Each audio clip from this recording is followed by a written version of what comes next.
1, 2, 3. Just said I'm live. 4, 5, 6, 7, 8. Alright, let's see.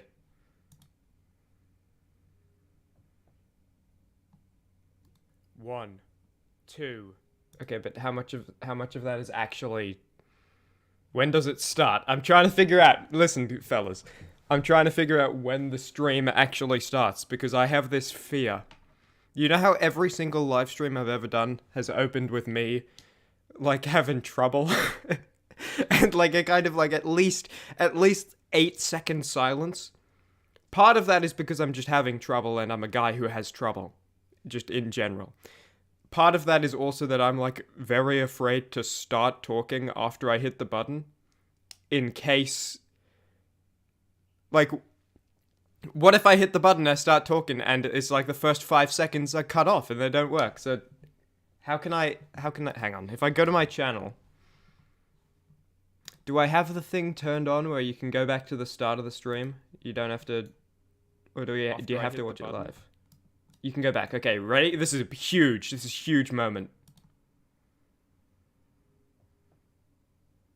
Wait, what? 1, 2, 3. It starts from before I hit the button. Okay, that is unbearable. That is actually unbearable. So it's just like a random, like 2 seconds before I hit the button, it goes live. You know, I've told you before, you have to hit like 3 buttons to go live on YouTube. You have to, in like the one in the software. Apparently, when you hit the last button, it uses a couple seconds from before. Okay, well, anyway, here we are. We're at this stream. And, oh, Chimmaney never prepares for streams, right? Chimmaney is never prepared. He always opens the stream, and he's talking about how unprepared he is. Guess what? I prepared. You see that? There's like a little bit of movement on the screen this time. I made it in like 6 minutes. It's not going to be just like a static image this time while I talk. It's going to be, there's movement happening. Look, it's jiggling around. The text is about to fade out any second now. Actually, I think it's on screen for like 20, okay, yeah, now it's fading. And in theory, this loops perfectly every 40 seconds and you won't even notice. That's in theory. So there you go. So welcome to the live stream. If you are here to watch Potionomics, skip to 30 minutes exactly into the live stream, because we're going to open this talking about Buckwheat Grayson and talking about the stuff that I didn't get to talk about in the New Year's stream. Remember that a month and a half ago, and I said I'd do a sequel, but I said the sequel would happen in January or February. Halfway through February, where, like, I'm on time, alright? But if you're a Potionomics VOD watcher, and you want to see the next Potionomics part, go to 30 minutes and 0 seconds. That's where Potionomics will start. See you there. Can I actually see how long I've been live for? Is that a thing I can see somewhere?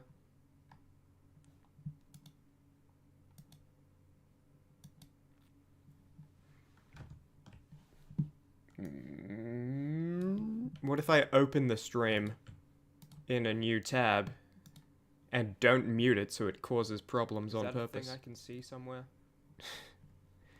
No, I'll mute this guy. He's kind of getting on my nerves. I guess just every now and then I'll... Hang on, no. You know what? I'm going to set an alarm. How's that? So I will know when it's 30 minutes into this. Right now... Well, I don't think that's accurate anymore. Okay, it's like 4 minutes and like 15 seconds in. So if I set an alarm for 25 minutes and let's say now 30 seconds, will that be roughly accurate? I think that'll be roughly accurate. Okay, we'll just have to rely on that. That's annoying. I have a joke planned. Okay, well. Anyway, here we are. We're gonna actually get into talking about things now. You ready to talk about things? I missed that. Okay. So, this time I'm rested. Every other live stream that I've done, and I've talked about it, it's been like, hey guys, I've been awake for like 23 hours, and the last time I slept was like 2 hours. Turning over a new leaf. From now on, I am going to only stream when I, when I've, slept.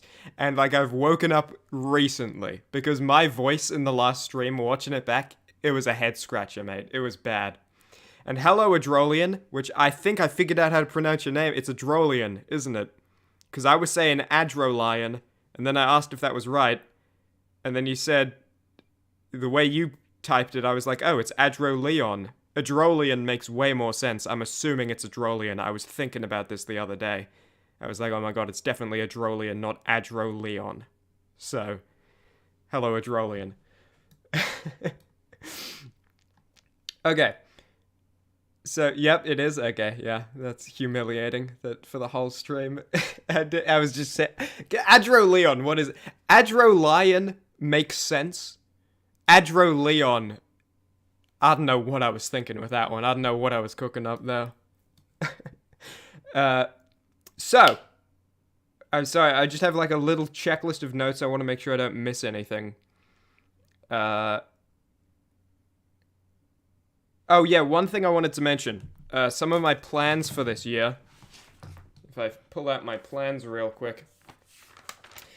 One of my goals for this year, and this will be very exciting, 8+ live streams across the year. I'm going to try to do 8 or more. And the New Year's one that happened on the 1st of January at 3 a.m. or whatever does not count. Unless I only do 7 other live streams this year, and then I need it to count to succeed. But unless I have to fall back on it as a desperation play, there's going to be 8 other live streams, and this is the first one. So you're going to get actual live streams, because the last bunch of videos I've had on the work pages written down, hey, live stream if you get the time, live stream if you get the time, and I'd never have the time. So yeah.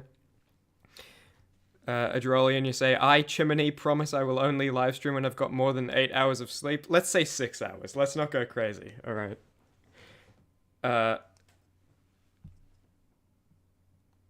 Buckwheat Grayson. That's what we're here to talk about today. Also, okay, so I know we're all over the place. Every live stream that I do starts with being all over the place. Live with it, all right? I have this little thing. You might recognize this sound if you watch the New Year's stream. You ready? Recognize that? This is a food packet sealer clip thing from IKEA that I didn't realize I was playing with in my hand the entire New Year's stream until I watched it back and heard very faint clicking. And then I looked down into my hand as I was rewatching the stream, and I was still holding it in real life 3 days later. And I put this on my desk again to remind myself to talk about that. And then I just started playing with it right now. I need to get this away from me, man. This is... I don't really know what it is. I'm pretty sure it's for sealing plastic bags. You clip it on, and it just says IKEA on it. Alright, I'm throwing that across the room. I don't want to relive the mistakes of the past. So, this stream is going to start talking about the stuff I didn't get to say in the New Year's stream. Give me a sec. And then we're going to go on to play Potionomics, which is a game I streamed 8 months ago for the first time. We're going to do it again. I have forgotten most of it, and I'd give myself a brief recap. Anyone who has not seen the old VOD, I think it'll be alright. You'll be fine. If you're watching the VOD of this, then go back and rewatch the first Potionomics VOD, maybe, because it's you're not missing anything, but you're here live, then, you're not gonna have to like dip out when the Potionomics starts, because I'll fill you in. So Buckwheat Grayson, one of the things I wanted to say about Buckwheat Grayson, and I think this is a good place to start, is just the character analysis of Buckwheat Grayson that I wrote. What you're looking at right now is from, let me just reopen the folder that it's actually in. This was written on the 7th of the 7th, 2022. So this is his old character log. And then I wrote a new one after Buckwheat Grayson Goes to America. Let me just check when the first Buckwheat Grayson video was released. This was soon after the first one, if not like same day. First Buckwheat Grayson video was the 10th of the 7th. Oh, so okay. So I'd finished the script and I'd wrote this, but the video hadn't been uploaded and wouldn't for another 3 days. There you go. That's interesting. So yeah, this is just a little character analysis. We're just going to talk about Buckwheat Grayson because I like Buckwheat Grayson. We're going to just talk about what happens in the videos and like character analysis, story analysis. And we'll try keep it somewhat concise. Knowing me, I have a feeling that'll be difficult. But yeah, if you want to read this in full, you can. I'll probably just summarize it real quick, because I think it's more important to talk about the post-Buckwheat Grayson Goes to America notes, which we'll do next. But yeah, this was just a little... Again, apparently I wrote this, the first Buckwheat Grayson video hadn't even been uploaded yet. Obviously the script had been finished and everything, but... Excuse me. I wrote this because I knew I wanted to make more Buckwheat Grayson videos. And I just wanted like a quick summary of him so that I could refer back to it and make sure I was keeping him consistent with this first video. There was something I wanted to say about that. Oh yeah, when I made the first Buckwheat Grayson video, not only did I know I wanted to make more, but I actually knew the second one would be called The Birthday Massacre, and that's because I wrote a joke that was, here, if I open...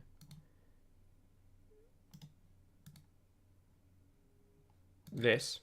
My name is Buckwheat Hide Grayson. this. I'm one of 2 private investigators. Alright, this is The Birthday Massacre, second Buckwheat Grayson video. The interaction he has with Watson where it's like, The problem, Watson, is that you never asked when my birthday was in the first place. It's like, Buckwheat, how can you expect me to remember your birthday? You never told me. Oh, but the problem is you never asked. I wrote that whole interaction during making the first video, Misdemeanors and Acquittals, but it didn't go anywhere. I was like, you know, I'll just like leave that for later, and when I feel like making another detective video and have more space to make more jokes, because, you know, I was obviously kind of a bit detective joke depleted after the first video, then I'll expand on that and make it into a video. So I knew the second would be The Birthday Massacre, and then I knew one other video I would make, which I'm not going to say what it is, because it's a future Buckwheat Grayson video. There won't be many more Buckwheat Grayson videos. Depending on who you ask, there will either be 2 or 1. In my opinion, there will be 1. But there will technically... There will be a video with Buckwheat Grayson as a primary character, and the first 2 words in the title are Buckwheat and Grayson. But I consider it to be someone else's video that Buckwheat Grayson is an important character in. And then there will be another video on top of that. That is the actual final Buckwheat Grayson video. I might talk about this more later, just because I feel like it's annoying when it would be like I can't reveal too much, and I feel like trying to reveal the pieces I can and just like dancing around this like Swiss cheese painting I'm making for you, it'd probably be annoying to listen to. Hello, Dio. Old detectives forget a birthday date and commit arson. Yeah, well, it's deserved, I would say. Yeah, so I'll read you this old Buckwheat character note. I won't have it on. I'll have this on screen just so you have something to look at. If you want to read it for yourself, just go back and like pause it in the VOD, or when the stream's over, go back and pause it. You can read it, but I'm just going to be reading from it. You don't need to see the text I'm reading. So this is what I wrote 3 days before the first Buckwheat Grayson video got uploaded. The important part, which is the paragraphs beneath the basic notes. And this is a really important perspective. Remember, this is where he is during and after the first video. So this is like Birthday Massacre development hasn't happened. Goes to America development also hasn't happened. Says, remember, Buckwheat Grayson is not a hopeless detective. He's a bit socially stupid, and he can get lazy when solving a case, and sometimes he misinterprets information because he rushes to conclusions. But he is genuinely skilled deductively. The joke should never be he can't find a clue. They should always be like, oh no, dude, he was so close. Where it's kind of like a...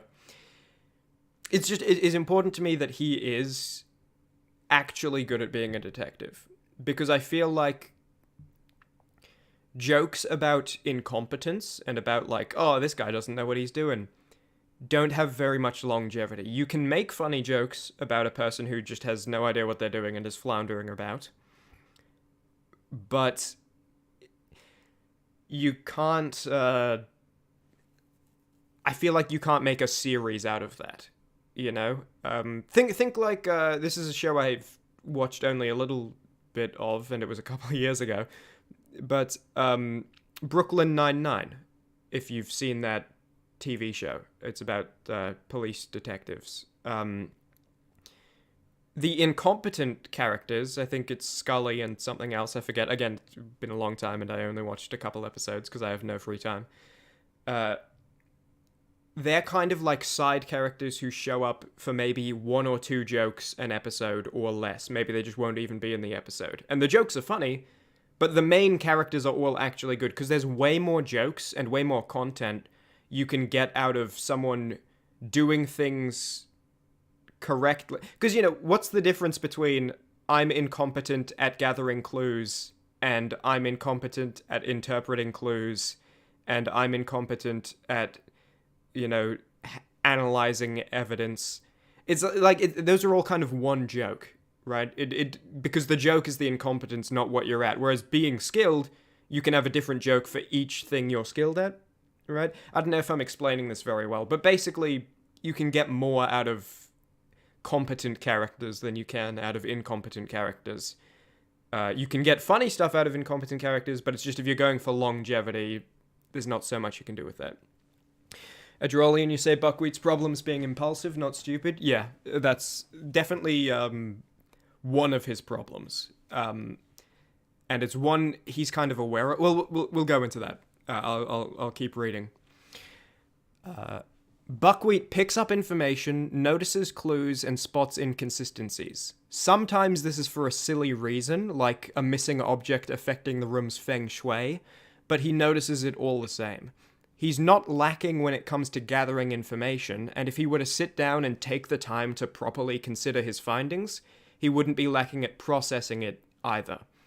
He just rarely takes the time to do so, and usually, maybe makes assumptions with only partial evidence, which he then sticks to those assumptions as the case progresses. Adrolian, you say you got it, what I was saying before about incompetence? You can get more out of someone who just makes a mistake in a specific area instead of someone that doesn't know what to do? Yeah. Because, again, it's kind of one joke if you just don't know what to do. Whereas, yeah. All of that said, even at his best, he's still probably a worse detective than Sherlock Holmes. I would say definitely now. I wrote probably in this note, but he's definitely not as good as Sherlock Holmes. This is mostly because of his lack of social skills and general knowledge, which I think as well, stepping away from the notes here for a second, I once saw someone describe Sherlock Holmes stories as not detective stories, but like superhero stories. And I think that was a really like on the money thing to say. Because, you know, detective stories, when you say that, you kind of think of modern detective stories where it's like solving the crime along with them as you read it. Sherlock Holmes, you don't really solve along with him. He'll like sniff a cigar and be like, "Ooh, this is a Cuban, you know, from this city. That means we're looking for someone who of this complexion or whatever." Like he has superpowers, and it's when you're reading it, it's kind of you're not supposed to be solving along with it. You're supposed to just be enjoying the story and impressed by him. You know. Dio, you say you personally like it when the whole cast has their own type of joke that's funny together instead of a dedicated character that there is to being the funny guy and nothing else. You think the same can be applied to being bad at something?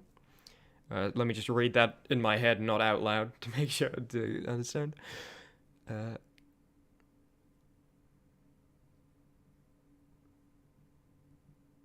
Right, yeah, so if there's like a dedicated character to being bad at something and that's their character trait, you think that's not as good? Yeah. It depends how complex the thing you're trying to make is, though. Like, Buckwheat Grayson is an actual story, but, you know, something like Mr. Meanwhile, where it's a pretty short video and, you know, you don't have a lot of time to go in depth on the characters, I think it's something like that. You can just have a character that's like a one trait sort of thing. But if you want them to be extended screen time, yeah, you gotta make sure they got more than one trait.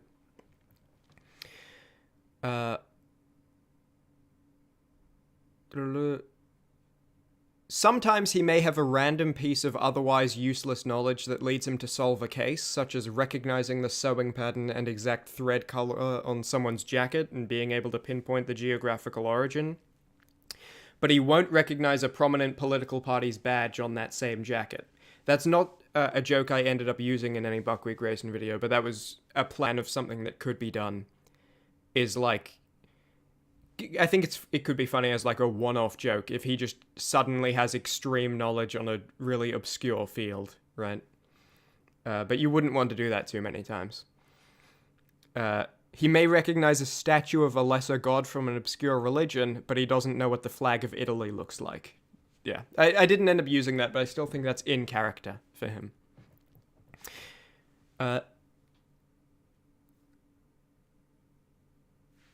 So here's where it gets down to like really character stuff. And this is like the important bits right here. Buckwheat Grayson is incredibly arrogant, but it comes from a place of artificial delusion. Deep down, he does not truly think half of the boasts that he makes are true, but he still feels the need to keep up appearances. He is aware of his shortcomings as a detective and of their causes, though he would never admit to either out loud, and he is similarly aware of his social awkwardness, though he does not understand the causes of it. He simply knows that he's not skilled socially, and he seems to believe that trying or pushing harder will solve it somehow.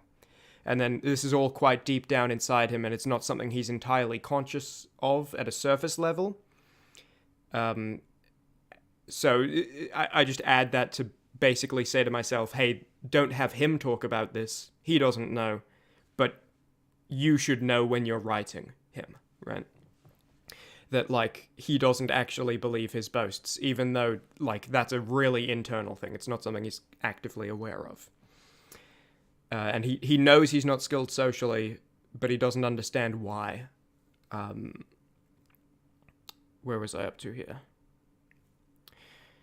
And though his arrogance could in some ways be called an act, it is quite genuine in many others.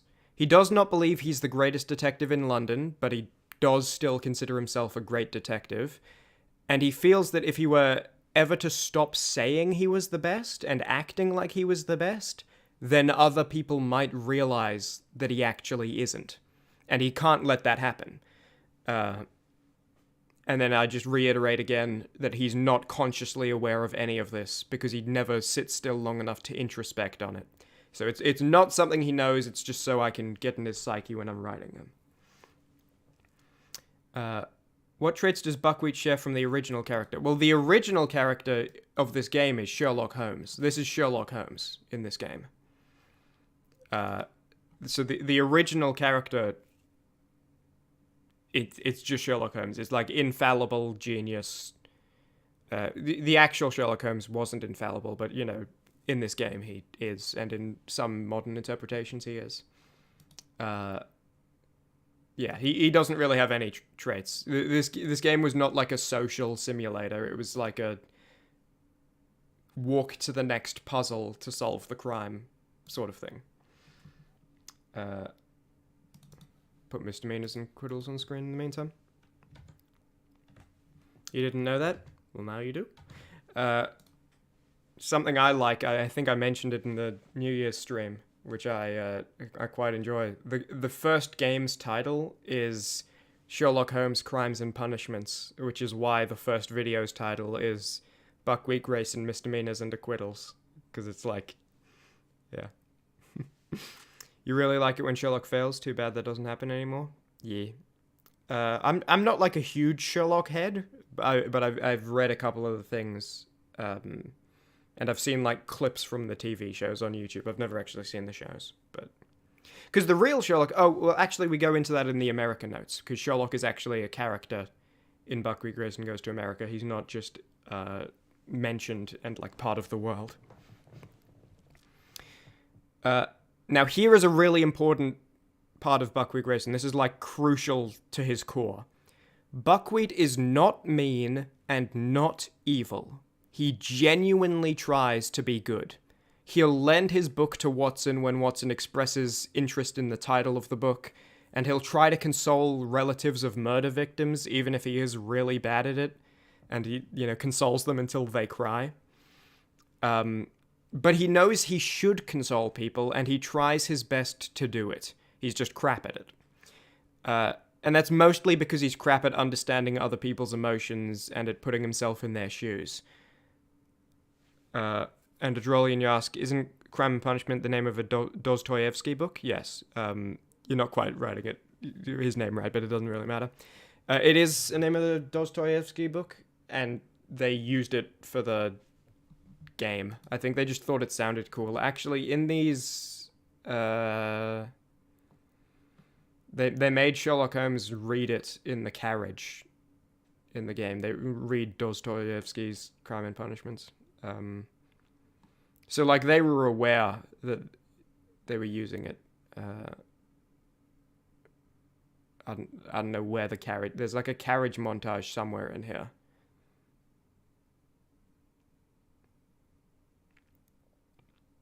I think it's like anyway. He reads the book in the loading screen. When Buckwheat starts getting a headache trying to work out who's guilty for a case, excuse me, when he starts kind of getting a headache and just like points a finger at someone that leads to someone being innocent being arrested just because he wants the case to be done, he doesn't understand why that's bad beyond not doing a good job of solving the case.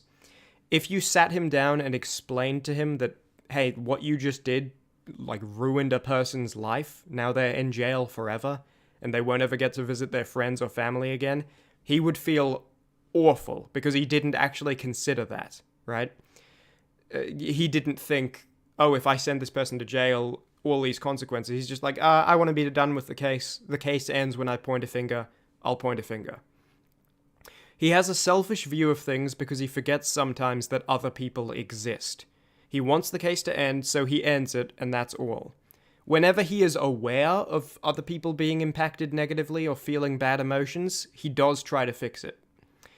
And then now, with that said, not thinking through the consequences doesn't justify sending random people to jail, but it's important to keep in mind when writing him that he's not genuinely malicious or cruel.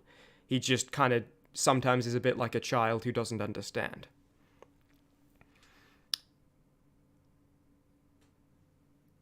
And now a bit of Dostoevsky analysis in the chat. I haven't actually read it, so I can't participate, I'm afraid. It's on my list of things to eventually do, which I keep adding things to and I never tick anything off of. Yeah. So that was the important parts of the note I wrote after the first video. Sorry, that whoa. Oh, it's 30 minutes exactly into the stream. Hello. We have not started Potionomics yet. So, hello, Potionomics VOD viewers. I actually said the wrong time. You should actually go to 1 hour, 1 minute, and 12 seconds into this VOD. And that'll be the start of the Potionomics stream. I wanted it to be 11 seconds so that it was all ones, but I just missed it just barely. So 1 hour, 1 minute, 12 seconds into this VOD. That'll be the start of the Potionomics stream, okay? Cool. See you there.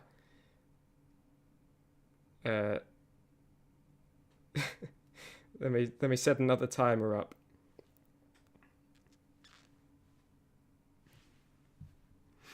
You like the evaluation of Buckwheat's character? It's very interesting. Why is his name Buckwheat? His name is Buckwheat because when I was thinking of him and I was like making him, because it's easy. 3 videos in, it's like he's a fully formed character. But I started from nothing. Originally, I was like, "Oh, should his voice be something like this?" Which I decided against because I felt like having a kind of inferior detective have like a working class British voice. It would be like weird implications. So I gave him a posh voice, and I also think it fits his arrogant character better. And then another thing I had to figure out was like his name.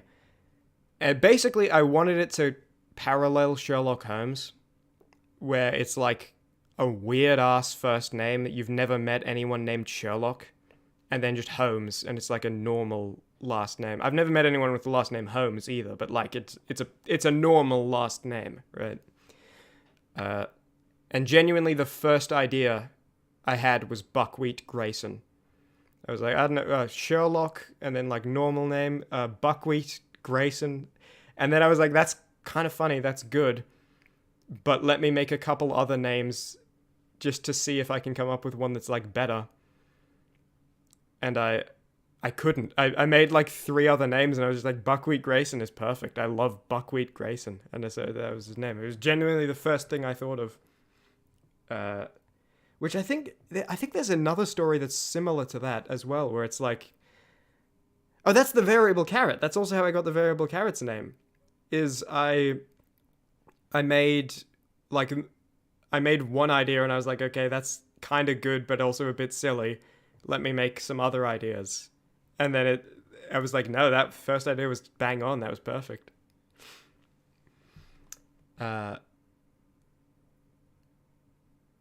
Yeah, okay. So now we're going to get into the territory of Buckwheat Grayson Goes to America. I'm pretty sure the people here live right now have seen this. VOD watchers, if you haven't, you can go watch it if you like. There will obviously be spoilers about it, and this is a video with like story, like spoilers are possible. It's not, you can't really spoil like a joke video.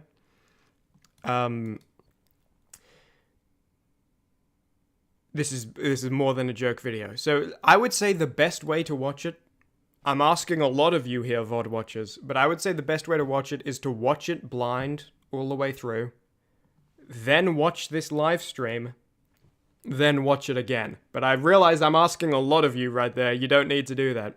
It just, like, there is a benefit to watching it not knowing what's happening, and there's also a benefit to watching it after hearing this whole analysis. So it might be worth a second watch after you hear this analysis. Anyway, we're entering that territory now. So, here's the notes. I'm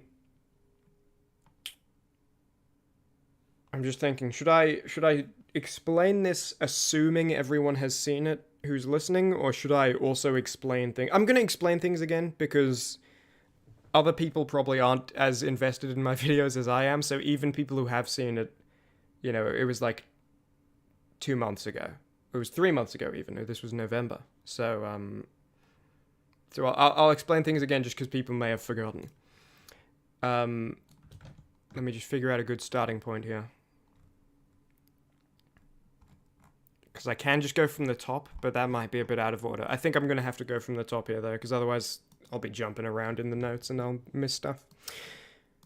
This is something I mentioned at the start of, so not at the start of, but during the last live stream, the New Year one. Anyone who doesn't know, this is a character named Chimmaney Thompson. He's an American detective. He's the second best in America. Buckwheat Grayson is the second best in England. Buckwheat Grayson has gone to America. And here they're talking. And Chimmaney Thompson's name is obviously a parallel of Buckwheat Grayson. So, early Buckwheat and modern Chimmaney are very similar. And that's something I talked about last time.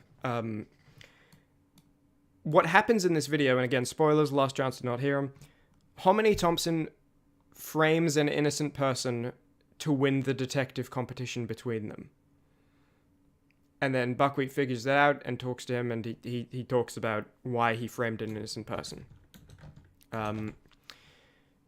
Early Buckwheat might have found himself in a similar situation, where it's like, oh, I'm going to hide a dead body, team up with him all week so that I can have a tied score, and then reveal the dead body at the end of the week, and I'll have a whole extra week of casework, and I'll win the competition, because we'll be tied up till then.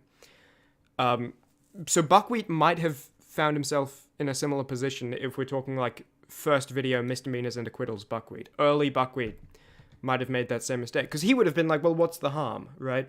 We're going to catch this murderer, we're going to catch the other murderers, who cares if we catch this murderer a week later? He wouldn't have seen the harm in it.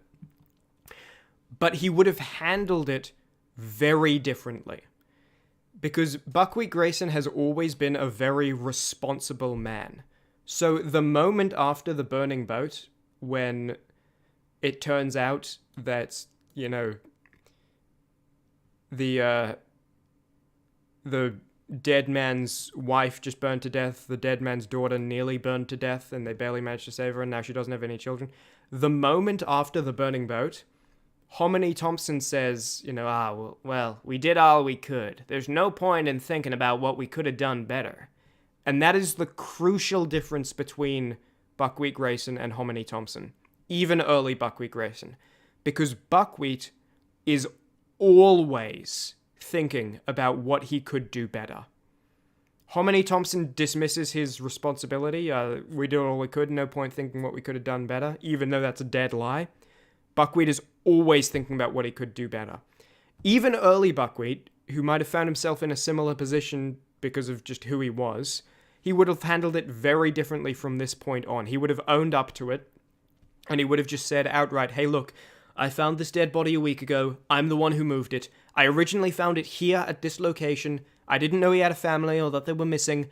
I thought he was just a non-time sensitive dead guy. So let's catch the people who did this with this new information I'm now revealing about where I found him and all of that.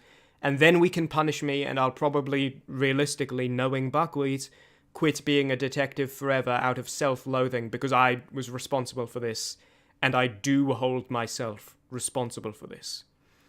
He would have, like, never forgiven himself for those two, for that one person dying and the other person nearly dying. And he would have instantly accepted whatever punishment was necessary, and he would have been like, I don't care, let's just cards on the table so we can find the guy who did this. And even when Buckwheat Grayson was sending innocent people to jail, as I told you in the other notes, these are the post-America notes now, it was far less deliberate than what Chimmaney is doing.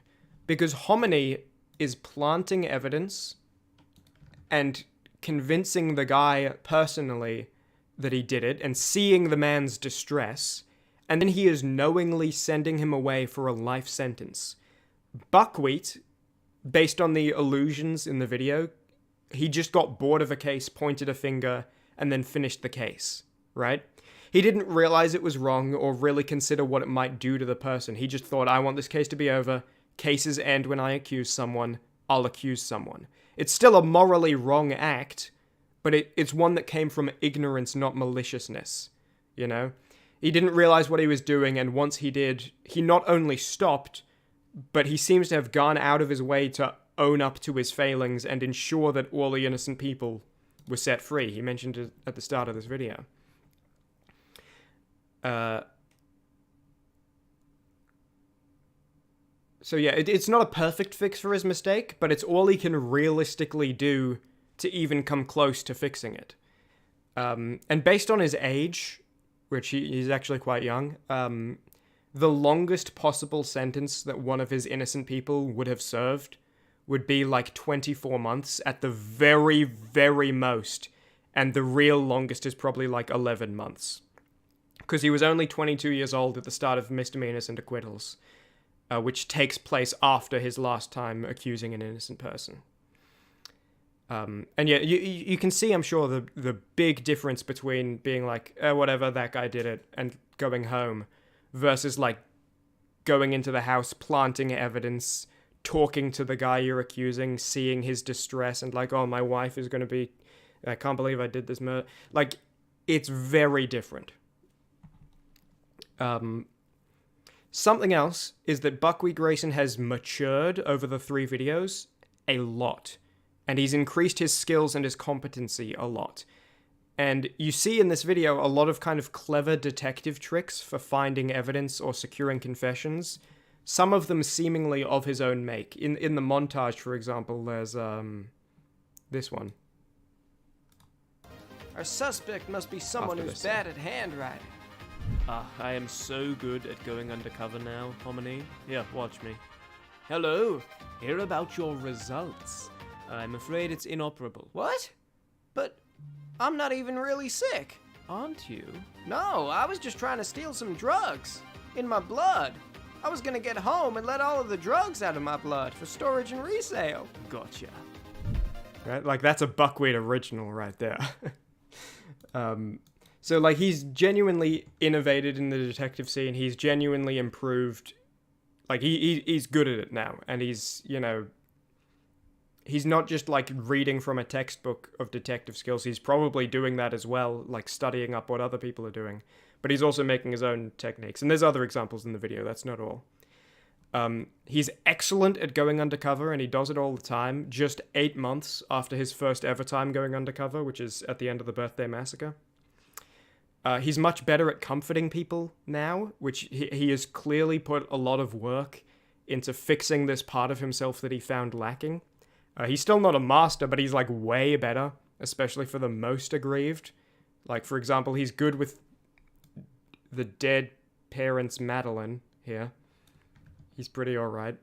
But he's not as good with murderer husband Mrs. Cassidy. Like, somewhere around here. Yeah, right here. Or might be a bad person Chimmaney when he's like, I might be a bad person. Oh, well, I'll see you later, you know. But when it really counts, when it's for the most aggrieved people, he's much better at comforting them, which is cool. And he shows some genuinely brilliant deductions as well in this video specifically. Like, you can actually see his growth across the videos, which was important to me.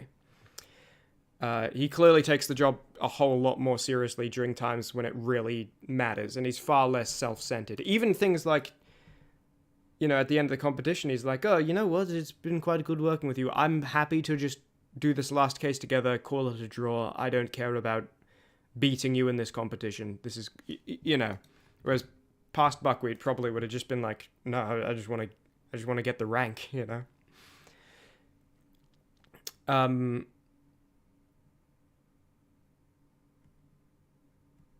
Okay, so here's this little section now. It's about Sherlock Holmes. I'm going to play a little Sherlock Holmes scene from the start of the video here, just to refresh anyone's memory. Buckwheat Grayson just saved Sherlock Holmes. Let's hurry up and get from an out unfortunate, of here before they realize this isn't a real... like, dangerous situation right here at the start. Whew, that was a close one. What were you doing, Holmes? That pub was filled to the brim with killers. Back up, Buckwheat. Sorry, I'm just excited. I never thought I'd really be able to help you with something. I mean, obscure pub or not, you never make mistakes like that. What good luck I was there to help you the one time you did. That's enough, Buckwheat. I would have been fine. But I helped you.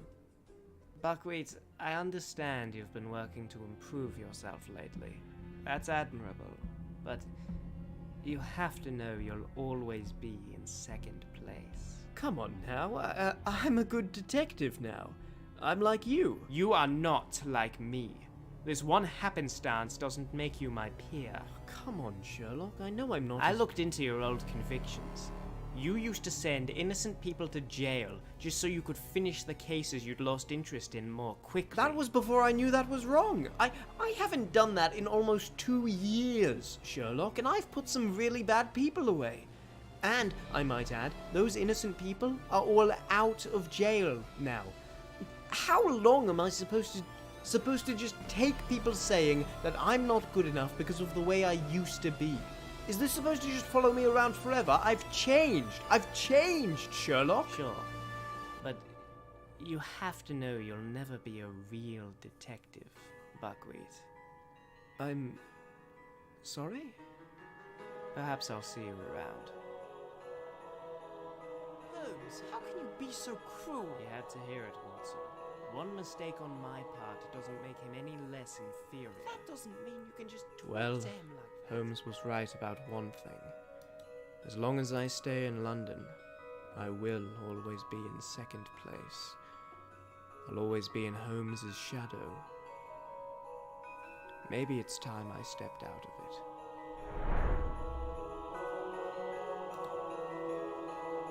it. And yeah. So, just talking, a lot of things happen there, and there's a lot to talk about, so I'll start. Buckwheat Grayson really wants Sherlock Holmes's approval. He is, Buckwheat Grayson is very clearly kind of ashamed of his past, and he feels like if Sherlock could just tell him that he was good now, then he could finally be kinder to himself.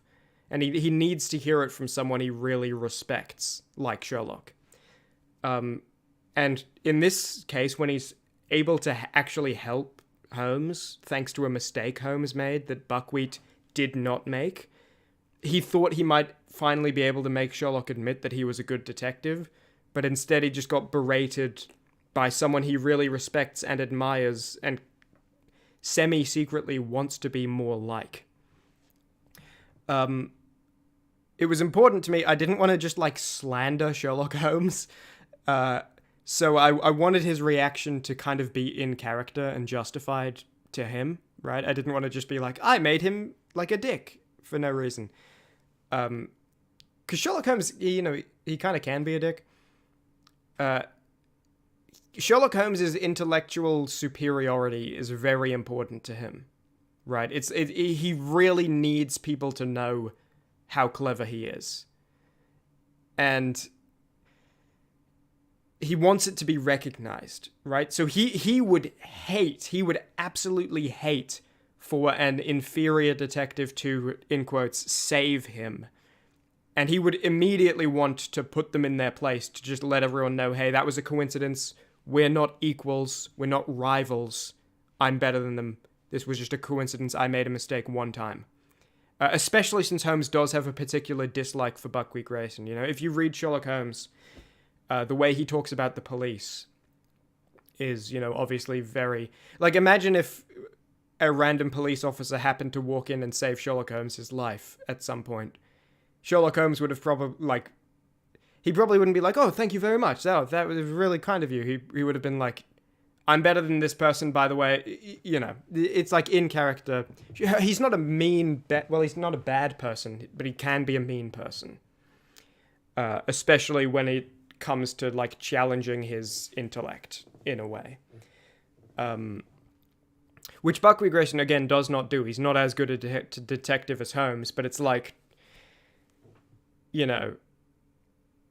best fighter in the world fighting the 10th best fighter in the world.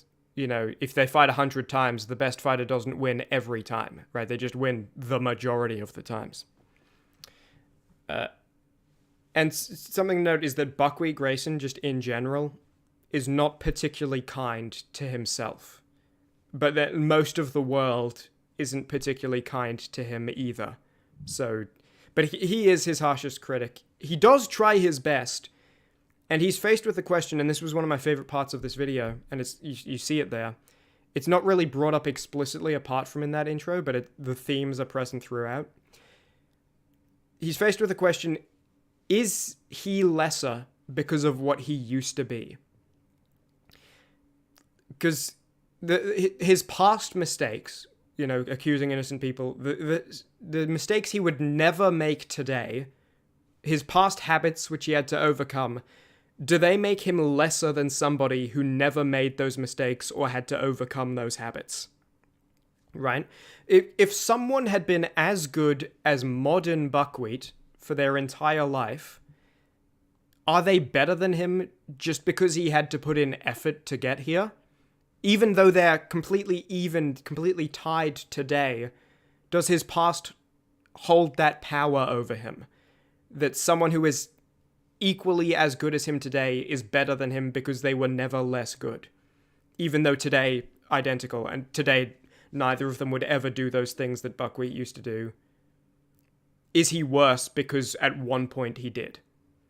How long do people get to hold his past mistakes over his head? How long do they get to make him feel like he isn't good enough, not because of what he is, but because of what he was? And it's a really difficult question, and it's got no obvious answer, which I like putting in my videos. This isn't the only example of this. Like this question where it's kind of like, I don't know, right? Because it seems unfair to hold it against him forever, especially when he has so clearly completely overcome it. But it also seems like something you can't just forget about because the person's better now, right? Like, to me, strangely... Oh, Dio, you going to sleep? Catch you later. Also, a bunch of, like, the last 6 messages just came in all at once. That was weird. You've seen half of it, so you don't know. Oh, you haven't seen Buckwheat Grayson Goes to America, Edrolian.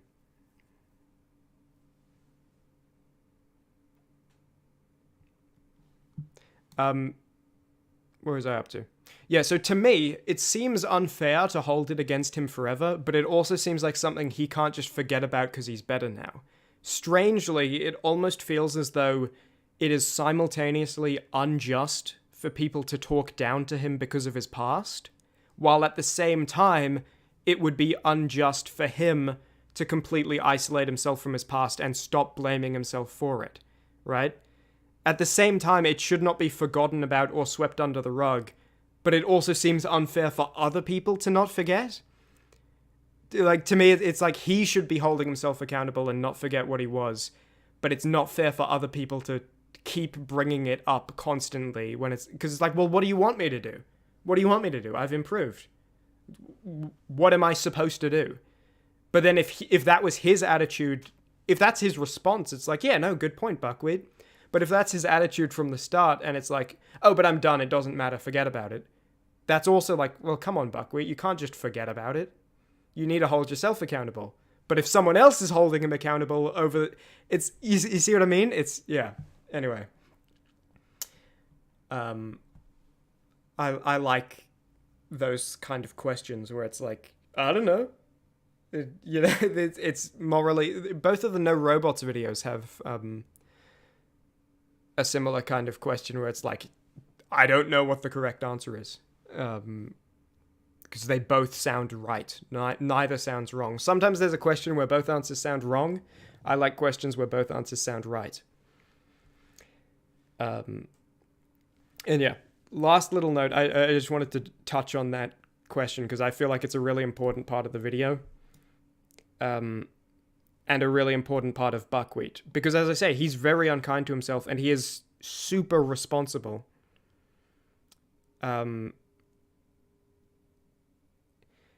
But yeah, again, it's just, I've said it a billion times, I'm repeating myself here, but it's something I spend a lot of time thinking of, because I would like to have a definite answer. But it feels wrong if Buckwheat isolates himself from his past and says that's nothing, it doesn't matter, I'm past it. Because it's like, come on, Buckwheat, you can't just forget it. But it also feels wrong if people keep bringing it up and telling him he's not good enough now. Because it's like, well... Come on, you know. I don't know. I would like to figure out an answer eventually. Because I think it has real world applications as well. Because obviously people make mistakes. And then it's like, you know, again, if someone is just a completely good person now, is someone else who is as good as them better because they never had to overcome anything to become good, right? If you're born with parents teaching you good morals, are you better than someone who was born with parents teaching them morals they later had to overcome and unlearn actively? Because as well, you know, just talking about this briefly, sorry, I know we've been going for a bit on this, but it's like if you're born into a family teaching you kind of bad morals and then you overcome them, that is kind of proof that you were always going to be good. Because when you're in an environment teaching you bad things, you actually you stop, you think, okay, hang on, these are bad and I'm going to put in an effort to change and learn good things. So you've proved you were going to be good. But if you were born in an environment where you were just always taught good morals, we don't know, right? Maybe if you'd been born in an environment being taught bad stuff, you would have also overcome it, but it's not proven. We don't know. There's every chance that you would have just accepted whatever morality you were raised with. So does that make you a better person to be raised with certain attitudes and never have to learn how to fix yourself? It's a weird question, right? It's like, I don't know, what's happening? I love that stuff. I love thinking about that stuff. I could talk about things like that, and even that specific thing, not even changing topic, but also things like that for like 9 live streams straight. But this is a comedy entertainment channel. It's not a deep thought channel. We sometimes have deep thoughts here. Most of my deep thoughts I will keep for off stream. Calling them deep thoughts, I feel like that's a bit egotistical, but you know, whatever. Serious stuff. I'll you know, keep the same ratio as my videos. You never really thought about this? Yeah. It's something I think about all the time. It's really cool to think about. I'm glad you agree, because it would be awkward if you were like, shut up, Chimmaney. It would be even more awkward if you were like, shut up, Chimmaney. Want to do a live stream just about that this year? Maybe. I have a list of things to live stream. I imagine I'll do multiple Potionomics streams, because the game is really fun and I'd like to beat it. I don't know how many streams that'll take. And I have a whole list of things. I won't spoil all of them, but... some of these ideas are good. Okay, I'm going to spoil a couple of them. I would like to do a live stream this year where I do like dream interpretations. Like viewers submit their dreams and I use them to like predict the future. Just based on nothing, right? Like not as like a serious thing. But just as like a funny, like, I dreamed I was in like a rice field and the sun was purple and it turned my skin blue when I stood in it, and then I hid in the shade and turned orange. And I'd be like, oh, that means that you're going to find out, you're going to be eating a lot of fruit and it's going to like burn your tongue, right? But I'll have it like actually justifications. Sounds really funny. I think it is. I'd love to do a dream interpretation stream with viewer submitted dreams. But I think maybe we need more people for that. I want to power scale Chimmaney characters. I talked about that in the New Year's stream as well, where it's like, who's the smartest? Who runs the fastest of all the Chimmaney characters? There are a bunch of games I want to do. I'd like to do modded Darkest Dungeon as well. I got a lot of ideas. I won't spoil any others, but I got a big list. And I feel like philosophy stream is probably low down on the priority list for me. Even though I love that stuff, it's just like, I'm not sure enough other people would also love that stuff for it to be like a thing I do, But I guess the good thing about live streams is they're so skippable, right? Like you can watch the VOD if you want, you can watch it live if you want and you're there at the time. But like there's no obligation. Where if I upload a video, it's kind of like, oh, so this is what he's doing now. Whereas if I do a live stream, it's like, oh, I just don't care. I won't watch that one. So yeah, maybe eventually. Probably not this year though. Last thing on these post-America notes, it's just about Buckwheat Grayson compared to Sherlock Holmes. And I'll answer your question in a second, Adrolian. I just want to finish this off real quick. Buckwheat Grayson is not as good as Sherlock Holmes at being a detective. But he is still bloody good. And also, hello, definitely human. Do the VODs stay on the channel? You suck at catching them. They do. They are... you know what? I'll give you a tutorial right now. Also, welcome. I like your comments very much. You're very nice. You're a very kind person. Definitely human. If you go to my channel right now, open it up in a tab. If you go to my playlists, or you can go to just on the home page of my channel, main playlists. It's like one of the pinned playlists. So that way you don't have to scroll through as many playlists in the playlist section if you just look at the home section. There is a live stream archaeology folder playlist. And that has all of my past live streams. Well, not the ones from like 2021, but because I think a lot of those are like lost media, and they were on Twitch.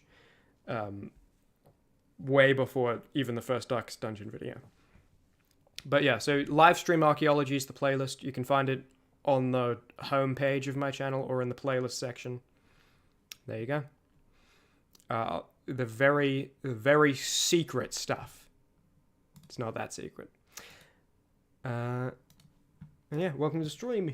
Definitely human. Oh, hello Potionomics VOD watchers. Aye, it's good to see you here, Potionomics VOD watchers. We're still talking about other stuff. That's on me. I promise you, jump to 1 hour, 40 minutes, 32 seconds into this VOD, and we will be playing Potionomics. That's a Chimmaney promise, okay? VOD watchers looking for Potionomics. 1 hour, 40 minutes, 32 seconds, and there you go. Let me set a timer for that. What? How long have I been live? Is that like... Hold on. What time did I say? Hour 40 minutes?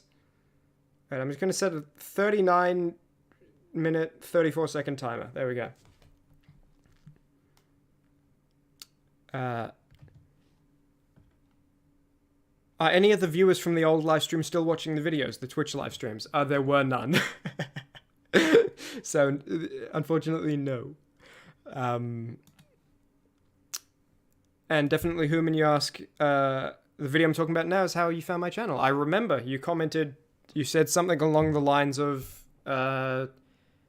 you don't know if this is a series, but you liked it. This was good. And then I told you there were other Buckwheat videos, and then you watched them. I remember usernames. I'm actually, you know, I don't know if this is just a me thing. I'm not that good at remembering usernames. I'm great at remembering profile pictures. And, like, sometimes someone will change their profile picture. Like, even just friends in, like, Discord DMs. Obviously, I know their usernames if they're friends. But they'll change their profile picture, and I'll just be scrolling looking. Because I don't look at the username. I look at the profile picture. And it's like, oh, yeah, his profile picture is, like, a green blob with stuff, you know. And they changed it to, like, a red... You know, I don't look at... I just, like, look at the color composition and rough positioning of things in the profile picture. And that's just kind of how I exist. Sometimes I'll be, like, reading a YouTube comment section argument, you know, where you scroll through. And then a new person will come in, but they have a similar color profile picture to someone else in the argument, and I get, like, lost. Because it's like, wait, hang on. Why is there two people now, and they're not saying the same thing? It's the same guy. Anyway, I'm trying to get better at remembering usernames. So, what I was saying. Buckwheat Grayson is not as good of a detective as Sherlock Holmes, but he is still bloody good. And kind of happenstance has stripped him of his deserved accolades. Because... honestly, at any other point, he probably would have been the best detective in London/Britain, if not for Sherlock. Right? If he was any other time than Sherlock. But then also, that's kind of not true, because Sherlock's existence is what sparked his growth to get that good at being a detective, you know? He probably actually is the best detective in America at that point in time, but he never gets a chance to prove it or earn the title. But Buckwheat Grayson is capable of picking up clues and spotting connections that Sherlock misses. It's just rare, right? And if one of the two of them has something that the other one missed, it's going to be Sherlock who has it that Buckwheat missed far more often. It's just sometimes it will be Buckwheat, because he is good enough that he's capable of picking up little stuff that Sherlock misses. And he is genuinely good. And he is good enough that he could, in semi-regular instances, see things faster than Sherlock, even though Sherlock is better overall.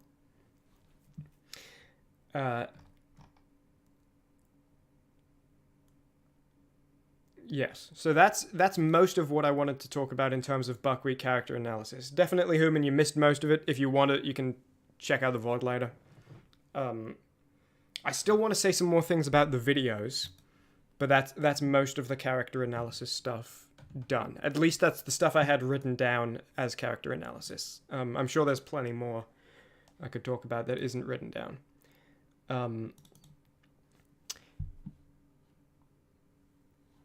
Hang on, sorry, let me just check what I'm up to.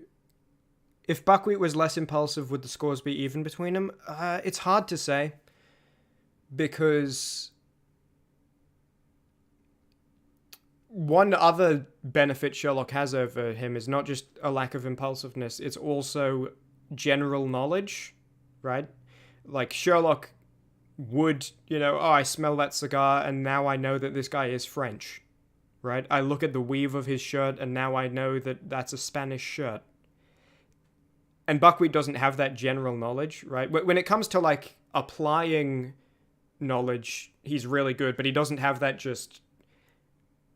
He doesn't have an encyclopedia in his head. But then you could also say that's because he's impulsive, right? Maybe if he wasn't impulsive, he'd be able to take the time to study up and learn all that stuff. So it's hard to say, because him not being impulsive would have a lot more changes than just not acting impulsively. It would also, like, during cases, it would also mean he's not impulsive when he's, like, practicing detective skills. I think Sherlock Holmes would probably always be a bit better. Yeah. How long does it take to script a video like Buckwheat Grayson? You noticed the American one is much longer than previous episodes, but kept the same quality. So this is something I've talked about in community posts before. Which is, obviously a lot of people miss those. And I think these ones were from before you got here, because they were before Buckwheat. But I'll pull those up just so I can read from them, and because I think I wrote it quite concisely there, and that way I won't be floundering around. This doesn't cover how long it takes to write them, but I'll answer that later. Oh no, sorry, I wrote this before the Batman video, did I? Oh yeah, I did. Okay. So, excuse me. My video scripts. Actually, I could pull one up right now. Yeah, we'll pull it up. Let me video tools, past scripts, one off. All right. Add a source. Let me open up a script. That'll do. Window capture, add source, new source. Yeah. Window.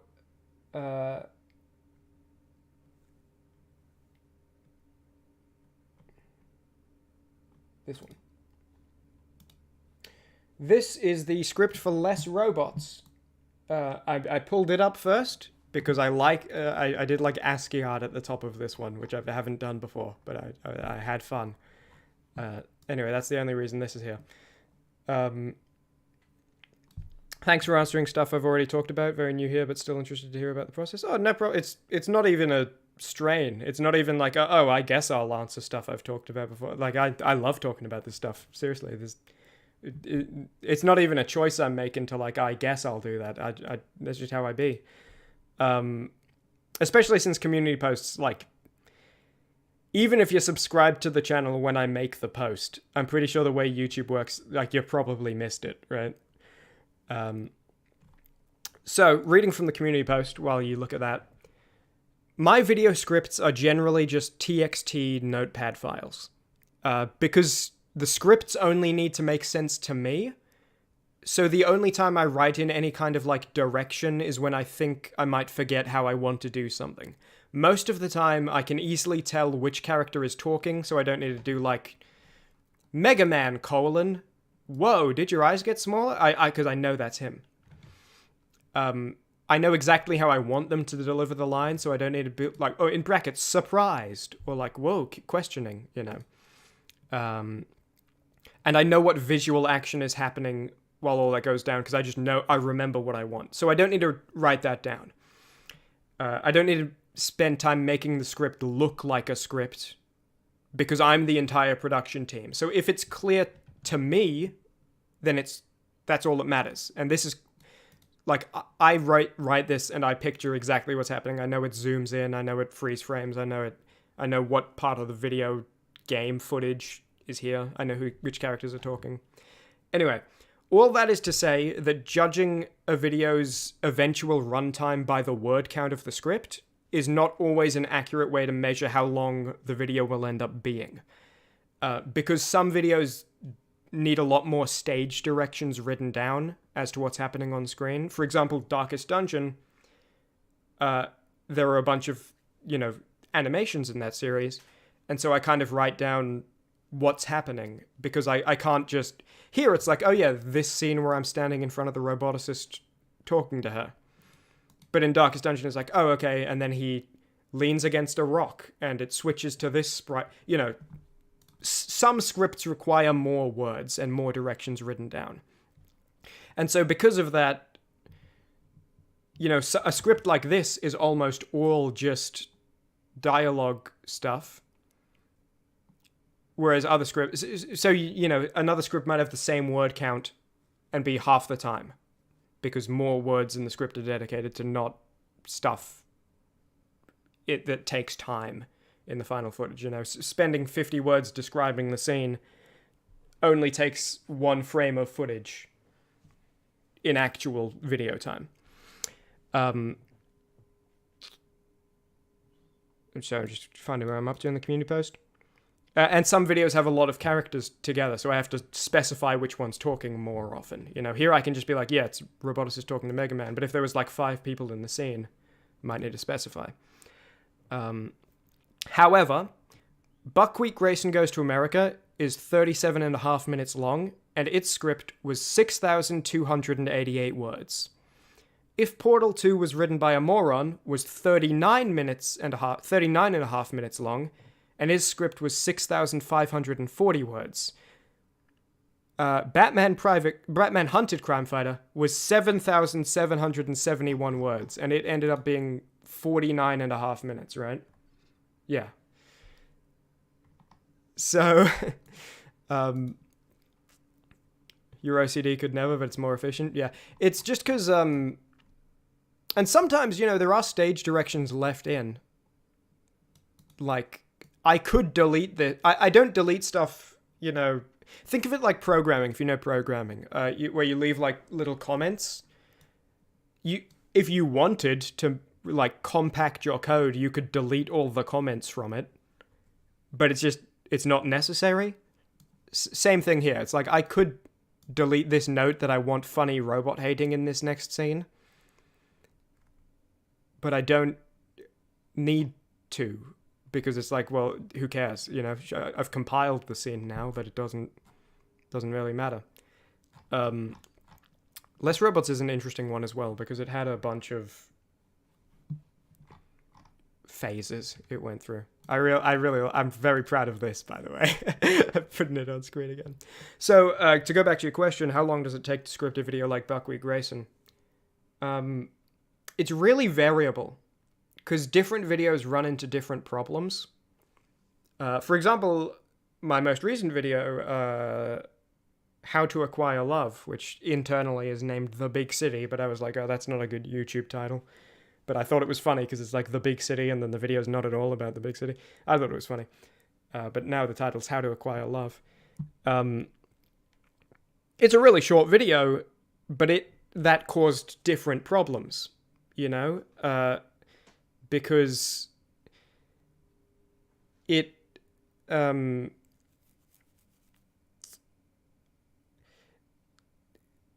a video like Buckwheat Grayson, to go back to this, I have the luxury of characters and stories and arcs and, you know, things happen over the course of the video.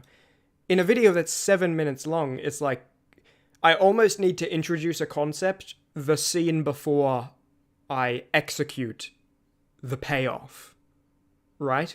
So you need to be very efficient. You need to be... So it has its own difficulties. Obviously, it doesn't take nearly as long as a longer video. But my point is, different videos have different troubles they run into. Buckwheat Grayson Goes to America. I can tell you right now how long it took to write. If I... dropped a hard drive. If I grab Chimmaney Volume 3 and go to it, it looked like the script was done, let's call it 6 days. But that's not 6 days of like 9-hour work a day. Can you hear me when I'm across the room? Oh, sorry, I'm just putting the hard drive back that fell down. Yeah, call it 6 days, but that's not 6 days of like 9 to 5 working on a video script. That's like when I'm writing the script, because okay, this is maybe getting a bit of a long answer, so sorry about that, but I want to answer it fully. Video processes like recording the lines, choosing the best takes, putting them together, putting the visuals in, you know, adding the cuts and the zooms and everything. That takes a long time, but it's the kind of work I can just brute force. Where I can just, like, 8 hours straight. More creative stuff, like the script, you can't really just brute force it. You can't just pump time into it and expect it to work. Because if you want the script to be good, you kind of like almost need to be in like a good mood. I don't think that's actually a requirement, but it definitely makes you work faster and more efficiently. And the script is so important because if the script is not good, like it's way harder to fix it later, right? If like this visual isn't good, okay, I'll take out the visual, replace it with something else. If the script is not good, it's like, dude, I recorded those lines, I sorted them here, I've put all this in, and if I make this little change, it might have an effect on another scene, which I then also have to change the lines of and re-record. So, like, the script needs to be done before I move on to other stuff in the video. So when I'm writing the script, because I can't brute force it and I don't want all that time to just be wasted, I'll do, like, other work and then come back to the script, add a bit more. I'll like, go sit down, think. It's funny how much of the script I write on my phone and then, like, email to myself to bring it over to my computer. A lot gets written just, like, incidentally. So it was written over 6 days, but that wasn't 6 days of only writing the script. That was, like, in terms of hours, this video was probably, like, maybe, like, 5.5 hours of actual writing, with a bunch of time in between of, like, stop and just, like, exist elsewhere and let your subconscious tick over in the background. A lot of messages have come through. I'll go through them now, but I want to make sure I've finished answering the question. So how long does it take to script a video like Buckwheat Grayson? Variable, but this one probably like 5.5 hours over 6 days, while I did other stuff in the other hours. But other videos, like Hunted Crime Fighter was actually really quick to write, and it's like like, how many minutes longer? It's like 12 minutes longer. And you noted the America one's longer than previous episodes, but kept the same quality. This is something I talked about in the New Year's stream. I'll briefly touch on it. If you want in depth, you can check out the VOD. Just because I don't want to be rambling too long, especially when I've already rambled. But when it comes to video length, one time I tried making a video a set length on purpose, and I didn't like it. And from now on, I just make videos good, and then they're whatever length they are. And every video is just the length it naturally falls into. Because if you try to make a video longer than it is when you're like, this is a good script, you're adding in bloat, you're adding in unnecessary stuff, it sucks. If you try to make a video shorter than it is when it's already good, then you're cutting out good stuff. What are you doing that for, right? So I cut out stuff, I refine it, I whittle it down, I make it tighter, I make it, neat, I make it a really solid product. And then once I'm done making it good, it is whatever length it is.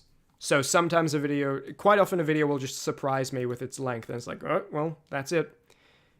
And I talked about this for a long-ass time on the New Year's stream, because it's like a big component of what I do. But basically, I want every video to meet its potential.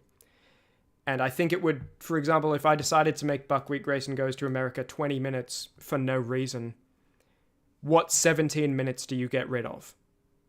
You know what I mean? So yeah, it's not that I don't cut things out and I don't remove scenes that aren't as good. I do that, but I never do it for the purpose of making the video shorter. I only do it for the purpose of making the video better. And once the video is as good as it can be in the short time frame I give myself to work on each video, then the video is whatever length it ends up being. Okay. Finally, I'll check out all the other messages that have come in. You write things as well, like that as well, Adrolian? Yeah. When you're the only person who needs to see it, it's good. Yeah, I would actually kind of hate if I had if I was the writer and I had to send it to like a voice acting team, and then it would have to be sent to like a video editor, and I had to add things in where it's like, dude, I know exactly what this is going to be. Why am I telling them how to deliver the lines? Why am I specifying who's talking? Why am I describing the scene? I know what it's going to be. I'm the whole production team. I can just put it together.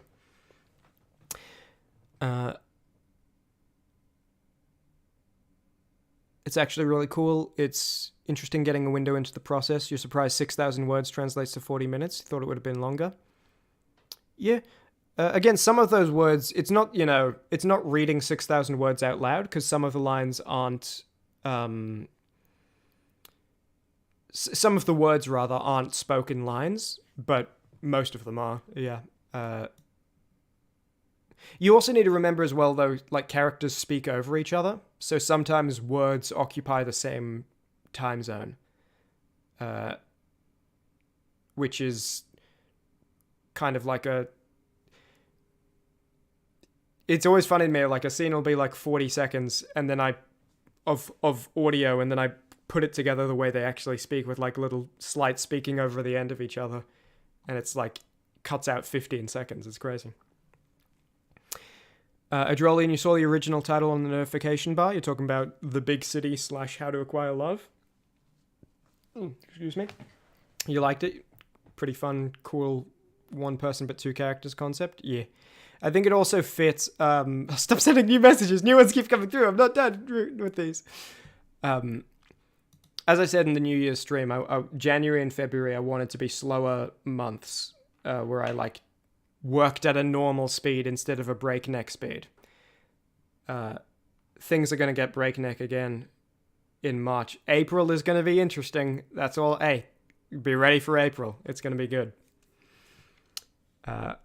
And you can hear me when I'm across the room. That's good. Don't apologize. You ask because you're interested. Sick. What you really appreciate about my videos is that they feel like a mini movie with actual arcs and character conflict. It's clear, even just from my answer, that I put a lot of time and effort into it. Oh, thank you very much. I like doing that. And if you like hearing about it, I would definitely recommend you check out the New Year's VOD, because these last like 10 minutes, it was like hours of that. happening. It's way easier to write things that way, yeah. And do mini notes, yeah. Sometimes you scribble a drawing of a scene, just have a visualization. Yeah. I thought you mentioned in the New Year's stream that you do like music stuff, right, Adrolian? Listen. I said, oh, correct me if I'm wrong, isn't that right? I'm certain that's right. I have a really good memory. I have to like mask it because it's embarrassing sometimes. Because, like, for example, this is a real story. There was a person in my university. I will not say their real first and last name because that would be weird. Let's say Sarah Stevens. It was Sarah Stevens. Never spoke to Sarah Stevens. But one time I had an online class and, they do the roll and Sarah Stevens was like, here. And Sarah Stevens had her hair dyed red. I was like, oh, okay. I just like remembered it. Then later on in another class, Sarah Stevens had her hair dyed blue. And then in another class, like we never spoke. We never even had classes together apart from online where we never talked. And then at one point we're in like an auditorium. My teacher was sick, so they combined our classes. And I saw Sarah Stevens, and her hair was just like brown and normal. And I was thinking to myself, if I ever approached that person and said, and also like I remember we did like a getting to know you thing at the start of the year, and she said she was from Canberra. And I was like, if I ever walk up to that person and say, your name is Sarah Stevens, you're from Canberra, 3 months ago you had red dyed hair, then you had blue dyed hair, you're from Canberra, you're new to Melbourne, you'd come here to do this course. It would be terrifying. But it's like, I have that for everyone, I didn't that's not because I took a special interest in a person and stalked and paid attention. I just picked those up by osmosis and I had those for everyone. And I have a good memory, but I have to always pretend it's a little worse because it's creepy. And wouldn't you have been a little creeped out, Adrolian, if I was like, well, you said you did music and stuff and you were really passionate about music and you made music. And it's like, dude, I said that a month and a half ago. It was like one moment in a multiple hour live stream. Why does he remember that? I'm not creepy. I'm not stalking people. I just remember things because I care about people and I pay attention when people talk. I'm sorry. I got a good memory. That's all. You play D&D with a Sarah Stevens? Ooh, sounds fun. Wait, you know a Sarah Stevens from Canberra? Again, that's not the real first last name. I'll tell you, the last name was Beard, which I thought was funny. But that's crazy. You're pretty good with your memory, so you wouldn't get scared? All right, well. I've never actually scared someone with it. It's just like a fear I have that someone would potentially get scared. Okay, have I said everything in chat? I think I have. Yes. Sick. Okay. We're getting close to the next Potionomics alarm going off. Is there anything I want... Oh, there's a lot I still... Ooh, not a lot. There's a few more minutes of stuff to talk about. What is this? Oh, I have a little note written down. Song and notes for confrontation. This is a funny little story. Worst thing is picking up info by social overhearing. Sometimes you get people's entire biography and stuff that you never knew and you remember it. Yeah, no, that's me. Yeah, that's what exactly. I'm right there with you, Adrolian. So, song notes. The music I use in videos is mostly video game OSTs. It's always all in the description if you're ever interested. Sometimes it's little covers that people do. There's a channel on YouTube called Middle Ages. I use a lot of their covers. But it's mostly video game music. And sometimes I kind of get stuck on hearing a song is just a scene for me. So for example, if I...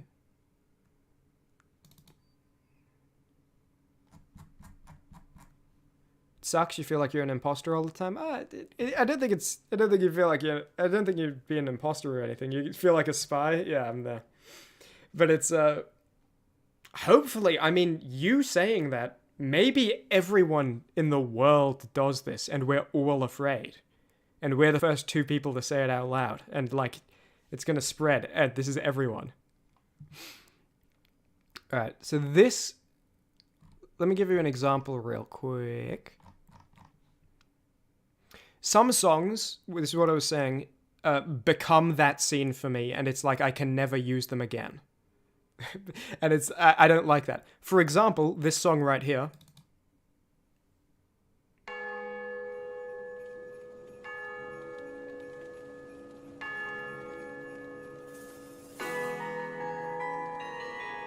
I don't know if it's just because I made the video, but to me, like, it's got to be another year before I can use this song in a video again, because this is Buckwheat Grayson spinning around.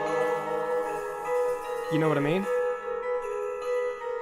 I don't know if that's just because of how much time I've spent with it, and like that video. Again, one of the greatest tragedies of my life is that I've never watched a Chimmaney video for the first time, right? Every time I've seen a Chimmaney video, it's like I saw it as a puzzle piece that slowly built up.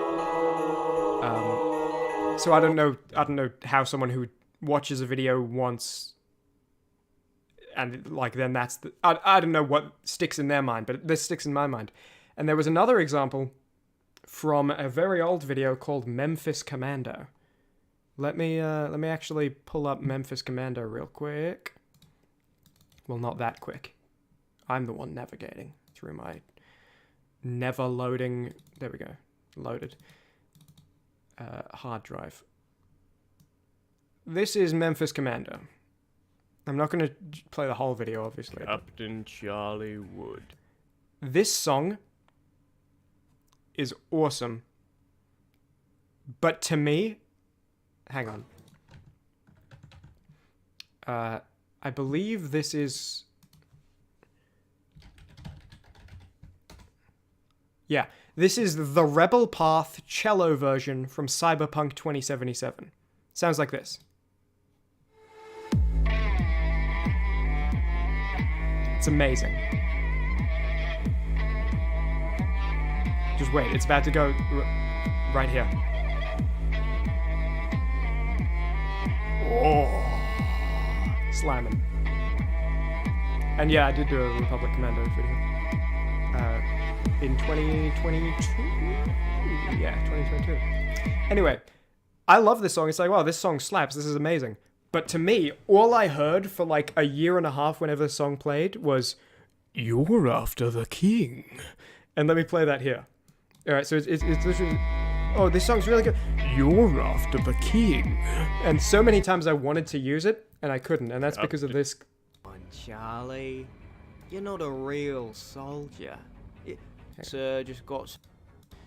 Come on, Charlie. You're not a real soldier. You probably don't even know the first word in the NATO phonetic alphabet. Alpha. Bravo, Charlie. But my point still stands. You don't deserve to lead this team. So you plan to take over? That's right. Today, the squad. Tomorrow, Memphis. You're after the king. Times are... And so, like, it was, like, off limits. And then Buckwheat Grayson Goes to America was when I was finally like, no, dude, that song is awesome. I need to just use it in a video. Because... My name is... So I used and immoral, an innocent man. It's... Well, it just accused me on the spot. That was when Is I... it... Start of the week. Well, come on, say something. Is it here? Bite? What? Jesus, Yeah. talking about Buck. Hominy, you sneaky bastard. Buckwheat? You moved the body. But it was really hard for me because I was just like, "You're after the king," the whole time. And there are a bunch of examples like that. There are songs I used in the Darkest Dungeon series that I'm still like, I can't use that. I'll play a couple actually. You know what? And you can tell me if you've seen the Darkest Dungeon series. You can tell me if you like recognize that as, oh yeah, that's a Darkest Dungeon Chimmaney song. while it loads. One time you wrote a song, forgot about it, and found a recording on your phone. Adrolian? That must have been nice. Assuming the song was good. If it sucked, then humiliating. I feel like it could come back like a leitmotif. I sort of have plans for that. I have plans for other versions of Carol of the Bells to be used in a future Buckwheat video. So sort of, yeah, sort of on the money. You figured me out. Here is an example of, in my opinion, a song I can never use outside of the Darkest Dungeon series.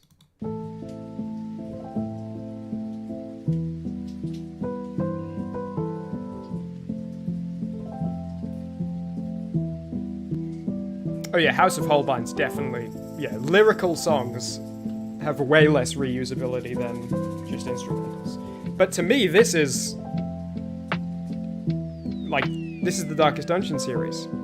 This played like a couple times during, I think it played like maybe 4 times across the series. And that's it. That's it. It's done, right? Maybe one day I'll use it again.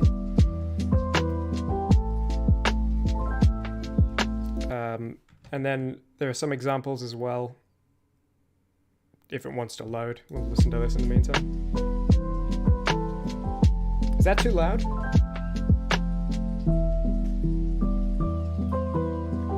It's a really beautiful song. Yeah, I love it. Me and my friend actually had a joke because it sounded like I was about to start rapping when this song played. And I don't think it actually did, but it's one of those things where when I pointed it out, it was then like, yeah, true. But, you know, I'd be like, they returned from the Darkest Dungeon, and then they decided to do a little bit of a dance, and we're hanging around there. Like, it sounds like it's part of the song. I don't know. If you play the actual... It's a little loud? Okay.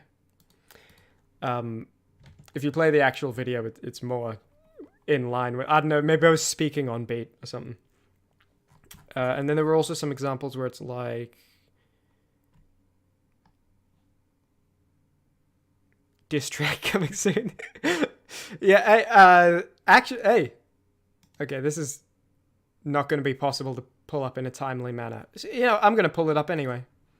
You're going to have to wait for this one. You said diss track talking about the Darkest Dungeon series.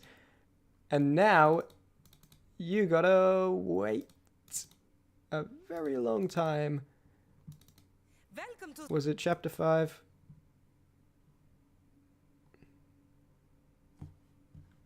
Nope.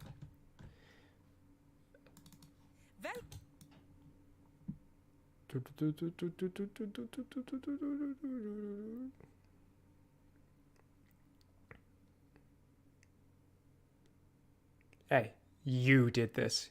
You are responsible. Okay, it was chapter 5. I just went too fast.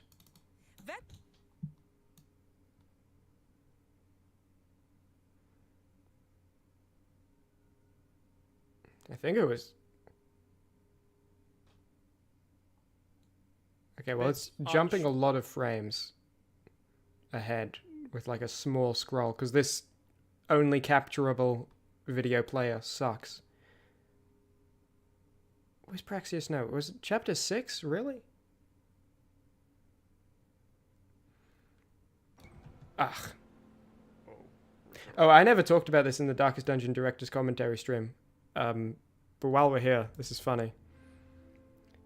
With this scene right here, it's when it goes asshole, asshole, asshole. That was 3 different takes of the same line, and I lined them up to choose the best one. And I was like, oh, you know, it'd be funny if I just kept all 3 in. So that's why. You're back. Did you take care of the necromancer? Where's Grim? Wasn't Naomi with you? Oh God. No, but she's... But They're gone? They've always been here. Why didn't you protect them? You dealt with necromancers no problem before, right? What the hell happened? Naomi, no. But she was... Naomi. Oh, bastards. Both of you bastards. Get out of here. You're not welcome. Were you drunk? Assholes. Assholes. Assholes. Anyway, that's what that is. Where is this? You brought it up Your fault, not mine. On a long level 3 quest with an antiquarian to get some sick loot. After last week's disaster... Nope. Okay, I can't find it. Well, anyway, there's a visual joke at one point where they made like a Hate the Swine Prince diss track album. Or Hate the Swine Folk diss track album. It appeared. Anyway. Hey, rewatch the whole series. You'll find it. On a different note, when the House of Holbein started playing Final Showdown, you felt it in your soul? I'm glad. I liked doing that. Chimney's gonna start smashing on this beat. Y'all better move away, because fire's gonna get spit. Oh, true. Okay. Oh, I was gonna show you other scripts. I think I kind of covered the script stuff, though. I don't need to pull up the scripts to show you. And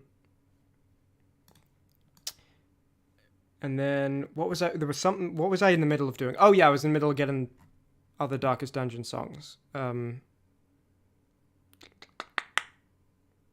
Is this one?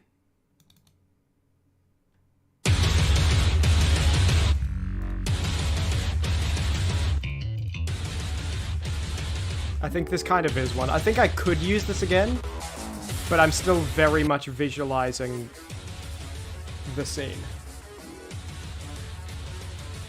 Oh, this one I definitely can never use again, ever, no matter what.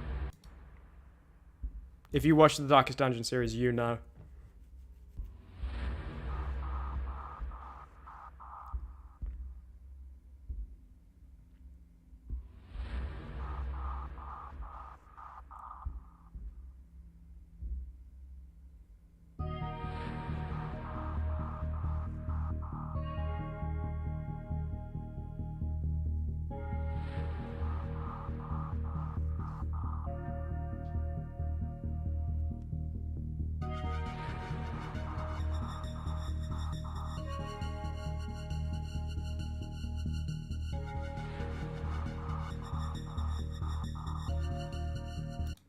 Hey, Potionomics VOD watchers. Sorry, this is not quite the right time.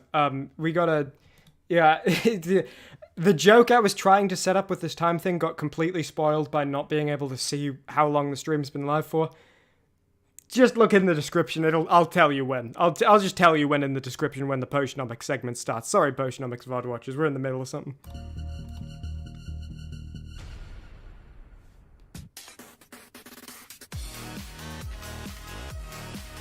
Yeah, if you've seen this, yeah, I can never use this again, right? Yeah, so you know we're walking around, we're walking through the world, and you know, oh, there's a little rock on the floor. That's kind of cool. But anyway, there's no real problems we're running into or anything. It's kind of like a.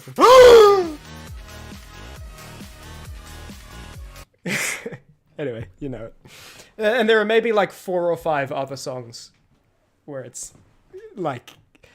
It's gonna be a battle if I ever want to use them again. But I specifically the cello version of the Rebel Path from Cyberpunk, the Collector. Yeah, there it is. I was like, this is too good of a song to be relegated to Memphis Commando. And, oh, you're after the king, you know. But that, yeah. I still hear it, to be honest, but it's a little quieter now. Okay. Anything else before I go into Potionomics? Let me quickly look. I could talk about some of this year's videos so far, but I don't want to. Because we've been for however long already. Yeah, we did the Buckwheat character analysis. I told you I want to do like 8+ streams this year.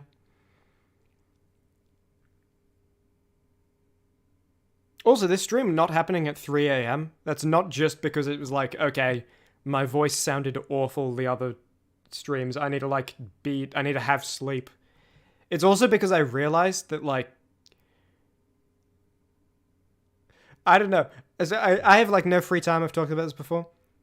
I realized that like a lot of the live streamers that I'm a fan of and occasionally get to watch is like, oh dude, they all start at like 10 a.m. my time, like 11 a.m. my time. Is that just like a good time?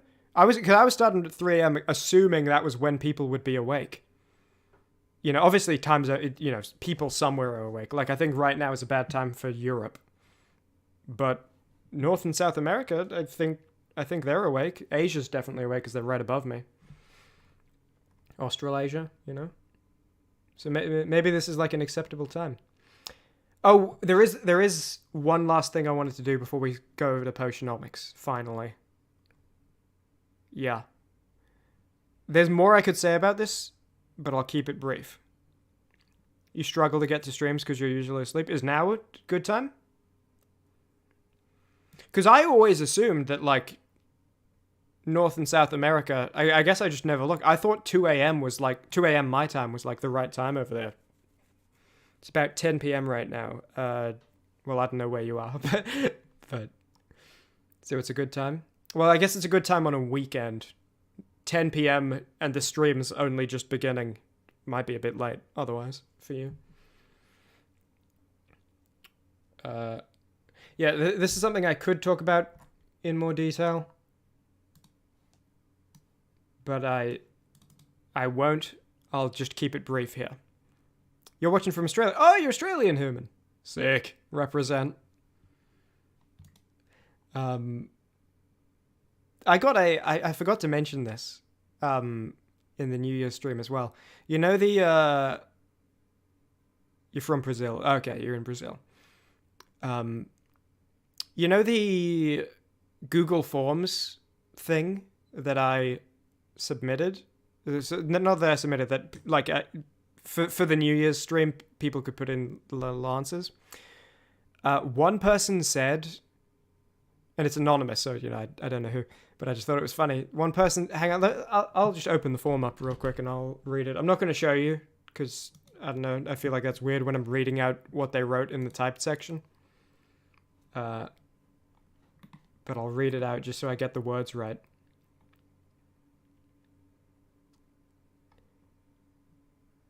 They said...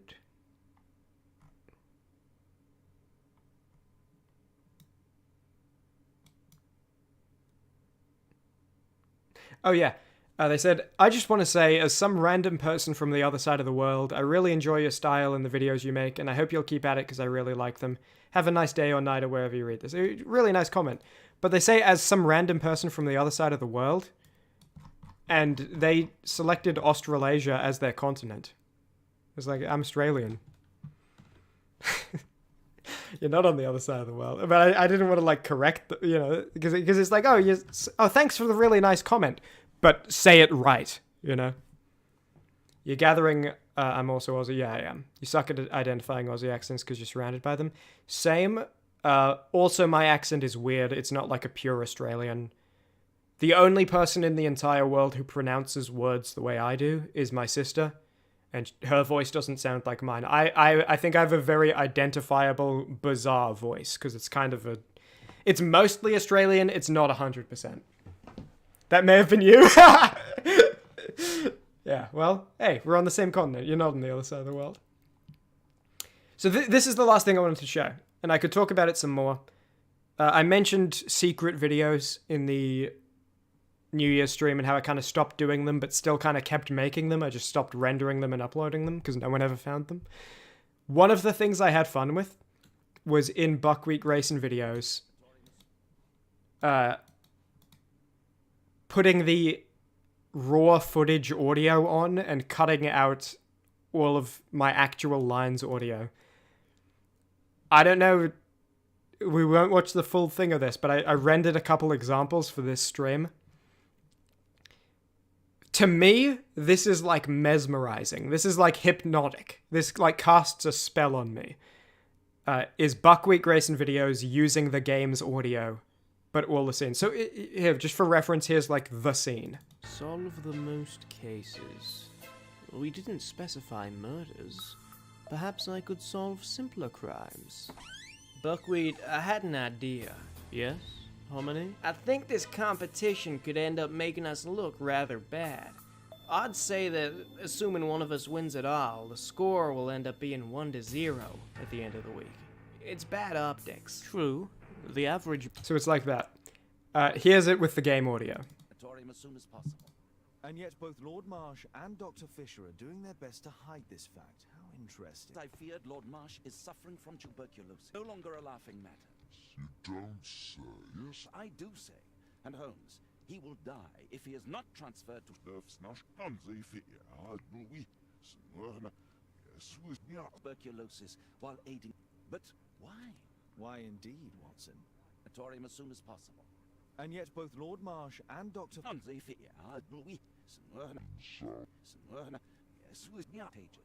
And remember that we have women at heart and him over tuberculosis while he will die. This is like mesmerizing to me.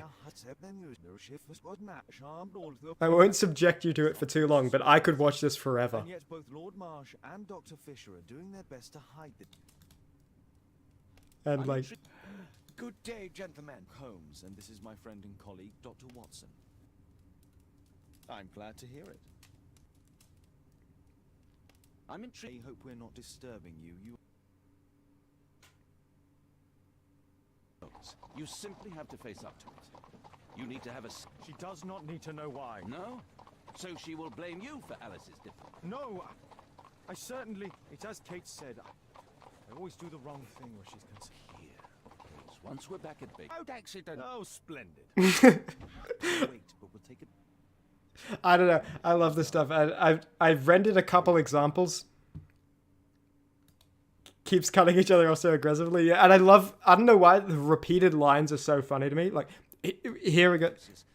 When he keeps going, he will die. Over and over. As soon as possible. And yet both Lord Marsh and Dr. Fisher are doing their best to hide this fact. Why? How interesting. Yes. Why indeed, Watson? How terrible. I have a commitment that I can't pop.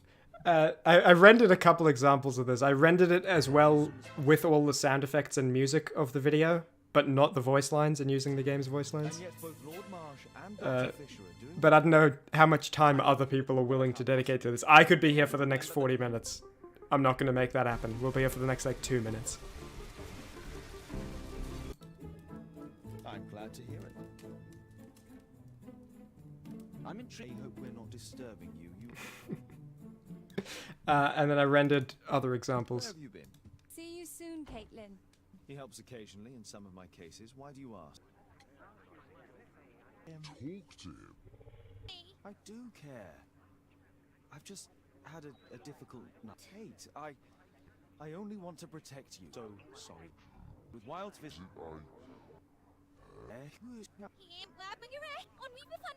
All right. Come here. Did you sleep well, Kate? Is that wild? Whatever is. Well, I'm going to the zoo with Alice. We'll be having. Whatever is.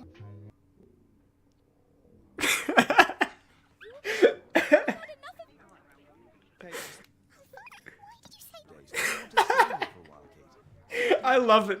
I love this. I'm so sorry, Kate. So sorry, Kate. Wow. This is the confrontation scene, by the way. You know that Wiggins hasn't had the most fortunate. That Wiggins hasn't had the most. Seriously? With You know. indoors?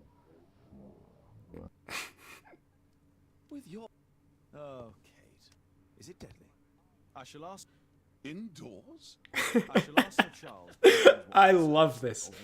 I love this. This is like, and just for comparison, and then we'll move on, because I imagine for some people this is tedious. I love it. Hello. I'll play the actual version of that scene for a few seconds. Innocent. Hominy, look at me. Did you frame an innocent man, have him sent off to life in prison just to win the competition? Indoors? Well, the long answer is yes. What's the short answer? We don't have time for that. What's the short answer? Hominy, that's illegal. and immoral. An innocent man was going to... that's illegal. You can't just say what I've said in a silly voice and act like it makes you right. You know what? Two can play at that game. I shall ask. Indoors? I shall ask Sir Charles, but who knows what he'll say.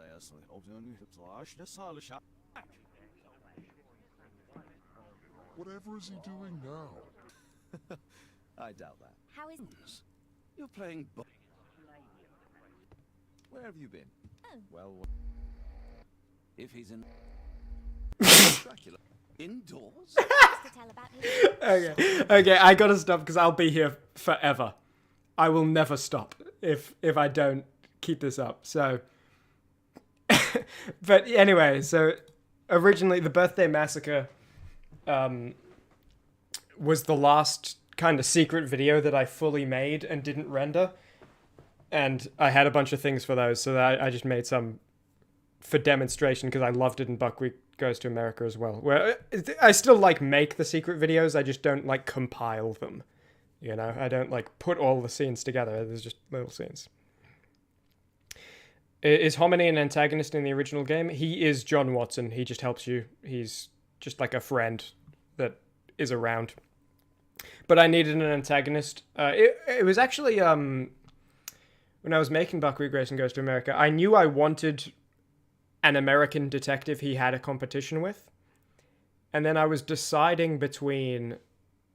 here, if I go to the footage, I can... Or not the footage, but the final video. I could go to the footage, but that would require more navigation. My name is... I was considering making...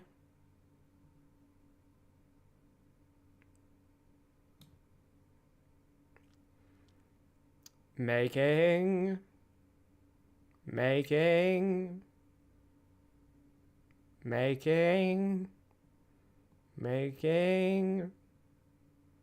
this woman the antagonist, as in the other American detective, because there are a lot of... She's a prevalent character in the game, and obviously whoever the other detective is, I need to have a lot of scenes with them.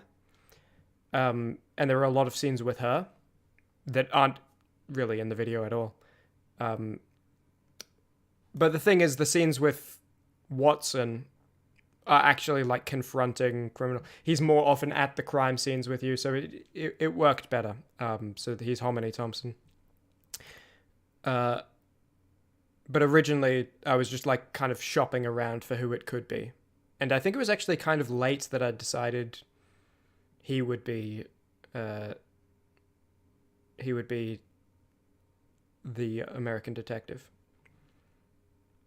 It wasn't, oh, okay, I'll do it quickly. I think I gathered all the footage and then I was deciding.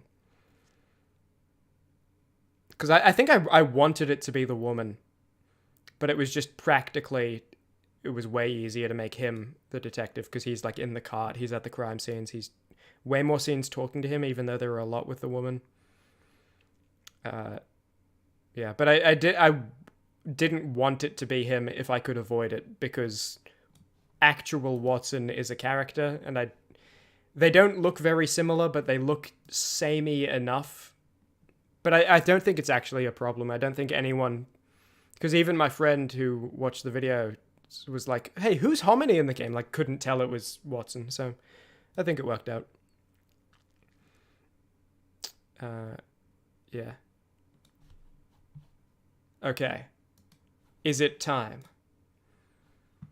Is it finally time? It may be. I think it is. I think we are in the process of going for it. That's my Windows sound, not yours. Don't get selfish. It's not all about you. Okay, I think we're good. So, Potionomics! This is a game... Oh my god, it says how long I've been live right there. I could have done the joke I was planning. How did I not see that? 1 hour, 59 minutes, 17 seconds, 18 seconds, 19 seconds. Is that accurate? I'm actually going to be really mad if that's accurate, because I could have done that. I had such a funny joke planned.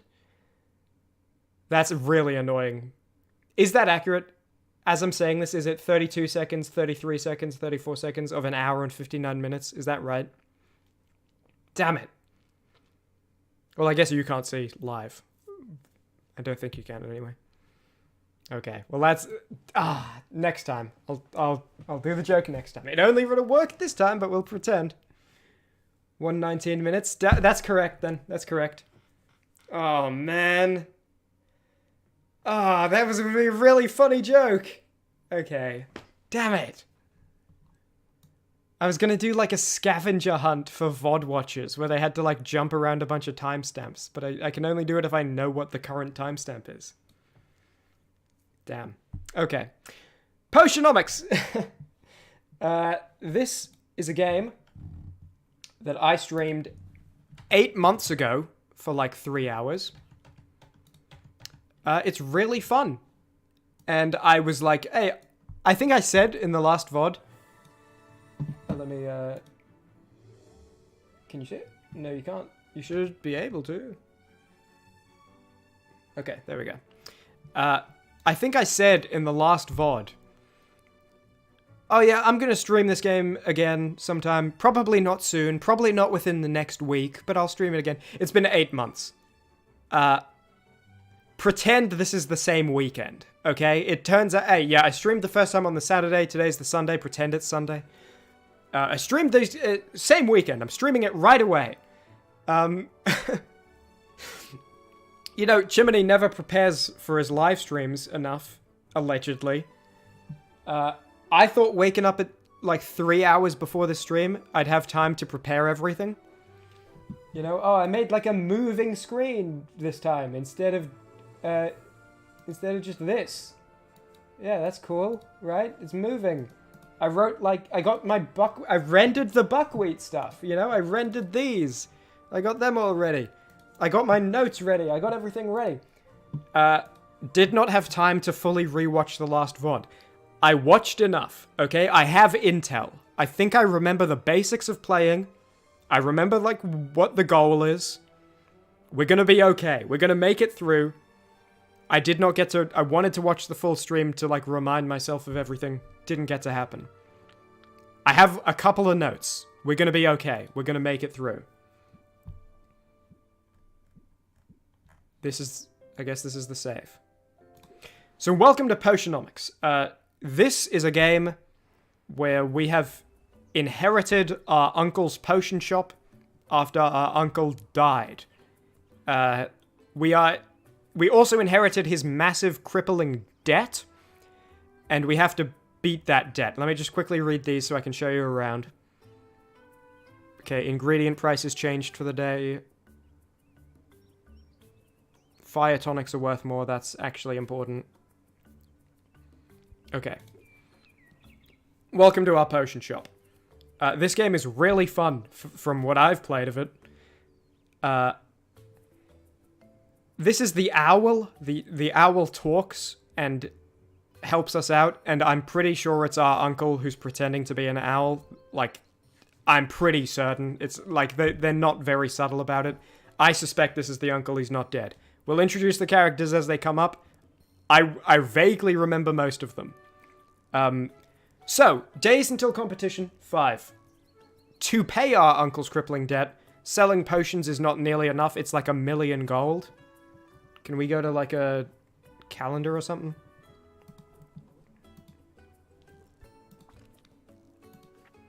Yeah, so there's a series of competition days with prizes.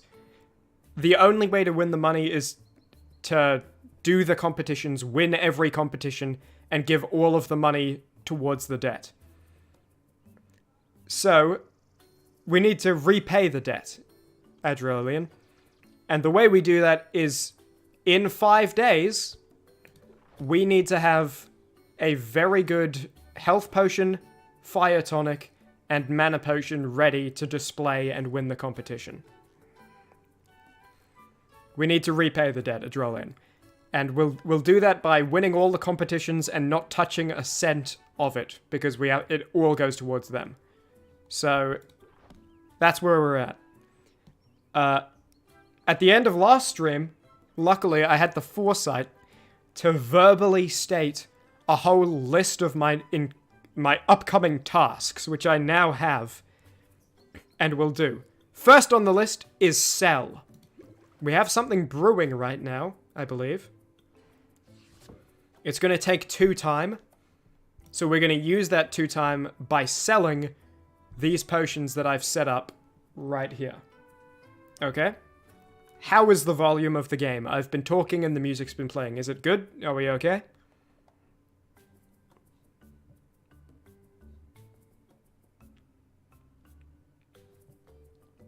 Okay, I'm going to assume it's okay. We got a bunch of friends. We got a whole town to explore. We're going to go step by step through this, and we're going to remember together. Step 1, open shop. My end goal here is to make a bunch of money, buy a bunch of great ingredients, and then make the super potions for the competition. Human, you say you're going to lurk and have some lunch. Thanks for answering some cool questions. Best of luck repaying the debt. Yeah, no worries. If you got to go, feel free to close the tab as well. You don't have to... yeah, I hope it's a great lunch. Alright, we're going to open shop. And we are going to sell. We're going to do a little bit of Potionomics. No one believes me, but I swear I saw a dragon yesterday. I love it. Let's talk money. Alright. So what we got to do here is we got to use the cards in our deck to increase the price as much as possible. They have patience, and using cards uses patience.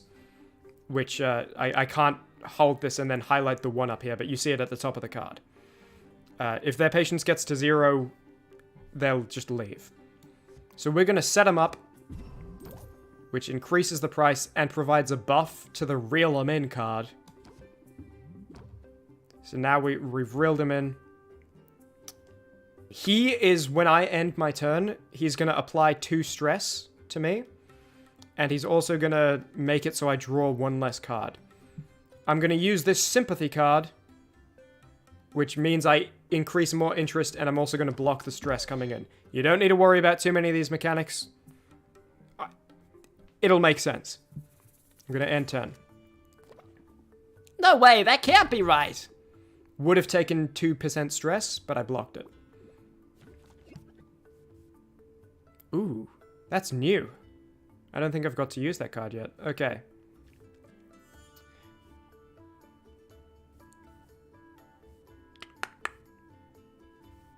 Alright, I'm going to set him up just to raise the interest a bit.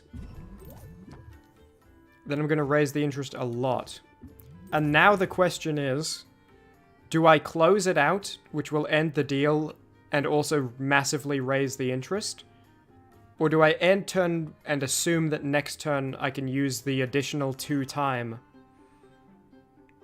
to get an even higher price? We're at 48%.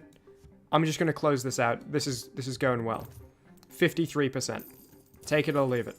I can't wait to try it. Perfect. Thanks for your business. That was big. That was a big sale. 50% extra. Come on up.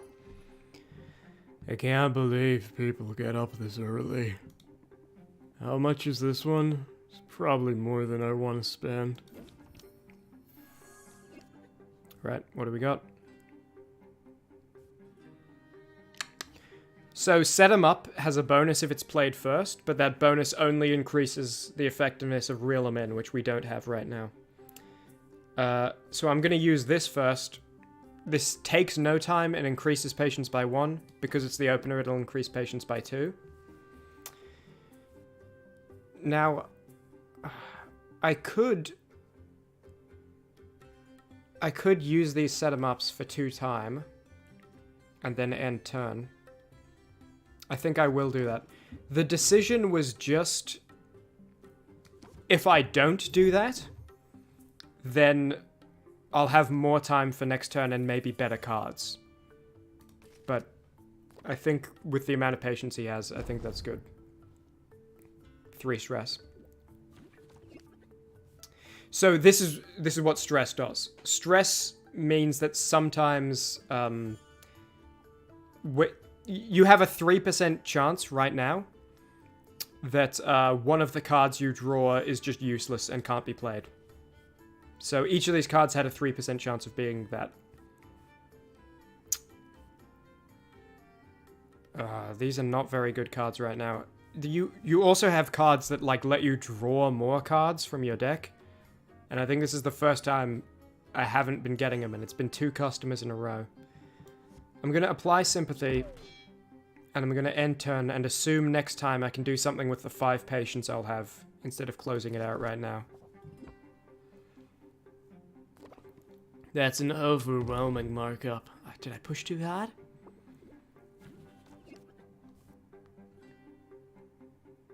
Ooh, never seen that before. So this is unplayable and it'll double the incoming stress. Luckily, we're not gonna go to the 3rd turn. Oh, why is this lower? Oh, he made me uncertain. Okay, but I can make it higher by pumping him up. Hang on, what's... Yeah, okay, this is what we're gonna do. All interest gained by 25%. Next interest by 50%. Next interest by 50%. Close it out.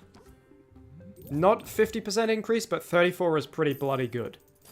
Well, alright then. We're making our ingredient money right now. Who's next? They say the early bird gets the worm, but who wants worms? This one might work for me, but I'm not entirely sold yet. Set him up. Reel him in. Sympathy. The easiest first hand I've ever had. I expected fuchsia.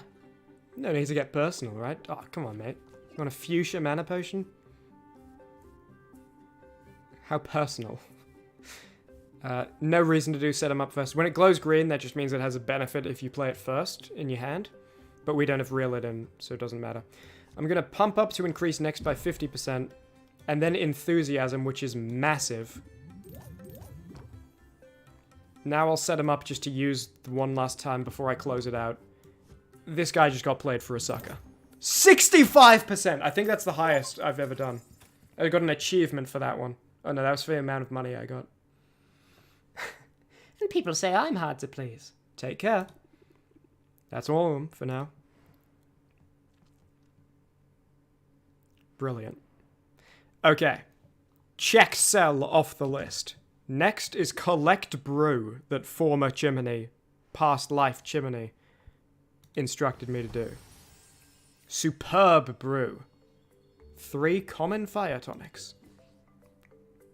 And, alright, cool. Now begin next brew is the next instruction he gave me. So, you brew potions with these ingredients, and they each have certain values of certain colors, and color combinations make... So, for example, a health potion is 1-to-1 red-green, you see here. Whereas a sight enhancer is 3-to-4-to-3 in the ratio. If the ratio is slightly off, it still makes it, but it's just worse. So we're probably never going to be doing that. We just got a bunch of fire tonics, and fire tonics are selling for a lot today. But this next brew will probably be finished not for today. So I say we make some health potions. Hang on, what do we have right now? We have a couple health potions. We might make some mana potions, because if we make mana potions, we'll be able to send Mint out. You're going to meet Mint. She's fantastic. So mana potions are 1-to-1 green-yellow.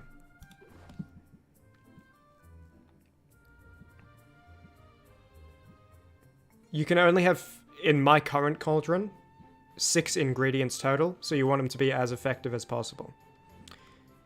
So I'm just looking what my highest green and yellows are. So this is a pretty high green. You can see this one, if you look at that blue circle under the green, that means it smells nice. This one, the red triangle under the red, that means it tastes bad. So that increases and decreases the value. Okay. I don't really, at this stage, care about it tasting bad all that much. So I'm just gonna put my best stuff forward.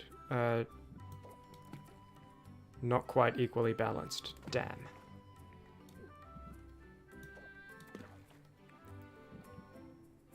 So this is gonna taste a little bad and smell a little good. And this will take 5 time to brew. Ooh. We can put fuel in to make it faster, but we don't have any fuel. Okay. That is crazy. Why is that so... Okay. So what I know right now is that the amount of ingredients you put in, like, you see it's changing from a minor mana potion to a common mana potion. And it looks like if we put more in, it would, like, star up. Because we want, I believe what we want for the competition is 3-star commons. So, right now that's like, we need to upgrade our cauldron and we need to buy better ingredients, basically. Why did the uncle turn into an owl? Did he, like, use a potion or something to run away from the medieval IRS? Well, according to him, he's not a bad liar and he's awful, and I'm pretty sure the reveal at the end of the game is going to be, like, hoot hoot uncle. In short. Okay, we'll start this brewing.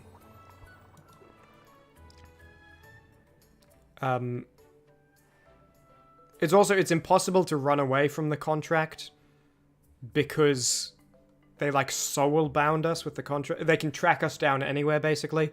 My suspicion is he turned into an owl and it's like his soul cannot be located then or something. Begin next brew, tick off. We're gonna go meet Mint now. We're gonna travel to see our friend Mint, the budding hero, who is a hero we're sponsoring and, like, helping level up. Are you ready for this? Well, this is Mint's voice. Hello, Chimmaney. Well, this is Mint's voice. You should be able to do this one pretty quick because it's, you know, you do this voice fairly often. It's, you know, it's not a rare voice in your little repertoire.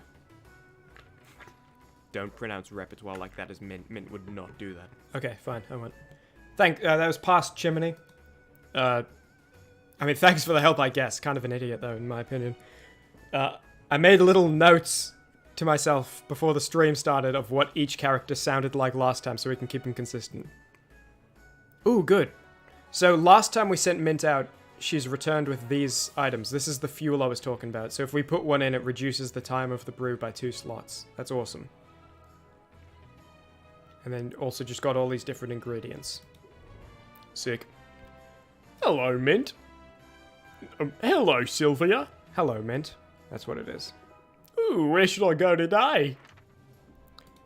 So I would like to send Mint out. We might not be able to, though. Oh! I might have made a big mistake. Hold on.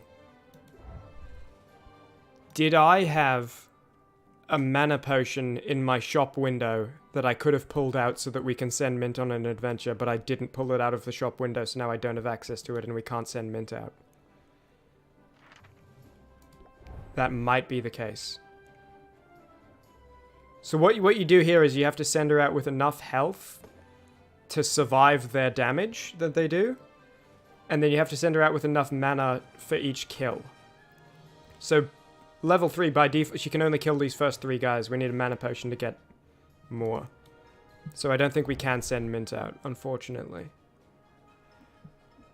What we can do, though, is we can invest in the guild hall. And that's another way to get ingredients. Hello, Chimmaney in the future. This is Baptiste from the past. I just wanted to let you know that this is this guy's voice. And also, this guy, like, sucks. So avoid speaking to him at all costs. But if you have to, this is what he sounds like. Okay, that's great. All right.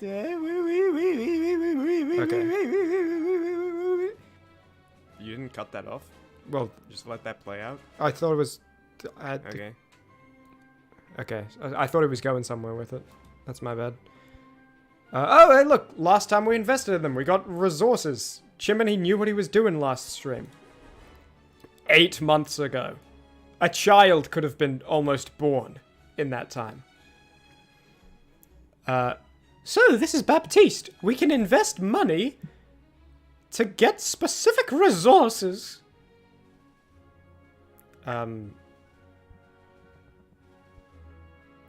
Right now, this looks like the only good one. You can see this is a very potent red. This is a decent yellow. But you can also just buy them from the ingredient shop, which we'll check out later. I feel like it's not that necessary. I mean, maybe this is a bit cheaper, but it's like, who cares? And then this one, which is 3 ingredients. I don't think we have any... Is there a...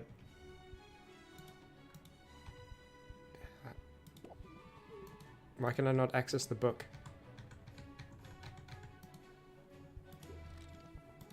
Okay. I don't think we have any potions right now that use all 3. Except whatever a sight enhancer is, but that has not been relevant yet. Okay, pressing escape does nothing. So we're just going to invest in this red. We'll only disrupt the ecosystem a little. And rare ingredient bonus, I think that just means the chance that they come back with an extra ingredient beyond what we're requiring from them. I'll make sure they leave immediately. So I think that's tomorrow they'll be done. We have quite a lot of money, so let's go to the best character in the game. We're doing a speedy introduction so I can get to, like, making jokes again instead of talking. Hello, Chimmaney. This is Muktuk or something like this. I'm actually not sure, because it seems like I changed the voice a couple of times. But as long as it's deep and it's kind of got like a happiness and there's like a bubble in your mouth, you'll probably be alright.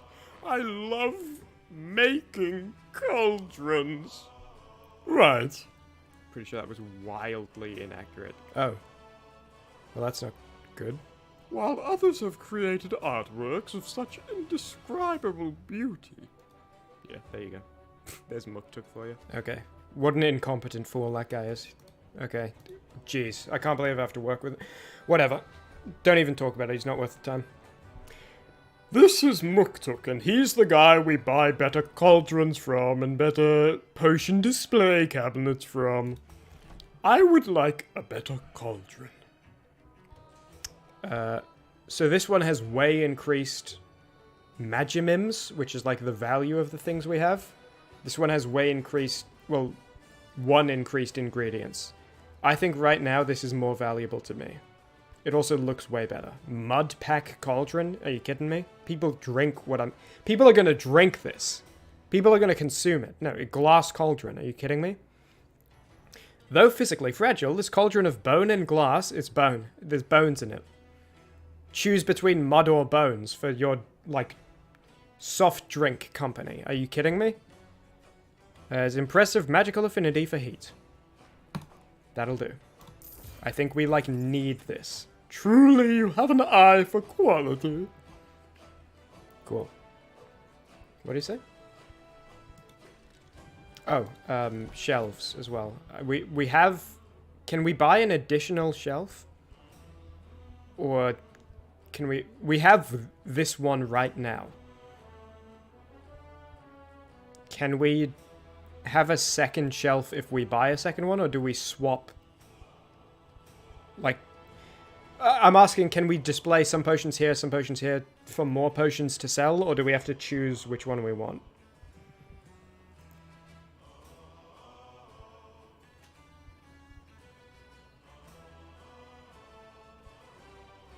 Oh, that's interesting. Okay. Right now, I think... Let's just check upgrades and see if I can upgrade the cauldron. No, I need that from somewhere. Who knows where, though. And you cannot upgrade equipped shelves. Okay. I'm just thinking, should we buy another shelf? Okay, we have quite a lot of money. I'm going to buy this shelf. And we'll just see if it can be placed simultaneously. Sick. And then let's see if we can upgrade it too. Why not? Nah, we need cactus. All of these characters we can hang out with to reduce our stress. I have never hung out with a single character because my stress has never been that high. We'll probably get to doing that later. The other thing is, selling takes 2 time. Traveling, like coming here, takes 1 time. When we go back, 1 time will be used.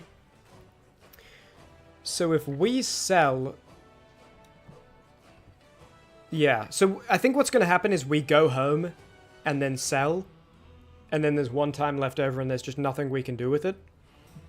So maybe we should hang out with someone. But before that...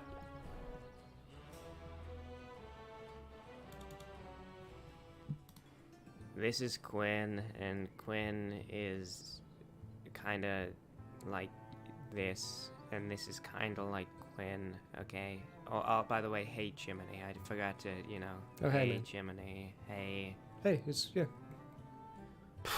Jeez. That guy's so needy. So yeah, this is Quinn. Quinn is like the manipulation monarch. Taught us a bunch of lessons about how to like ruin people's lives. And we can give them little ingredients that we have. And then they'll be able to have them in stock. So we got these from the guild hall. I like the look of that one. And Quinn... It becomes renewable, basically. If we give 1 to Quinn, then they can renewably have it in the store from then on. Sick. Let's see what sort of ingredients we got. We got $400 because we did massive sales. So in theory... Oh, and some stuff's cheaper as well. That's actually... It's really cheap. We might get a ton of those. Yeah, no, see, this is the same one that was... And it's 7, and it was 7 before. So I guess that's just if you want to get more than the 10 they have here, you send them out. Anyway, we want to make... We want really high green, blue, and yellow. Let's see what we can get. Because we... Oh, and if I get this... This is the, This is the... To upgrade, isn't it? That was what it was. Awesome. And, the other thing was like a cactus. You don't have that, do you? No. Okay, that's really cool. Because basically, over the next 5 days, we need to get our, like, cauldron good enough, and then get good enough ingredients that we can make these killer potions, right? Every sale we make is just to get better cauldron and ingredients for the competition. None of these are particularly high yet. I mean, this one's good. I have a couple of them though, don't I? Can I see? Yes, I can. I have 6. Yeah, I'm good on that. I think we'll wait for that massive red to come in. Ooh, these are good though. Yeah, and they smell nice. Okay, we'll get a couple of these. That's a big purchase, but I think that's worth it. Okay, and here's our big yellow. So we'll wait for the big red to come in from the bloody guild hall. Get a couple more of these, just because they seem like a good ingredient too, and then we'll get some of these super cheaps. Because these are always useful. You know, I'm just going to buy out the stock of these while they're super cheap.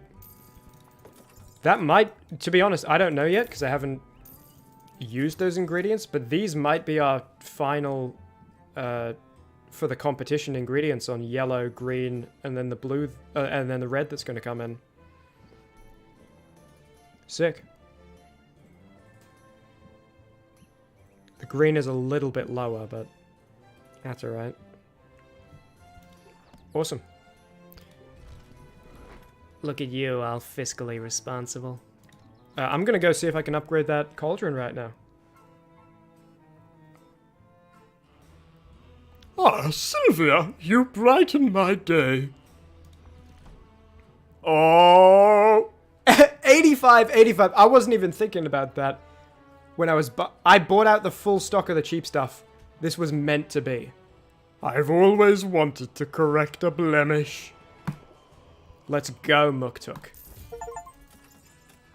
I just got 2 achievements, one of them for having $0 in the bank. Alright, well, it's going to be a while before this looks rare, so that's probably going to take a little bit. Your business, it is appreciated. Awesome. So when we travel back, it's going to use 1 time, then we're going to sell, which will use 2 time, and there'll be 1 time left over that just gets wasted, unless we use that time to hang out with someone. Mint and Muktuk are the only people I care about. I'll be honest. Quinn is, you know, interesting, but we're kind of just... We're both using each other at the same time, right? Quinn is like, oh, I'm totally abusing this potion seller, they got no idea. And I'm like, oh, I'm totally abusing this ingredient seller, they got no idea. We're like simultaneous, it's a battle of wits. And the winner changes every episode. It's Tom and Jerry. Mint, I'm also manipulating Mint, but Mint doesn't know that and isn't trying to manipulate me back. So it's just like... This is just like, oh yeah, we're friends, and I'm like, I'm getting so much profit out of you. This is like, I'm getting so much profit out of you, and also thinks getting profit out of me. And then Muktuk is just awesome. I actually like Muktuk. He might be manipulating me, but I don't care. I mean, I like Mint too, but it's, you know, I'm getting my money's worth, yeah. Yeah, so I've never hung out with any of these people, just because I've never had that high stress. I feel like this still isn't that high, but since we're just wasting 1 time otherwise. Let's go bushwhacking with Mint. Those bushes won't know what hit him, mostly because they're just plants.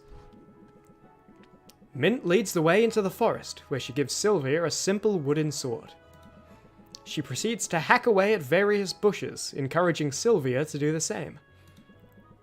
Some of the bushes drop coins. One even drops a gemstone. Mint suggests they donate their windfall to the local soup kitchen, and Sylvia agrees. Does Sylvia agree? I don't understand the science, but this sure beats checking the cushions for loose change. Sylvia feels a little closer to Mint and mildly less stressed. Okay. That was cool, just a little thing. So we know it reduces at least by 4. I thought it'd be maybe a bit more involved than that, but I just want to see what the next hangout was. What's rank up? Okay, well it costs 1 time, so we'll do that later. Is Mint a weed head? No, Mint takes their health very seriously. Are you joking? Look at Mint. Mint. I guarantee you this, okay? And I say this as Mint's friend who is manipulating her constantly, but as her friend. Her lungs are more powerful than anyone's. They're more powerful than yours, more powerful than mine. Her lungs are in perfect health, I guarantee you. I reckon most, like, city pumps, right, that, like, pump water around the city, if you replaced the pump with Mint's lungs, it would work just as well. Okay. We're gonna go sell. Be safe out there. She does seem very relaxed all the time. Some people are just relaxed people, okay? It doesn't have to be drugs. No drugs. People are just relaxed. People are just happy.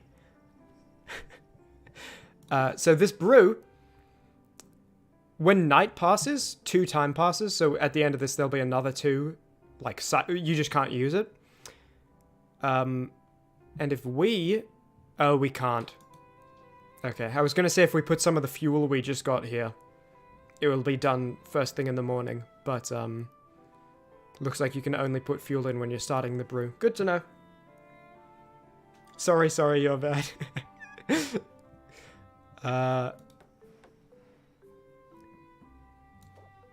Oh, can I replace the cauldron while the brew is going? Maybe not. I'll do it later. Store shelves. Looks like I can only have one right now. But we're going to sell the fire tonic. And I did have a mana potion. I could have sent Mint out if I grabbed this. We're going to sell the fire tonics. So this has a bonus for tonics. I believe this has a bonus for potions, yeah. We're going to get a lot of money from these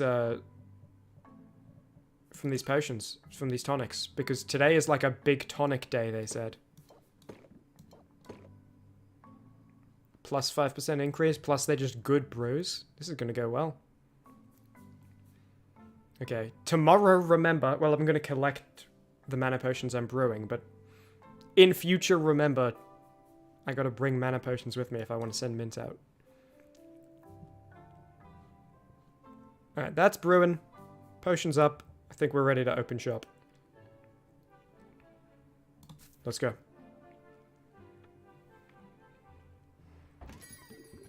Ah! It's spooky out there at night, but there's a lot of beauty too. Do you think this potion will give me a boost? See, this is what I mean by the manipulation. I like Mint. I think Mint's cool. I like hanging out with Mint. I like talking to Mint. Mint's a really energetic, positive person. I'm going to charge you plus 50% for this fire tonic. You're gonna, like, it'll cause me a bit of stress, maybe, for you to be like, oh, come on, but can't you just get... I'm charging you plus 65% for this fire tonic. Because I know I can get away with it.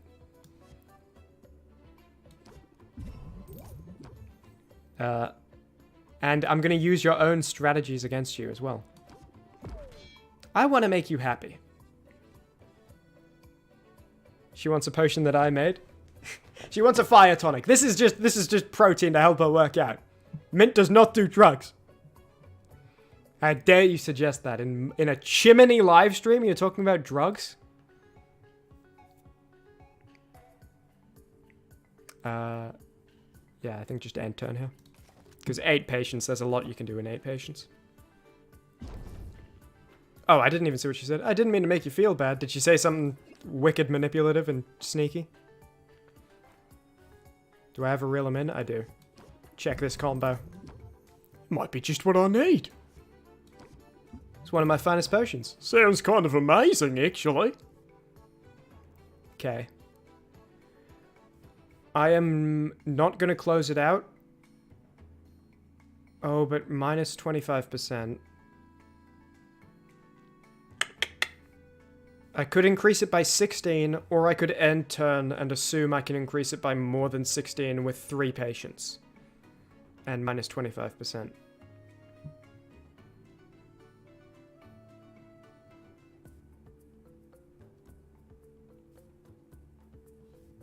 I'm going to take a risk here. Gosh, it sounds great. I hope I can afford it. Guess a discount isn't out of the question. It's out of the question, man. Alright, let's see. I got 3 time to work with. Pump up. See, look at Muktuk's cards, by the way. Plus 50% to the next thing I do. Massive... Ah, but that I can't actually do this because I don't have the time for it. If it reaches 0, it's a problem. So I can only use something that's worth 1 time. This is all I can do. And then I'll close it out. I still think that was worth it. I think that was better to go to this turn. Sounds kind of amazing, actually. You're a lifesaver, Sylvia. Have a nice day. Who's next? I waved to you on the street yesterday, but I guess you didn't see me. Do you think this is a bad idea? I just want to be prepared for the worst. Oh! They were talking about this at the end of the last stream, but I never got to do it. He's putting in an order for the future. After a public safety report revealed We're in a place called Rafter, by the way. We're on an island that's just, like, establishing itself after the Witch Queen Maven got killed. And so, like, we're building up a big city. We're on the ground level here. After a public safety report revealed Rafton's most common causes of death, some citizens are stocking up on preventative measures. 170 for a poison cure and a fire tonic, both minor. In 3 days. I'm going to accept this because it's our first, like, pre-order. But I'm accepting this not knowing how to make a poison cure. And that might be, like, impossible. I don't know what happens if I can't fulfill this in 3 days. But for 170, sure, mate. Really? No strings attached? I have my doubts, but I thought I'd at least ask about this one. And he wants a fire tonic right now. Okay, can I check my book? No, I can't. Poison cure, fire tonic. Were they both common that he wanted? Where are all my draw more cards cards? We haven't seen a single one this whole day. Alright. Again, playing this first doesn't have a benefit because I don't have reel them in. So I'm going to play this first because it'll increase the interest by 25%. So it's better to play that one first. You chose a good one. Doesn't look that special. Ah, this one's my pride and joy. I mean, it's not the worst one I've seen. Only 2 time left. Let's see what we can do with that. We could end turn to not take the stress, but I'm happy to take a bit of stress. Oh, we even had a block up. I didn't realize. And we have a close it out. Okay. We can do 1 pump up and then close it out. If we did the other, it would run out of time, but I mean, that's pretty good. 52%. Maybe it's not so bad. Well, alright then. Thanks, come again. Who's next? Masters of Manipulation. Okay, alright, if you want to talk about drugs on a Chimmaney stream at Drolian, this is your one opportunity. Okay, right now. Get out whatever comment you want to make, right here. This is the only one you're allowed. I'm waiting. I hope the heroes make use of this place. That's a bad voice.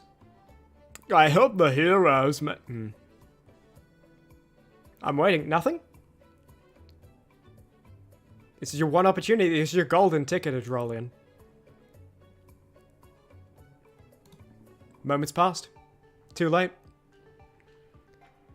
What's like a surfer dude sound like? What's a surfer dude voice? I feel like there should be a surfer dude voice. But I can't think of what a surfer dude sounds like.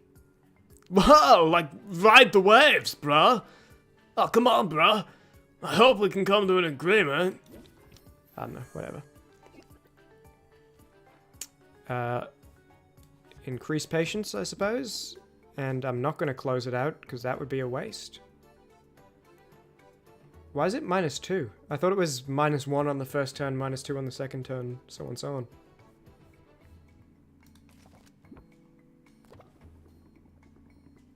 Oh boy. If this something. Oh, they got 1 foot out the door.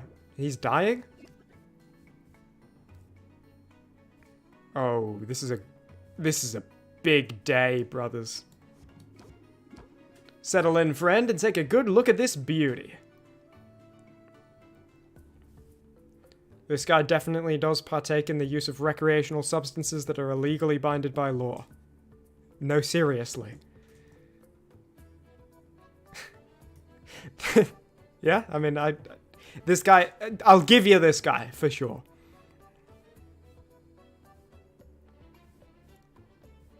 He fits the bill perfectly. Yep, yeah, he does. Yeah, let's do it. I want to make a deal with you. I'm liking this more and more. I didn't realize I was going to get a deal made with me. This one's as good as they come. I like what I'm hearing. This one's my pride and joy. I like what I'm hearing. And 4 time left. This'll unclog a drain, right? Okay, 4 time. Let's think carefully. We don't have reel them in, so no point setting them up first. I can double pump up sympathy and close out. Okay, that is massive. Look at this. All interest gained plus 25%. Next interest applying plus 50%. Next interest applying plus another 50%. Close it out. From 48% to 66%. Things are looking up. Oh, it's so easy to scam a guy who partakes in the use of recreational substances that are illegally binded by law. Come back soon. That's all of them for now. Nice.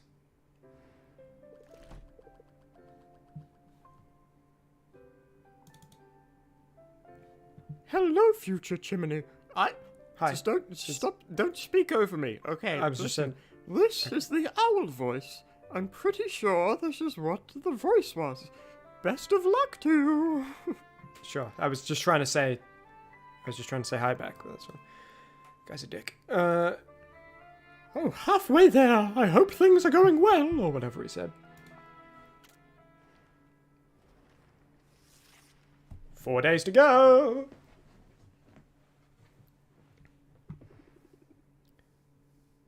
Would it be weird to have ramen for breakfast? Why? If they discover that the uncle's an owl, will he be arrested? Depends on if I've paid his debt back or not. I think it would probably be if they discover he's an owl, then that he has to pay the debt. But we have a deadline on this debt. It's not just like, oh, if we don't do these competitions, like, we'll pay it back later. It's like, no, dude, if we fail a single one of these competitions, we will miss our payment and go to jail forever. So it's like, time's ticking. And it would be ticking for him too.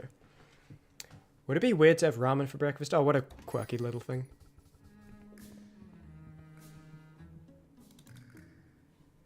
Hey, Chimmaney. Hey. This is Chimmaney. Yeah. I'm scrolling through the last stream to get the voices for you. Right. Putting in the hard work that you never thank me for, but that's fine. Oh, well, thank you. It's too late now, so let's start. Okay.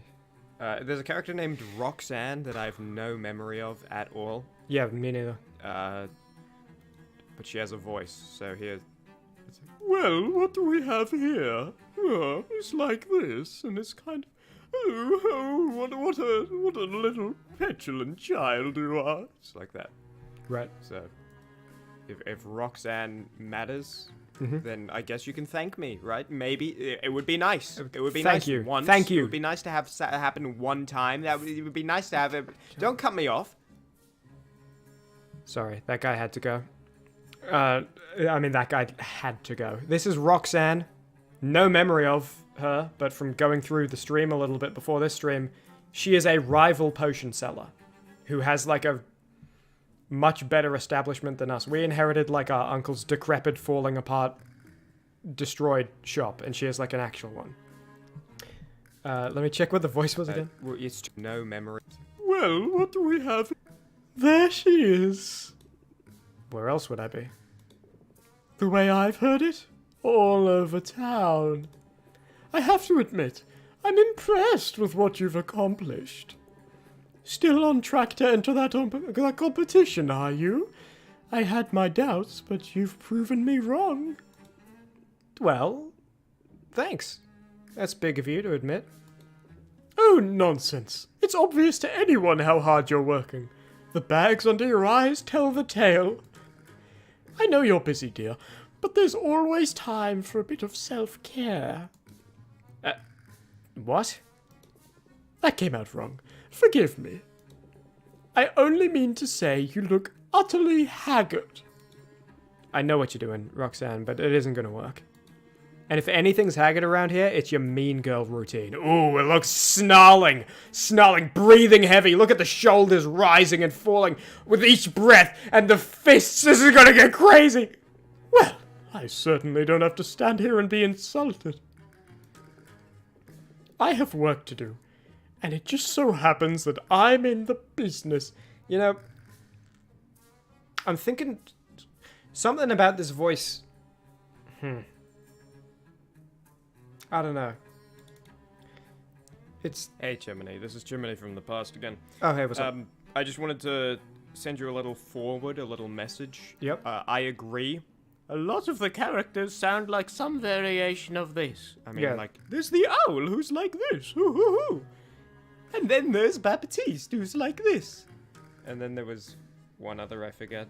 It might be Roxanne, because I seem Yeah. to be forgetting her a lot. Me too, yeah. You have my permission to change those voices. I do? Okay, you have my permission. Okay. Do what you like. All right. Got it. I mean, I just spent who knows how much time preparing those voices for you. You can Yeah. throw them to the side and just make new voices if you want. If you think they're too samey, that's fine.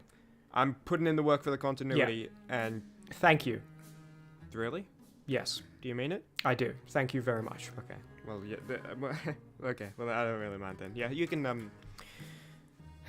Okay, I gotta go. Yep, I can change the voices. You can change the voices if you want. Do you have permission? Okay. Bye. That guy's really hard to deal with sometimes. Okay, so we might change some of these voices, because a lot of them are just like this, with a slight change. We'll workshop it. It seems like she's about to leave, so we'll workshop it next time she shows up. I have work to do, and it just so happens that I'm in the business of putting you out of business. She's going to be replaced by, like, someone with a completely different accent. Mind the gap. Gem ingredients less, ore ingredients less, bug ingredients less. Cool. The Enchanted Forest has weaker monsters and less loot. Is that where we want to send Mint? It's annoying if true. And the ingredients cost more. Okay, that come from there. Cool. I see you've accomplished your first custom order. Accepted. I'll write down the details of any custom orders you currently have. You can also mail the order directly to the client. Cool. So, custom orders. We need a poison cure and fire tonic, each of which minor. How do we make a poison cure? 2 red, 1 yellow, 1 blue. Okay, this is not finished brewing yet, right? It's one more time.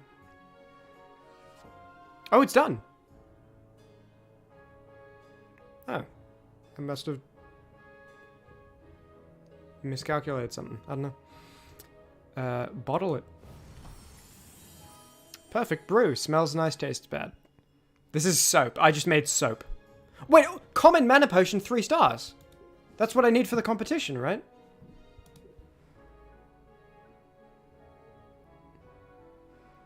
So if I just keep one of these, like, in the side... Yeah.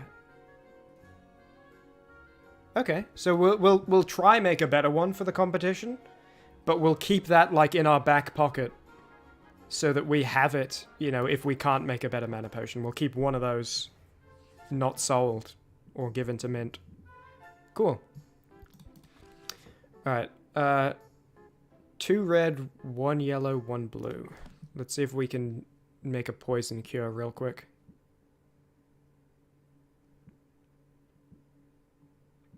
Yellow, blue equal, red double.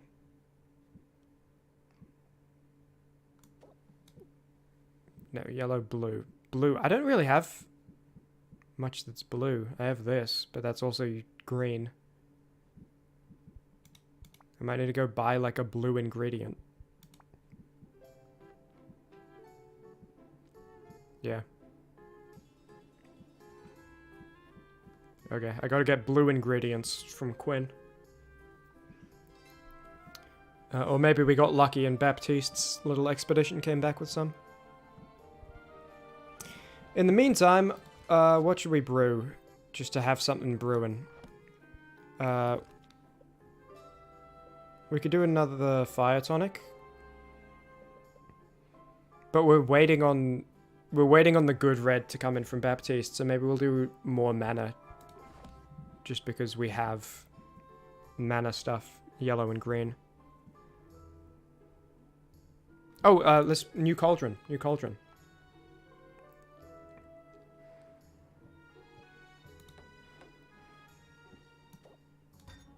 Nice. And,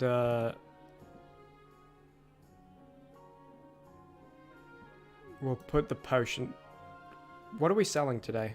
I'm gonna assume it's potions, not tonics. I think I like that as it is now. Where do I forget where I buy these from. It's probably Muktuk. Alright, I'm gonna put these ones on display because they're worth a hell of a lot. Wow, 128? That's crazy. And also because I don't want to sell all of them, I want to keep some of them. So...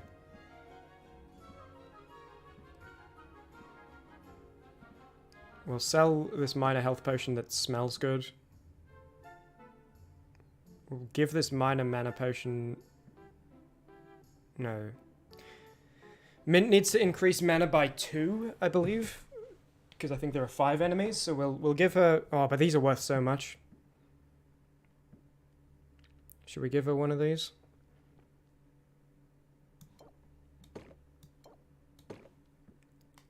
We might.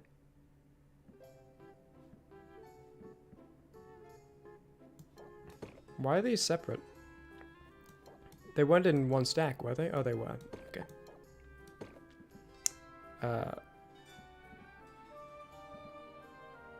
Okay, I guess we'll sell these and we'll give Mint this stuff so we can send her out to gather more ingredients. I mean, this is a big money investment. You can see why. Okay, listen. Maybe I'm a manipulating, upcharging pseudo-friend when I charge Mint extra for Fire Tonic. But then I also, like, give her potions for free so that she levels up. And yes, the potions taste bad or smell bad because they sell for less, but it doesn't matter. They have the same effect on Mint. So I give her the offcuts. But I give it for free. I'm advancing her in her career. All right. So what if I upsell a fire potion for plus 68%? Yeah, this is not going to be a big profit day, but that's all right. I'm happy we got these mana potions. All right.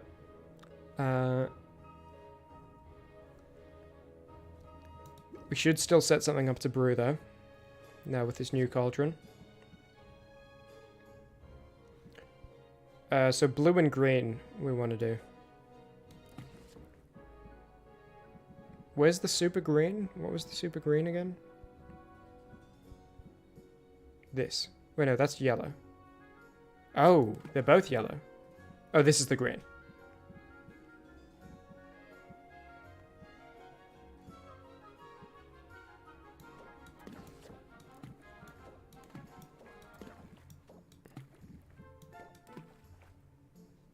And I can have another. Oh, wow.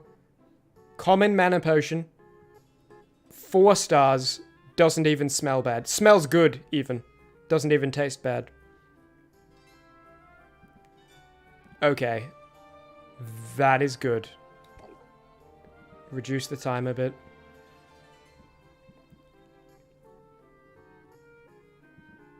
This might be even better for the competition. Smells good, 4 stars common. And they just want 3-star common. Yep. Okay. We got our competition mana potions. Now we just need to worry about health and fire.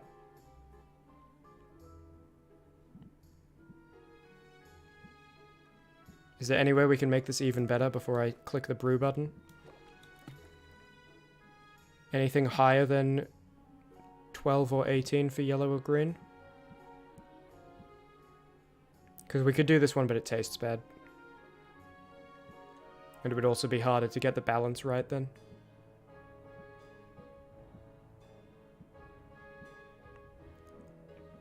Yep, that's it. Oh, this is killer. Alright. Brew this. It'll be done in 3, which means we can sell and go to town. In any order of our choosing. But if we go to town, Okay, we're gonna sell these potions, these like kind of cheapo ones. Then we're gonna go to town, buy stuff for the poison cure from Quinn, and maybe and like collect stuff from Baptiste, send Mint out, and maybe like hang out with Muktuk. And then when we come back, this will be done. Also, let me check out my deck, because... So, the way spending time with these people gets you cards from their genre. But do I not have any cards? And you have 20 cards in your deck. Do I not have any cards that draw cards anymore? Think Sylvius at Think is not in my deck. Scheme. I took it out of my deck. Oh. Okay, well these have to stay because these are amazing. This is great. So this is Sympathy. Yep. Sympathy, Pump Up, Enthusiasm have to stay. What's Captivate? Is that... That's him. Increased Patience. That's pretty nice. Close It Out is fantastic. I hate ending it without ending it with a Close It Out. Reel them in, set it up are just pretty good. Okay, I guess for now, I'll just not have any more drawing cards. Let's do a save.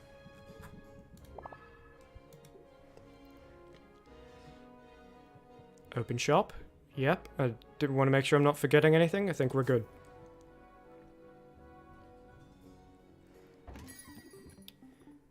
Good to see you. I mean it. I want to spend some money if that's alright with you. I'm looking to unlock my full potential. Oh, you want 2 common mana potions in 3 days for 180. For 180? So you're paying 90 for each. Aren't the common mana potions I just brewed worth more than that? Okay, I'll accept it tentatively. Awesome. I love it. Let's talk money.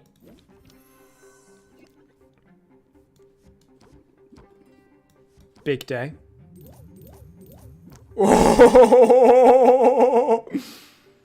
What is this? I've never looked at this before. Is this per encounter, or does this, like, next time Peppy Artisan shows up, he's, like, a fan of me? I'm sort of feeling it. Okay, so this is gonna take 3 time, because... The longer I look at this place, the creepier it seems. Like my nephew. He eats crayons. Yeah, the nephew probably does have 1 foot out the door, to be fair. 4 time, so this will be the end. Last turn. Okay. Hang on.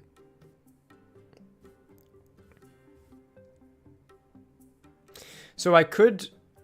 I only have 4 time.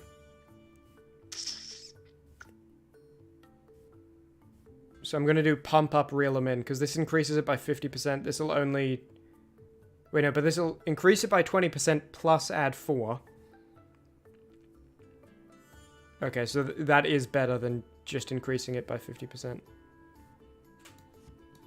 Set them up. Wait, what? I can't wait to try it. Oh. Did I get, like, maximum value or something? I didn't see what the number was. But I saw the bar was, like, close to... Okay, come back soon. Next in line. Maybe I hit the max.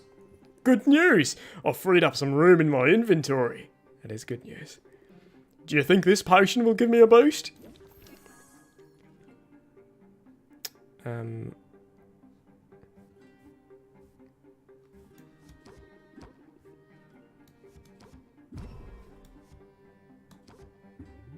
There's no better potion for you. Sounds kind of amazing, actually. I was trying to save money this week, but that's not your problem. Guess a discount isn't out of the question. It is out of the question. Okay. It's rare to get to like a turn 3 because it feels like, you know, using up patience without playing cards is just like not good. But we got so much patience this time. And we're going to block the stress and apply sympathy. And we're going to pump up. And we're going to reel them in for massive. Sounds kind of amazing, actually.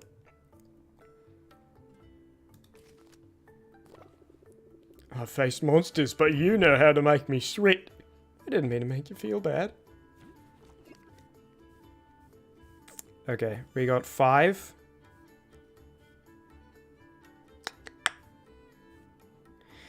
We can't set up reel in and enthusiasm. We can't even reel in an enthusiasm. So we're just going to set up enthusiasm, close the deal. Oh, look, went to max, 63. Okay, there you go.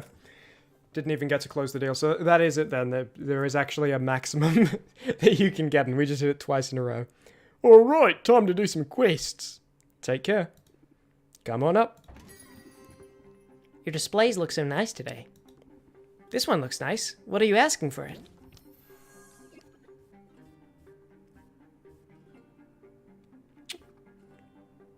$11 patience. So I'm not going to close it out this time. Okay, I'm going to set up before I pump up, assuming that next turn I can get something bigger than a pump up to use the 50% bonus on.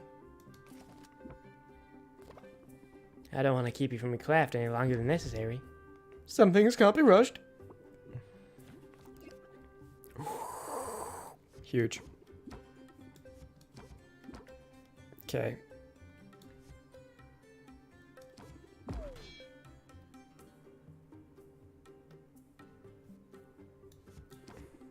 I want to make a deal with you. I'm totally blown away. He's going to decrease the value. So I could close the deal right now. But with 5 patience, I'm sure I can undo whatever he does. Yeah, minus 3%. Who cares, brother? I wonder what I'm going to do this game. Alright. We got time? We got time. Set him up. Pump him up. Close it out. Boom. Oh, look, we hit the max. 70% hit them. Oh, You're the best. yeah, I'm also the worst. I'm the best at being the worst. You know what I'm saying? That's all of them for now. Sick.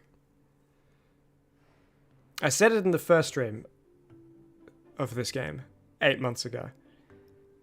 But I really like how there's so much to do. Like right now, I'm just thinking, okay, I got to go do all the stuff in town. You know, at the guild hall and Mint and Quinn for the poison brew.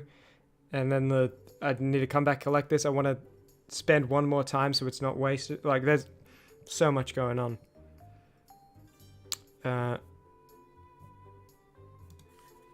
But yeah, so this is 180, so it's 90 per common mana potion.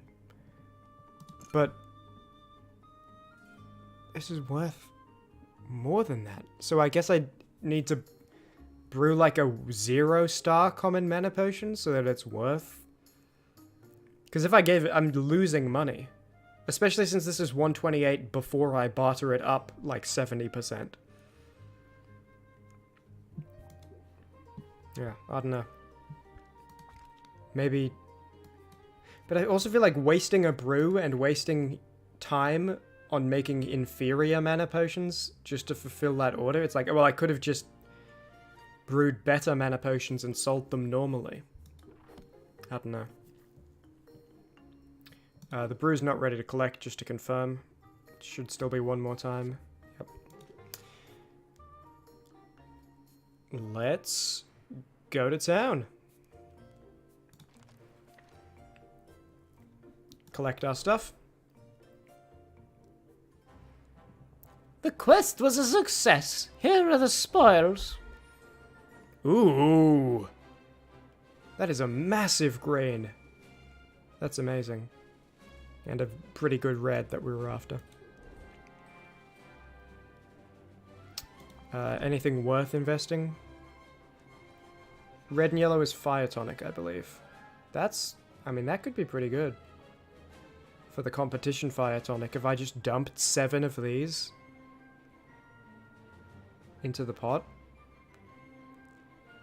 to fill up the 7 ingredient slots? That would be crazy. This is a very big red, but it smells bad, is that? Or it feels bad? Yeah, I think that's feels bad. And then this is, we've had that.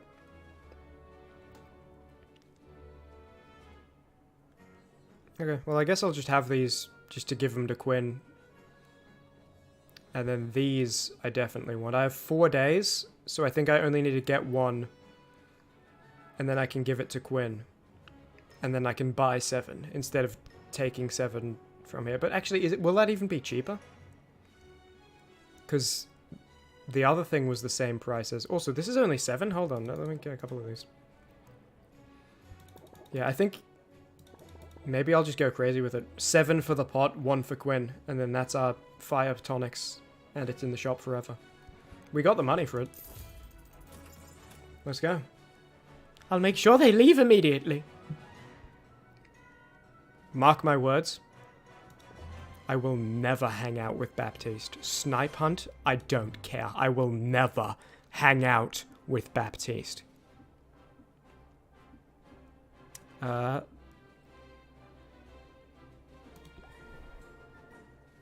Let's give this stuff to Quinn and see if we can get something for the poison...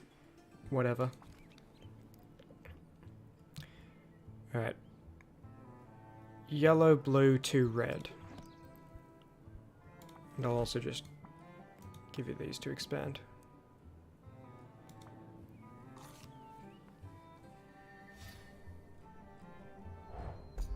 Sick.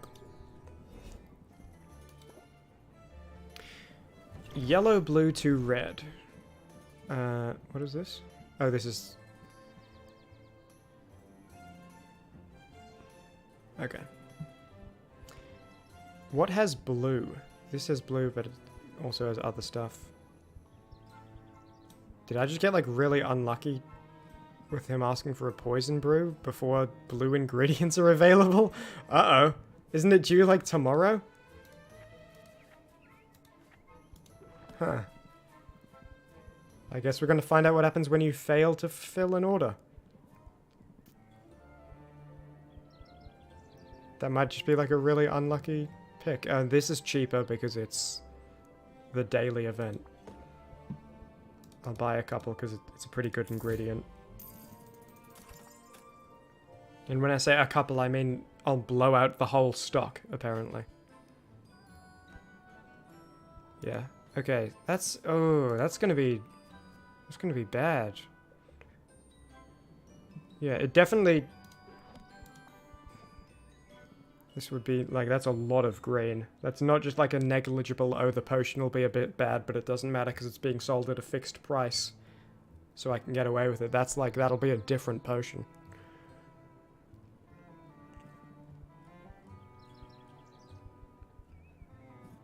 Okay, well...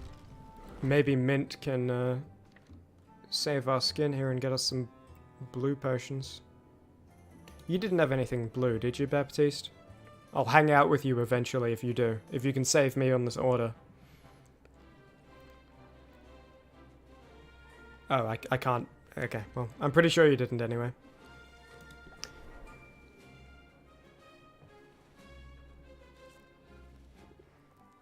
Hey, you found me! I love Mint. Mint is awesome.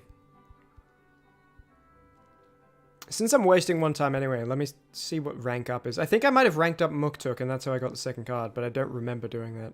Let's hang out here for a bit. Oh, cool. This is what I thought the other thing would be like. It's like a cutscene. Also, something's... I'm in a daze right now. Sylvia, I'll love this guild hall to pieces, but let's be real. It is a death trap waiting to happen. Want to make the rounds with me? I could use an extra set of eyes. Mint stalks the guild hall, her shoulders squared and her eyes steely with determination. She produces a rough sheet of sandpaper, then sets to work smoothing down the sharp corners of every table she finds. I thought this was going to be like, oh, it's in disrepair, like, you know, you can fall through the, rotten floorboards, the roof is caving in. I didn't realize we're baby-proofing the guild hall. She moves fragile vases to higher shelves. She padlocks a drawer full of kitchen cutlery, shurikens, and minor explosives. You can't just padlock... Okay, I like Mint, because that is such, like, an illegal thing to do, to just walk into a place that you're a member of and put a padlock on things. If I didn't know better, I'd say you were baby-proofing the guild hall, yeah. So, and Mint she would never try to manipulate me. That's the benefit. You can get away with manipulating her. She would never even think. She's just so positive. She's such a force for good. And she's got deep pockets that I can reach my hands into. What's going on? Is one of the heroes, you know, expecting? Only in the sense that I'm expecting my colleagues to overindulge and start bumping into things. It happens every night. And bruised chins are no fun on long hikes or dungeon delves.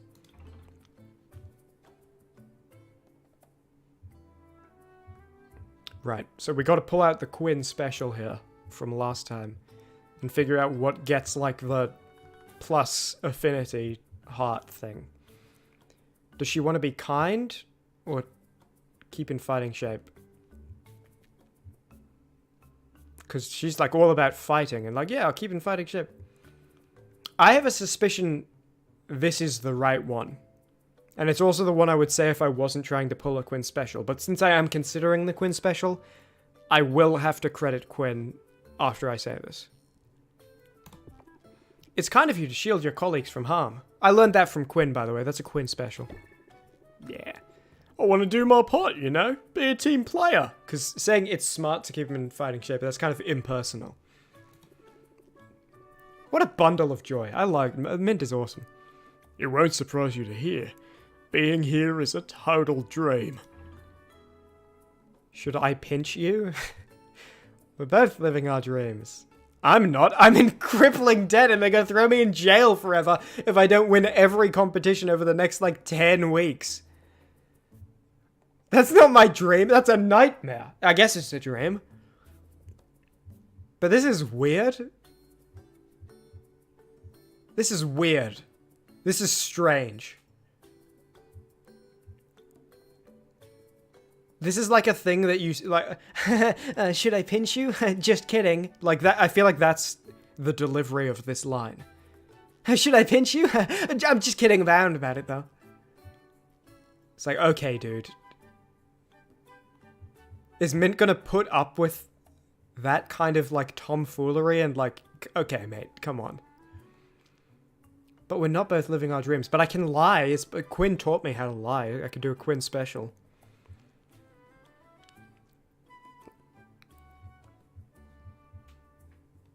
Okay, I kind of just want to see if this line is written in a way that isn't awful. This makes it seem awful.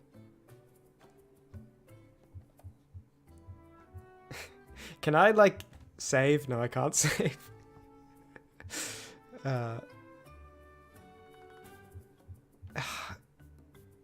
I want to see if it's awful, but if it is, I don't want to be awful. We're both living our dreams. I don't, that's like weird. That's weird, dude. We're both living our dreams. Although mine's come with its share of difficulties. Mine too, actually. I keep wanting to buy potions, but I look at the menu of how much they cost and then they turn out to be 70% more expensive. I mean, I'm bunking with people I recognise from trading cards. I'm eating at the same table as people I've written fanfic about. They say you should never meet your heroes. Oh, meeting your heroes is awesome. But sharing a bathroom with them is just super weird. One of them asked me if I wanted to be pinched the other day. So you weren't exaggerating before. You really are a fangirl. Yeah, ever since I was little. I grew up in a quiet port town. It was nice. You say nice like it's a bad thing. No, really, I had a great childhood. I was safe and happy. I have 8 siblings who are all awesome in different ways. But... And my dads are both book lovers. So we got bedtime stories every night. I read that badly. My microphone, by the way, I don't have like a mic arm stand. So for the microphone to be close to me, it has to like be in front of me sitting on the desk. Let me knock the desk. You hear that traveling through the microphone? So it's like it covers a part of the screen. And my dads are both book lovers, so we got bedtime stories every night. I remember fairy tales about bold princesses, and fairy tales about wily animals. Coyotes, I think. But my favourites were the stories about real-life heroes. I liked those best, because they were true. I'd drift off to sleep, imagining what it would be like to be one of them. And now you're here. Yeah, here. With the chance to be a hero on the level of those I used to dream about. I only hope I can live up to their example. I have a feeling you'll do great. No kidding? Well, I'm sure learning a lot. The sparring sessions are intense. I've been doing some sparring on my own. The verbal kind. Here's a pointer I learned the hard way. Keep your guard up when you go on the offensive. That's probably sound advice whether you're wielding wooden swords or savvy words. Keep your guard up. Cool. Blocks a set amount of stress equal to its... Oh, that's just explaining what shield does. Raise interest by 8, gain 3 shield for 2 times. 3 shield, 8... That is huge, Mint. You legend. I feel more formidable already. Good. Show 'em no mercy, Sylvia. You've got what it takes to handle grumpy customers. And sharp-edged countertops too. Sick. See, that's fun. Hanging out with Muktuk is fun. Hanging out with Baptiste, I feel like I'd just be annoyed. Like, I'd say his dialogue and it's about this, and I'd be like, oh my god, this guy sucks. Let's plan my next adventure. Enchanted Forest. So this is worse loot. And if I remember right, she's not good enough to do these. Yeah. But if the Enchanted Forest sucks today, is it like a bad idea to send her? Can I see what the loot will be? Because if there's something blue, that would be cool. How much worse is it? Can I tell? Is it like in my book?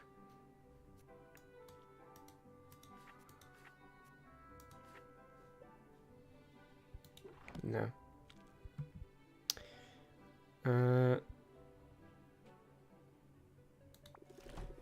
Hey, you want a bloody crawfish? I'll give you a little gift. Why not?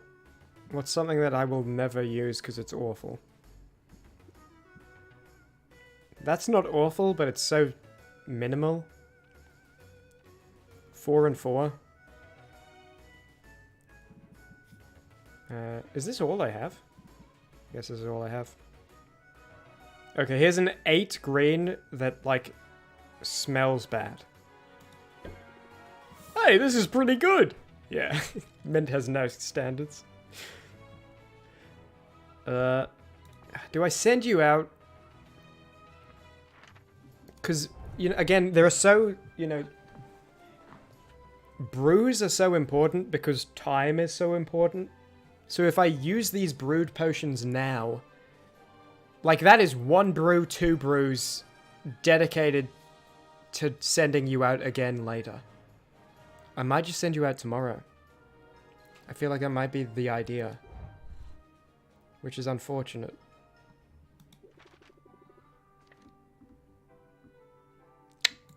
Let me check in with Muktuk.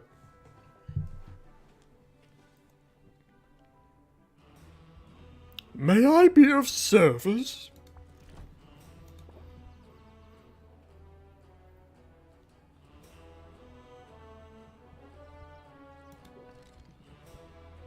Do not be intimidated by beauty. Kinda sucks you can't upgrade stuff you have there, because it's like, coming here uses 1 time, So if you want to upgrade something specific, or even just see what it requires, you have to unequip it, come here, upgrade it, go back, re-equip it. And it's like if you come here without swapping out, then you can't do, you know, it's like, oh, well, what a waste of time then. Like, I used one time and I couldn't. I'm not sure I'm a fan of that. Anything cool you can do? Is there a benefit to crafting a second? Maybe eventually I'll have multiple cauldrons. We're still quite early in the game.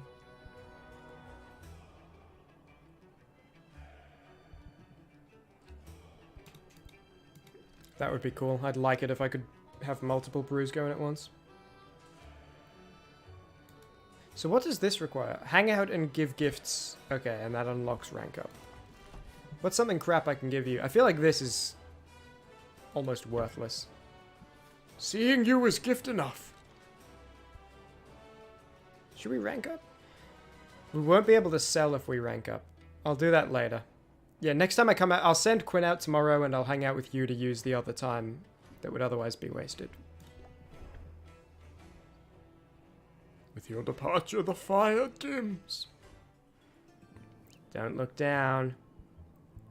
You want a gift?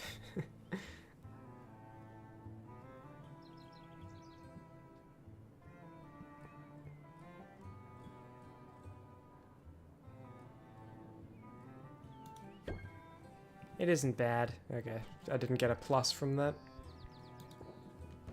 Best ingredients in town.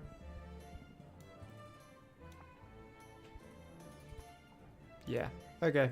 I don't think anything else to do, but hang on, how many of those do I have? Because that's a really good ingredient. I only have 2.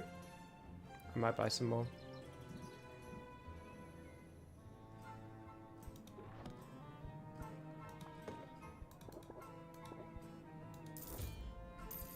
So that's, we're good on green. How are we doing on other stuff? I could maybe use some more of these.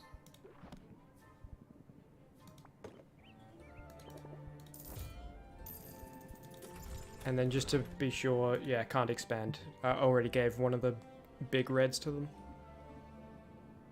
Alright, let's go back. Collect the potions and sell, I suppose.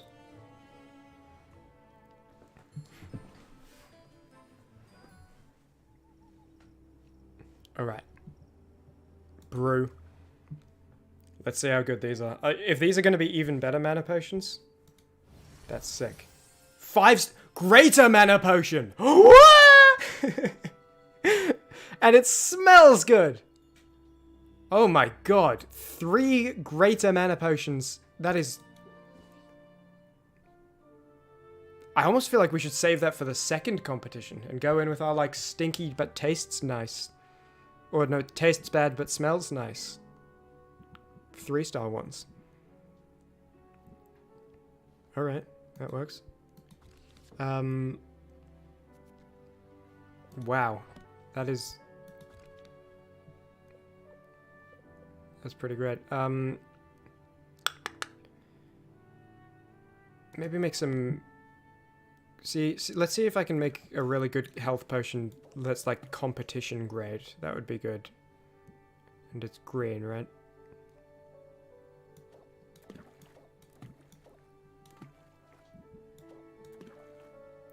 Not quite the right ratio. So we can, like, just to refresh people's memory, we can make these and it'll still be a health potion, but it's just not as good.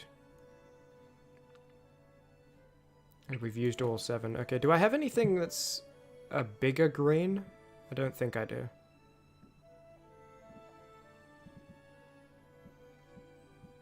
No.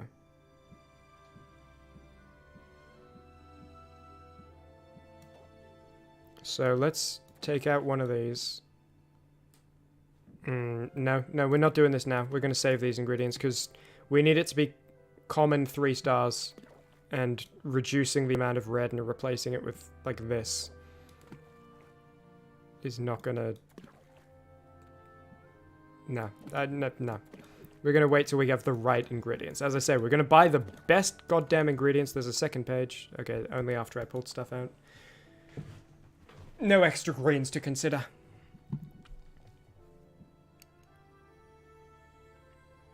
So what should I brew? I could do a fire tonic, maybe. Red and yellow? Yeah, maybe I have good yellows. 18? 18! Perfect. And then do I have something that's red and yellow equally? Yes, I do. Do I have something that's red and yellow equally but higher than 4? Probably not.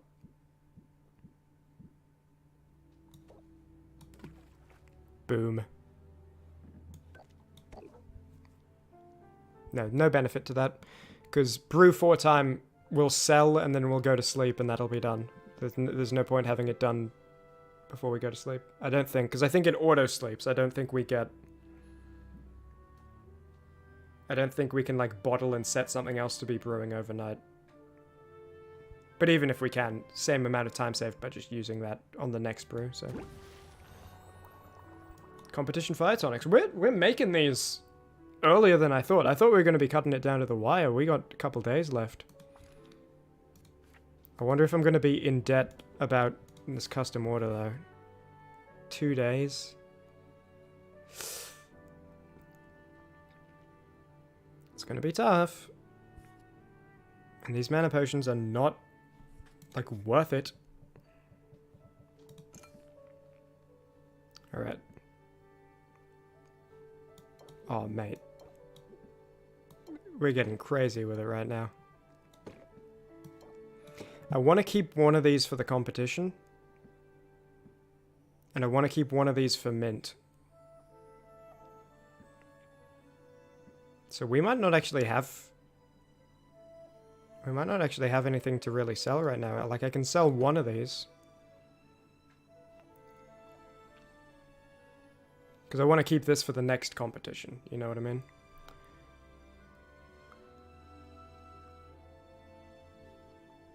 Yeah, today might just be our sell in the morning and don't sell in the evening day. For, like, maybe the first time. Because I can just, like, sell that as part of a later selling batch, you know what I mean?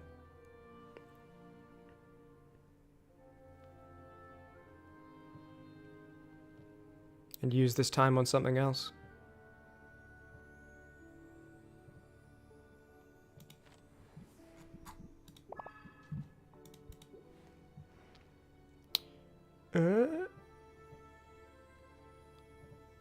I'm just thinking, so I can either sell just this one potion, and then that'll be the day.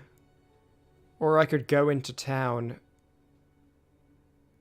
and, you know, use another time, and it's a shame I had to come back. Well, I guess I got this brewing, so it's not that big. You know, it's not that big of a waste. Because I bottled this stuff and then got that brewing. I could go into town and, like, hang out with Muktuk, level up Muktuk or something.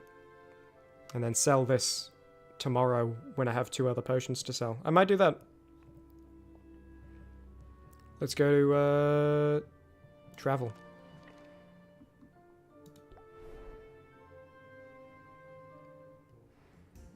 Ah, Sylvia, you brighten my day. You have the best cards in the game so far.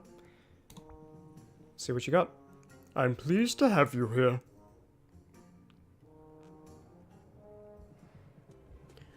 Have we not worked hard in recent days, Sylvia? Do we not wear perspiration upon our brows? We have. We do. Right you are.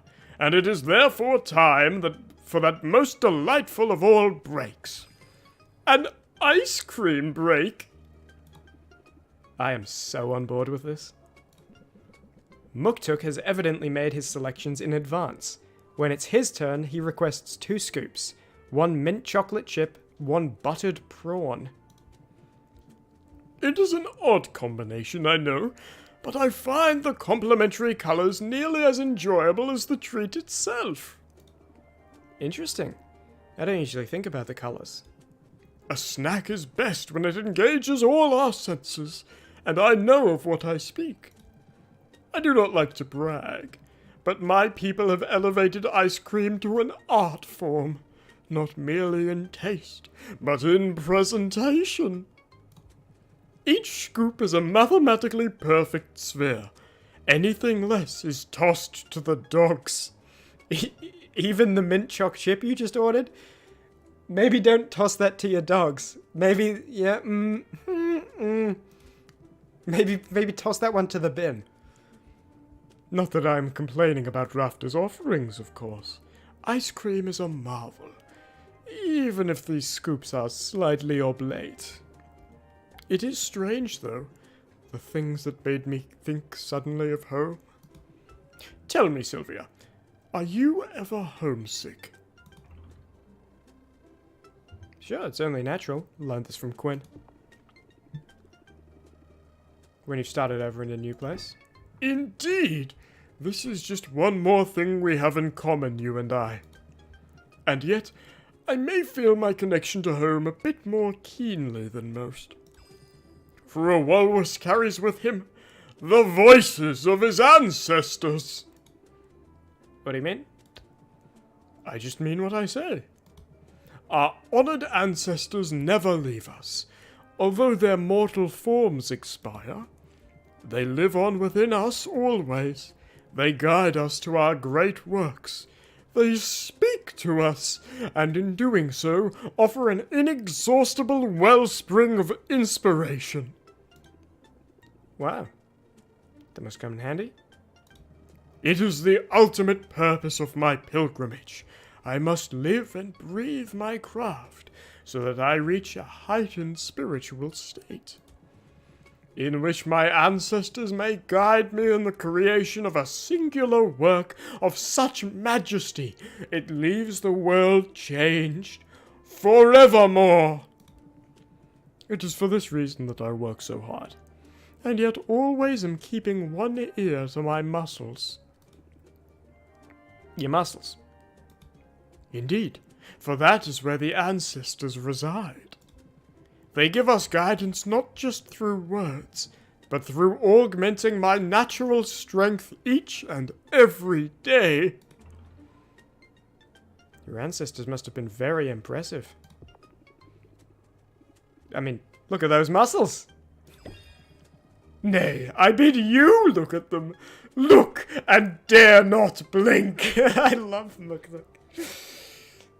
Ah, the writing in this game is awesome. The art in this game is awesome. The animations. This game is sick. Can't wait to play it again in 8 months. And thus, I hope you can understand, my pursuit of superior artistry, although fervent, is not a matter of ego or avarice. It is, for me, a spiritual endeavor. I put a little piece of myself in every creation. That's less spiritual for me. But I definitely put my heart into my work. Then let your customers know. Let them understand that you stand by your craftsmanship, and that you can speak to the individual qualities of each and every potion you create. I'm having to like bob and weave left and right to like, now the microphone's blocking that part of the screen. Now it's blocking that part of the screen. I don't know if it's like slight enough that you can hear the direction my head is on or not, but learn something new. 1 time, raise interest by 6. It's okay, Muktuk. Yeah, I feel like your other ones were much more home runs. This is kind of... That's alright. I could talk about postman... But I'm also happy to admire the artistry of this ice cream. Truly, it is well done. What, melted? And I cannot help but think the taste is further elevated by the quality of your company. When you're with a sweep, you're in glad company. There she is. Cool.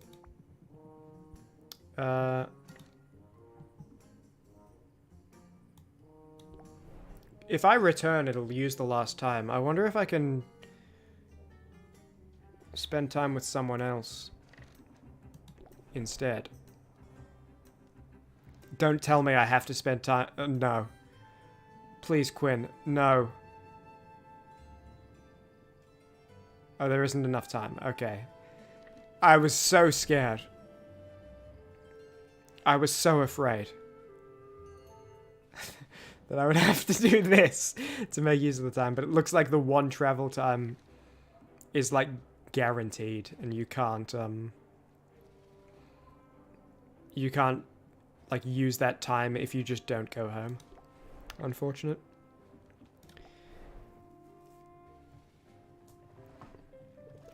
And yeah, day auto ends. Can't bottle and redo potions, so would have been no point using the thing. What did he say? Something about Roxanne?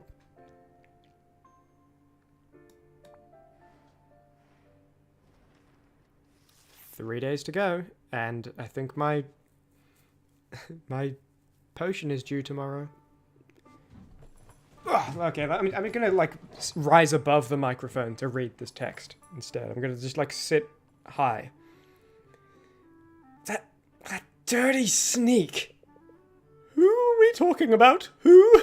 Who? Roxanne, she keeps throwing curveballs at me. Perhaps. Although, whether or not wicked intentions are afoot, the local economy is turbulent. If we've any hope of surviving, we must be nimble, versatile, unfailingly vigilant. It would be easier if I had room for more cauldrons. Ooh, imagine if I could brew more than one type of potion at a time. Of course, if I were making more potions, I'd also want more shelving space. You're right. Carpentry could be a worthwhile investment, so long as you don't blow through your meager profits. Gotta spend it to make it. Only, where do I spend it? Do you know any carpenters? I've heard of one. A witch of great skill who lives at the very edge of the forest. Saffron is her name. Alright. Fly out there and introduce myself. You know, in all my ample free time. This is a weird... What are you doing? And yet you still find the time to complain to me. Ah, shut it up. Shut it up, Owl. Shut up. Roxanne's irresistible allure. She's laying it on thick with the customers. Flooding the market with mana potions. Decreased value for mana potions for the next 2 days. Okay. More commoner customers. I don't know if the customers... that kind of implies there's a difference when it, like, craftsman shows up versus someone else shows up. But I haven't noticed it. Enchanted Forest still sucks.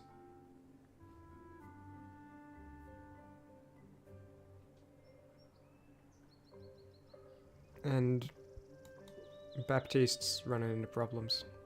Okay, well, let me collect my brew. Let's see how good these fire tonics are.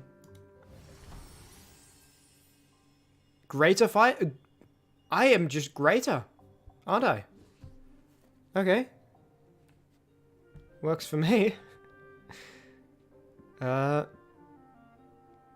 mean, I guess I'll sell some of these then.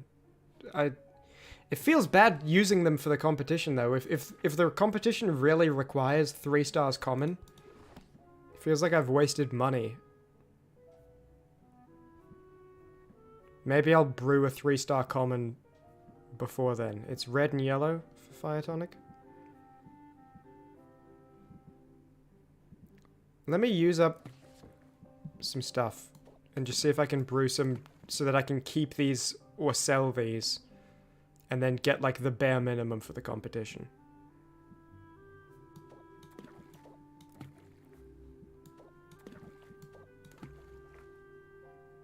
Yeah, like that'll be... In fact, what if I... Minor? No, but they want common, not minor, right? Yeah. So it needs to be better than this. Okay, well what if we...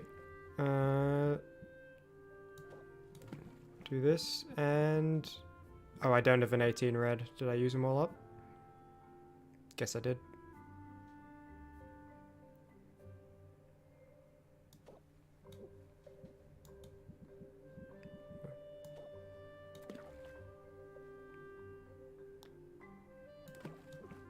I could do this.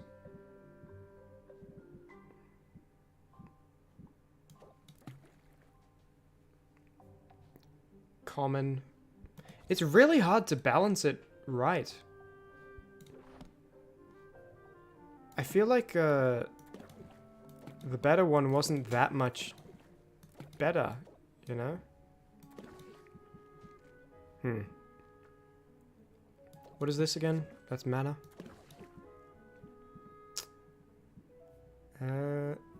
Health is green and red, I believe.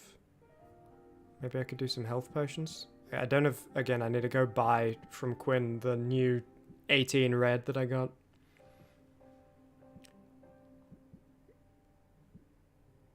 But I could do like this.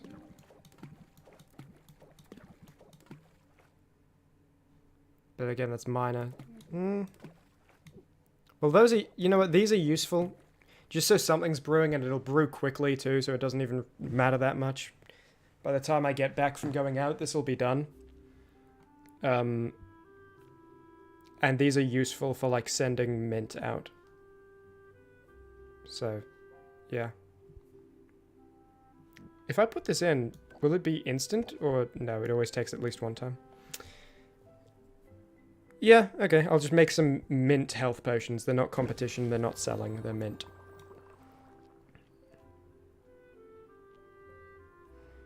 But I need to get ingredients to make the actual competition health potions.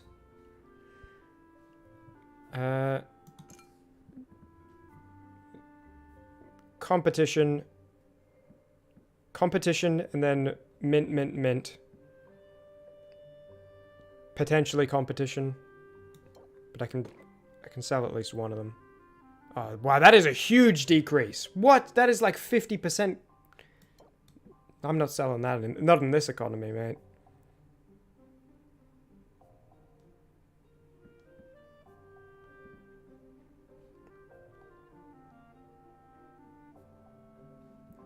Alright, and I'm just looking, so for sending this out with mint, it blocks 8 points of fire damage, which is the same as healing for 8 health, you know, because it's at the end of taking the damage, it'll be 8 health higher. I'm just trying to figure out how good it is if I send her to a fireplace.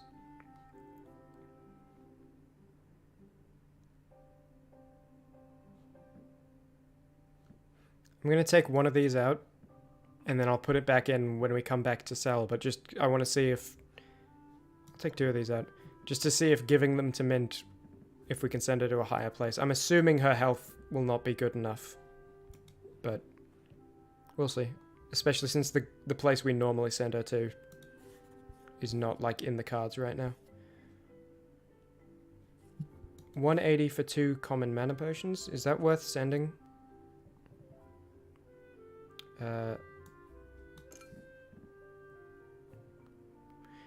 Well, it's definitely a profit.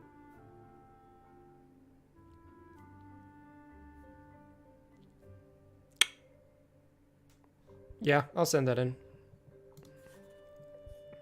I have 2 days, though. Should I wait?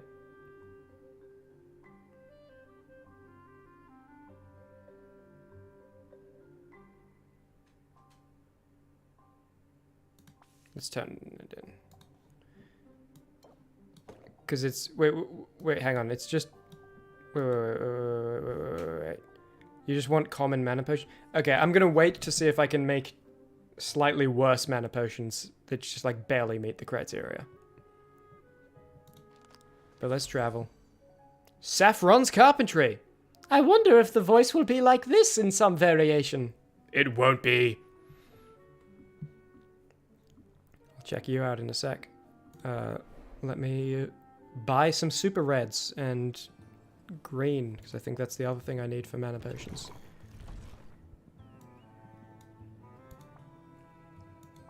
I mean healing potions, you know what I mean. But they're more expensive today. The competition is when? I got time. I can probably wait this out. Everything's more expensive, wow. Today is just going to be a strange day. Let's check out Saffron. Oh, and I can rank up Quinn. I can learn a second Quinn special. Ooh, it's nice out here. This seems higher quality cutscene for some reason.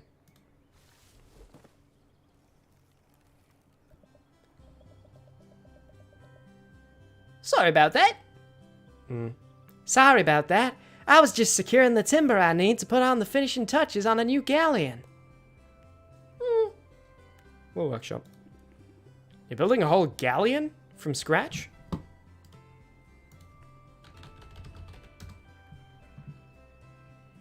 That's a type of ship. It is impressive.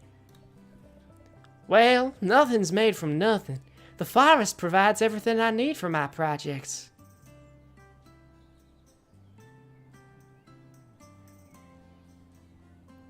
You seeing this?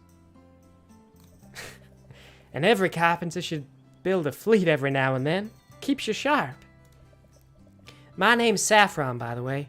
Would you like to hear more about my services? Well, that's why I'm here. I'm Sylvia. I run a potion shop in town. Hello, Sylvia. You're most welcome here. And if potions are your business, then sooner or later, you'll need fuel for your cauldron's fire. I can supply whatever you need from the magic-infused hardwood of this enchanted forest to more exotic fare. Sounds amazing. Hold on now, that's only half of it. I'm also a fully I don't like this voice. We'll work with it for now. I'll change it next stream, okay? I'm also a fully licensed carpenter of no small skill. Looking to make the most of your limited space? I'll fix her up in no time.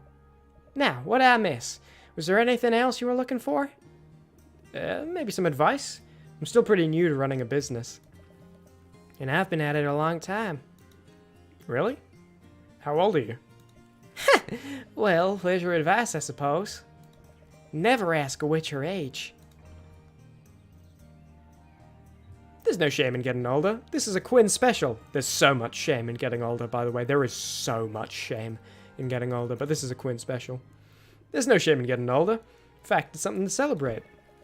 Find it hard to argue with that, even if the years can feel like a burden at times.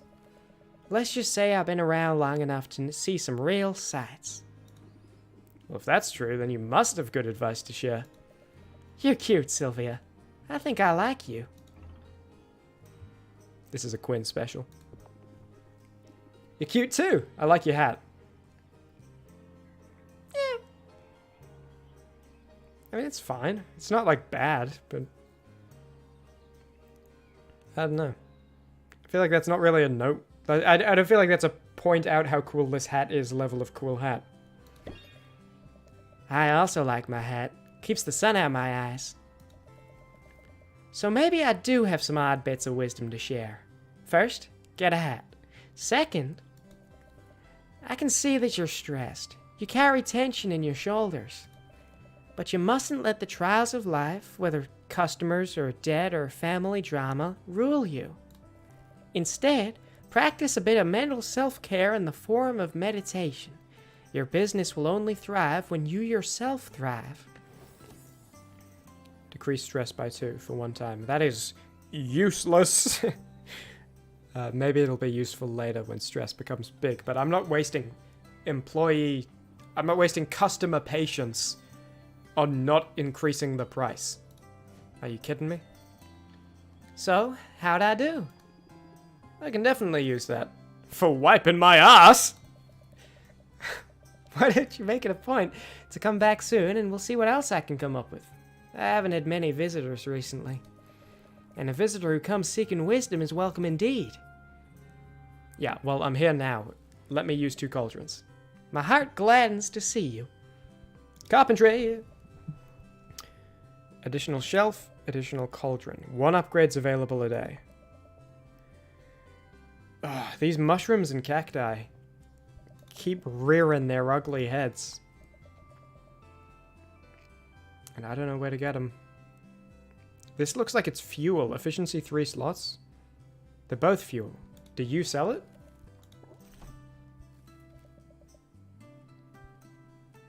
Oh, this is cheaper than I thought it would be. I'm going to buy some of these because when it's an odd number of time that a brew takes, it's annoying. That'll balance it out. And then these are just good.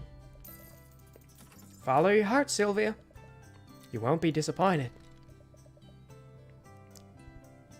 Hey, you want a gift?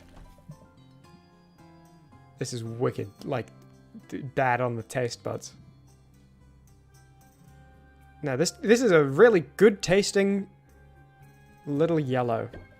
Thank you for keeping me in mind. Yep, I was thinking about you all the time. So I could rank up right now and see what the next card is, because I need to use one time anyway. Or I could rank up Quinn.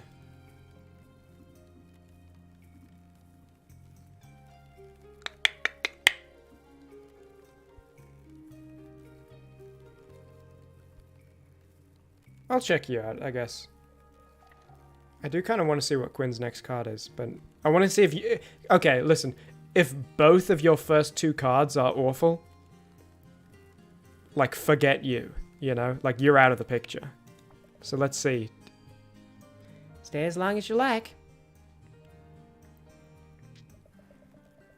I'm making slow but steady progress on a jigsaw puzzle. Would you care to pitch in? Saffron's laid out the pieces of a jigsaw puzzle on top of a tree stump. She already has the border of the puzzle completed. Based on the frame alone, Sylvia can't tell what image the puzzle will make. Is it just me, or does every piece look the same? Well, it's an image of foliage, so the entire puzzle is green. But green contains multitudes. Look closer and you'll see fern green, sage, juniper, moss. Success will require us to be mindful of the subtle variations. Sylvia thinks she spots a match. She takes up a piece. She'd describe it as booger green. It doesn't fit. Or maybe it does? Almost. She pushes harder. Maybe it's a slight manufacturing flaw? How dare you! I personally carpented and made this puzzle. It is a perfect fit. There's no manufacturing flaws. I'm going to say that in my next line when Chimmaney clicks. She slams the piece repeatedly with her gloved fist. Ah, got it. I was wrong. Yes. That's quite a technique you have. Maybe I should get you a hammer. Well, I don't want to make too much noise. It's so quiet out here. So calm. But it must get lonely sometimes. I wouldn't say that. In fact, I very much enjoy the peace and quiet. And I keep busy. For instance, I spend most of the morning putting a bridge together. You made a whole bridge this morning? Well, sure. Lately, the Heroes Guild is sending all sorts of greenhorns out into the forest. A well-placed footbridge ensures they stay on the path, which is safer for them, and safer for the forest, too. Oh, are you going to be mad at all the times I sent the guild hall out and there was, like, environmental damage 70%? Is that what that means? Because they've never explained what that does. But I don't mean it as a jab when I say that I enjoy the quiet. I like solitude, but I like your company, too. The feeling's very mutual. This is a Quinn special. I'm not just here for the kindling, you know. That's right. After all, what good is kindling without a spark, huh? But I'm curious about something. You asked me if it gets lonely out here. Let me turn your question around on you. Doesn't the hustle and bustle of the big city ever get in the way of romance? Oh, well, interesting you ask that. Have you looked at How to Acquire Love by Chimmaney? What does she want to hear?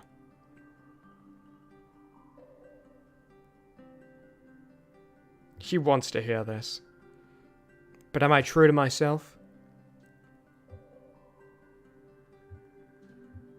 I don't get worn down. I'm made of granite. And granite never gets worn down by any material. It's unmineable. When they're in a mine and there's like... Oh, wow, look, we got rubies in the granite. We will never be able to get them out because we can't break granite. But granite is also manipulative and sneaky. You ever had granite sneak into, like, your socks? It's uncomfortable. I don't know how it got there. And it wears me down. The granite wears me down and I'm granite. A little bit. But I got ways to unwind when it gets to be too much. Quinn special. I'm glad that coming out to my little corner of the woods seems to be one of them. We met 2 minutes ago. It's worth keeping in mind, as a merchant, that your customers are navigating the same turbulent currents that you are. With a soothing voice and a calm demeanor, you can make your shop an island of tranquility in the raging sea of life. Help guide their thoughts through the storm, and I'll bet you see results. 1 time, raise interest by 5, decrease stress by 1. Okay, that's better. Because it raises the interest. That's better. I still wouldn't call... I don't know what card I would replace to put that in my deck, but at least it's not worthless. I can be a perfect picture of placidness. Watch me. I believe it. In fact, I believe you can be anything you set your mind to. Now, have you seen a pine green piece with 3 outies and a socket? It's gotta be here somewhere. What's your name again? Saffron? Nice meeting you, Saffron. But not that nice, you know? It was acceptable meeting. It was okay meeting you. So my suspicion is that anytime one of those hearts appears, that means you can immediately rank up. And if you don't pick the right options to get that, then you have to hang out and give gifts to be able to rank up. We can't do it now because we did it today. But I bet next time we come back we can do it because we got the heart. I'll see you again. Shame we can't afford the carpentry. I would really love a second cauldron. Just playing my next adventure. So, is this the one with fire? Yes, it is. Don't worry about me, I can handle it. So let's see. You might be able to do this now. Okay, let's just theorize about this.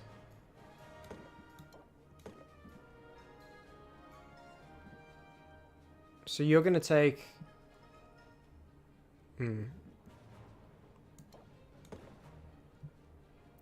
We need a better health potion.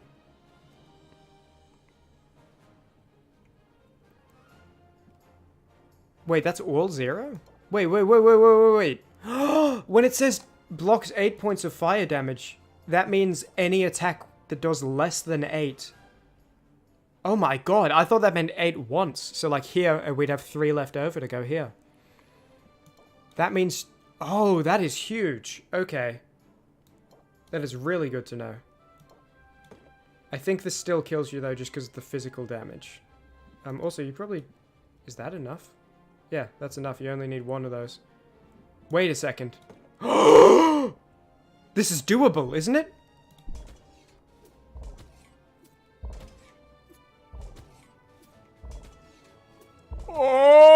Oh, we can do it.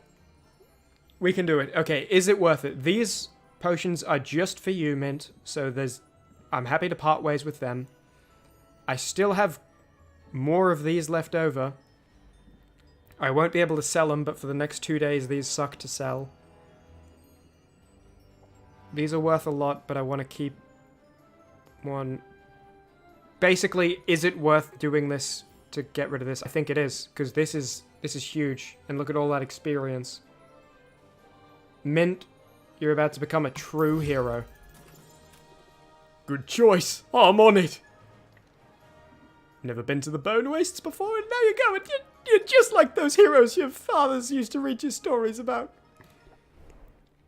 Let me pick up my loot. The quest was a success. Here are the spoils. Stop giving me... Actually, no, these are okay. Stop giving me these, though. These are awful. That's great. That's great. Oh, that's right. Oh, that's what I wanted to do. I wanted to make fire potions with these. I forgot that was the plan, and then I made awesome fire potions. Okay. Anything worth... These are good. Oh no, these are just the normal... These are just the normal ones. Blue, finally, and it looks nice. I'll, use the last of my money investing in these, I guess. 1 to send to Quinn, and then 1 to use... in case... the game lets me fulfill the thing on the day it's due, and it's not like due at the start of that day.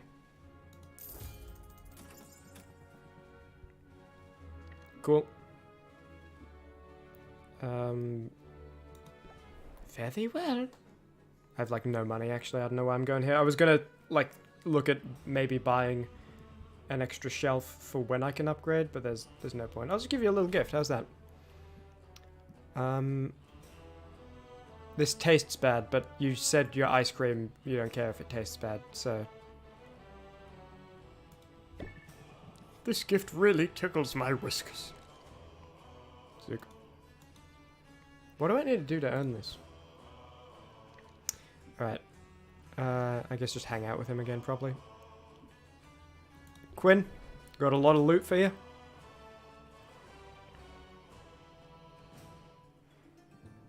Don't look down.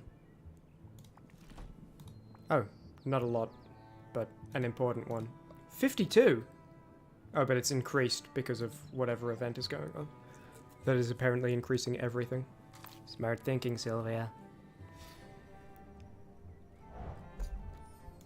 So, assuming my cauldron can handle the Magimims, I know it can handle the 7 ingredients, but I don't know about the Magimims. I can just dump all 7 of these into the cauldron and make like the perfect fire tonics. I'm kind of interested to do that. And just to check. I have no money anyway, but everything is stupid expensive. Yep. Okay. Today might be a no-selling day. Since mana potions are so, like, 50% value. I have something brewing. Do I not? Do. Common health potion. That smells nice. Okay, these, I can sell those. There we go. Let's see if this can handle the Magimims. It can. Oh my goodness.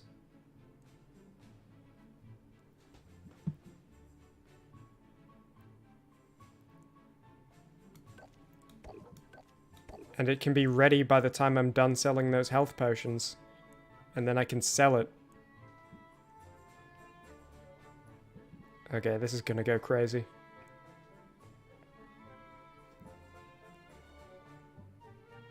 Alright. Let's do it. That is gonna be fantastic. I still need to get the good health potion ingredients, but to do that I guess we gotta sell, so... Let's see what we're selling. We can sell these. I think these are just for selling. Because we can give them... They're definitely not for the competition. So it's just sell or give to mint.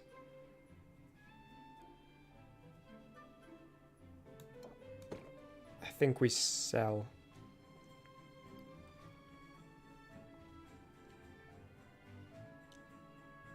And then in the window, put these fire tonics because they're worth a ton. And I guess just this. Sick.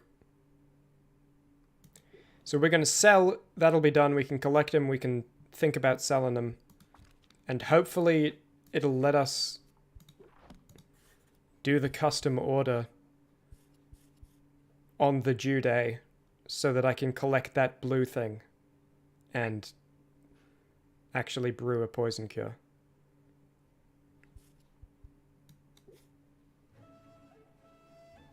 And I have tons of time for the 2 mana potions, so...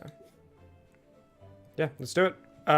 First, though, deck, because I got new stuff. Why are you all the way over there, Mint? Is it not in, like, order of meeting? Raise interest by... Okay, I'm just gonna... You know what? Let's just remove everything. And start, like, fresh. Because I think that's the best way to do this. Close it out. Must-have card. Enthusiasm, must-have card. Pump up, must-have card.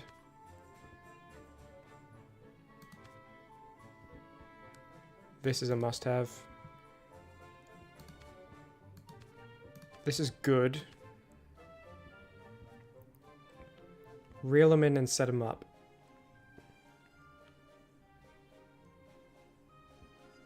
These are really nice, but let's see. Just like numbers-wise. Plant the seed. Remind me what this is? Right, this is a interest over time effect. Which is not that useful because I don't end turns very many times. So relying on this to be like drawn early, because even if I go to round 3, it's useless on round 3, you know. So it has to be drawn in one of the earlier rounds, even if it's a barter where I go to late rounds. Interest by 6.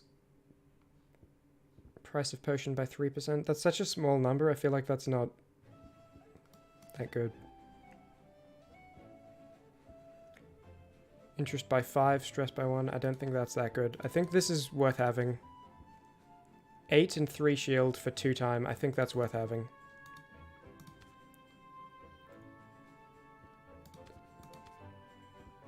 Don't like this card at all. And this card, I think, is... Like, if we need to fill slots, that's okay, but... Like, maybe late game stress is more of a problem, but right now it's just, nah. I'm not going to use customer patience to reduce my, like, 4% stress.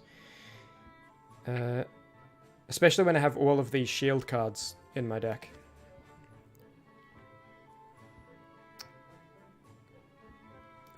Come back to that one. That one's not that good. That one's not that good. Okay, set them up. Reel them in. Let's go 3 and 3. And I think that's good.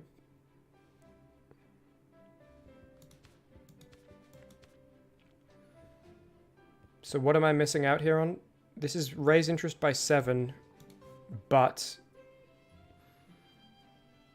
realistically it's raise interest by 8 if this is played first. So it's 3 time to raise interest by 12, assuming I get both cards. Whereas this is 1 time to increase it by 6. That is it time to get rid of set them up and reel them in? Because I think they're really good cards, but you have to rely on getting both of them drawn at the same time, drawing this one so you can play it first. I might try a few without set them up and reel them in, even though that's like the god combo early game. But what do I replace them with? I could do a draw card thing, but I don't know. It's using time to draw cards. I don't know how I feel about it. I guess it's the same as ending your turn and getting a new hand. Right? Like end your turn for 2 time and get hand, but you don't suffer the stress or whatever debuff the customer wants to put on you. But I don't know if that's worth it.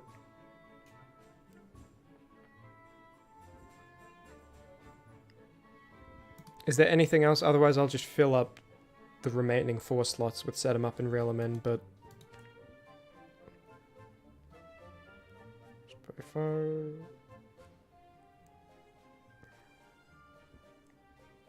I guess I'll try that.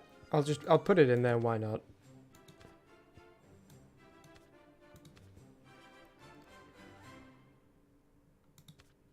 I'll put 1 in, and then I'll have 2 setups, 1 reel in.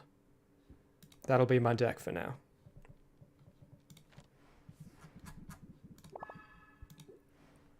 Let's get to selling.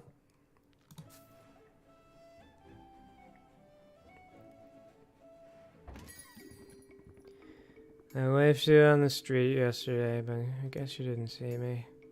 Do you think this is a bad idea?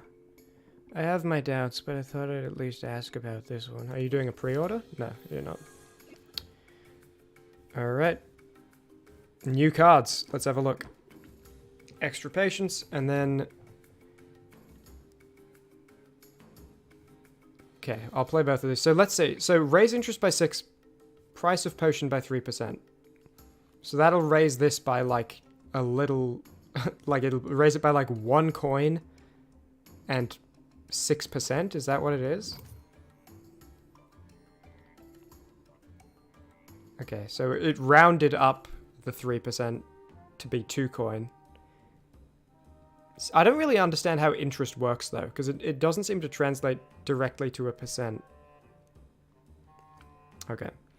We'll block this incoming stress, and we'll 8 more. Doesn't look that special. Let's go. Defense is up. You should be a tax collector. Trying to look on the bright side. So double stress incoming now. But 10 patients, we might be ending it this time. After this hand. Okay. Apply this first, because now we're going to have 25% extra on everything that we do.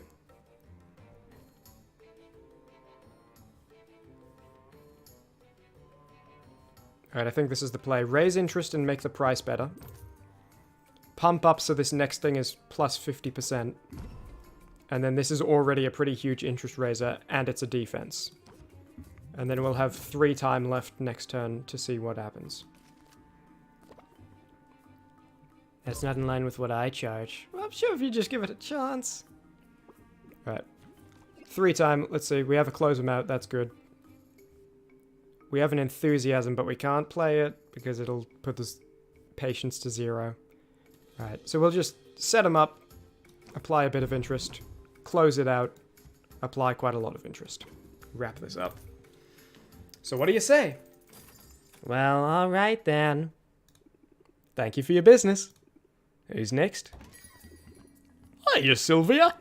I think I'll need something special. Aren't you supposed to be in the bone wastes right now, getting, like, set on fire, but it doesn't matter? Oh, you're doing a pre-order. 2 minor mana potions. Mint's been hitting the gym, and the gym is hitting back. She needs a post-workout pick-me-up. 3 days to make 2 minor mana potions for 180. For Mint? Alright. Alright, for you, Mint. Alright. I knew I could count on you. I bet this would come in handy, right? And you burn a health potion? Let's do it. Oh, I could... Okay, well, I'm definitely going to do both pump-ups to increase my next interest thing by 100%. I'm assuming those stack. Maybe they don't stack. Maybe I've been wasting that the whole time, because it looks like it's just an effect that is applied. So maybe I've been wasting patience doing that. I think that might actually be the case. Damn, that sucks. Well, I won't close out then, because I'm sure with 8 patience, even when you apply this debuff, I'm gonna be able to get this price jacked. I want you to succeed, even if it costs me. Guess a discount isn't out of the question.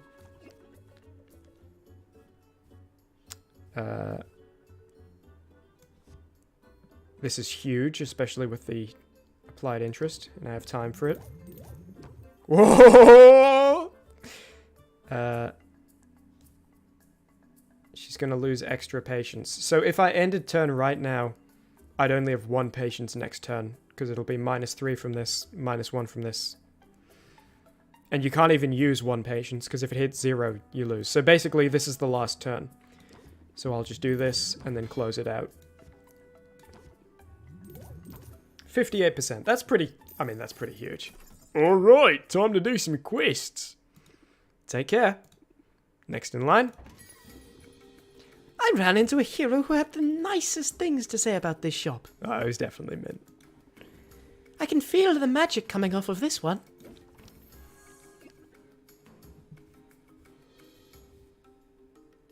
Alright. As they say, you already know what it is, right? You already know what it is.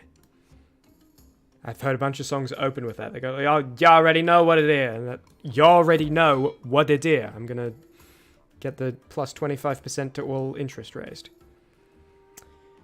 Reel 'em in is a pretty good card, even without set 'em up. I'd say that's worth the 2 patience. Obviously, I'm not going to close it out this early when I have stuff coming in. And I'm shielded against the stress. And yeah, he'll reduce the price a bit, but with 10 patience, we're going to be able to get it way back up. See what I mean? Like, reduce stress. Maybe late game that'll be a problem. Right now, stress just doesn't matter. Okay. He is going to -1 patience. So if I end turn, he'll be on 6. If I use these, he'll be on 2. So this will be the last hand. So I'm just going to... No, don't do this. If I let go? Okay. I want to increase the price first, because I'm assuming increasing the price means raising the interest is even better. Then I'm going to do that. I can tell you're proud of it. Now I'll close it out.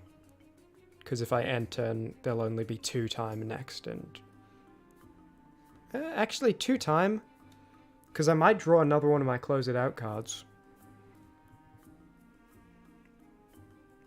And he's not going to devalue the potion. Yeah, you know, let's see what the next hand is. They say to support local businesses, but I'm losing a... I can see you're in a hurry. Yeah, definitely in a hurry. Confirm. Yep, so we got... Oh, we have 3 patients. Miscounted. So I could... No, I don't have reel 'em in. No point to set 'em up.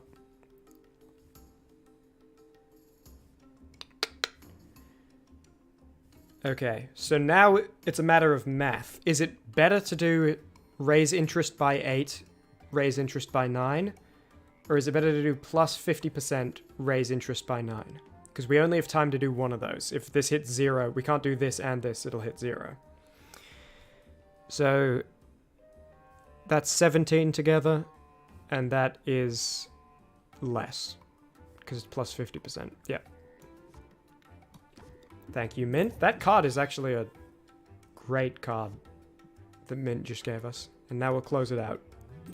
Plus 63%. You're the best at scamming people. That's all of them for now. Brilliant. Let's collect our fire potions, see how good they are. With 7 massive things dumped into it. 2-star greater. I'm pretty sure... What was the one we had before? Was it? I think it was 0-star greater, the last brew. Heck yes. What should we brew now? We don't have much in the way of great ingredients. And I want to save the best ones that can be used for healing potions, which this is one of them. I mean, that's huge. Green. I need to buy huge red. So what can I make? Pretty much all of them use either red or green. And mana potions are selling for like half price for the next 2 days. Or today and tomorrow. I guess I could just make... Oh, hang on. What was the order Mint put in? I can make that. It was just like 2 basic mana potions, right? Yeah, minor mana potions. Easy. For 180? Mint, you spoil me. Mana potions is yellow and green, I'm going to say, without checking the recipe.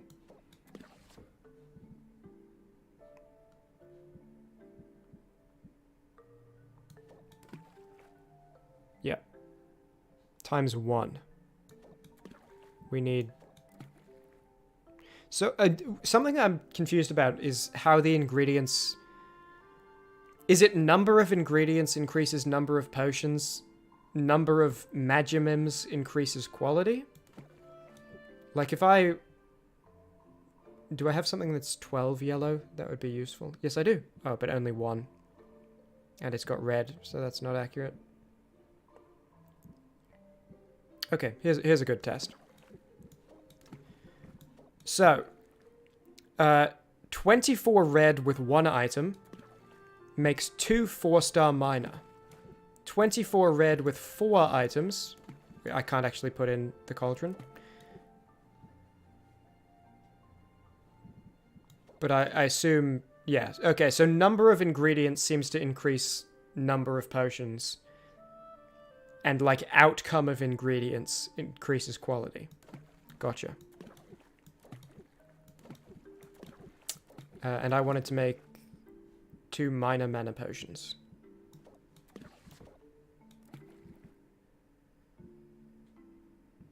Do I not have the basic yellow? Oh no, here it is. It's just weirdly out of place. 2 minor mana potions. That's what you wanted, right?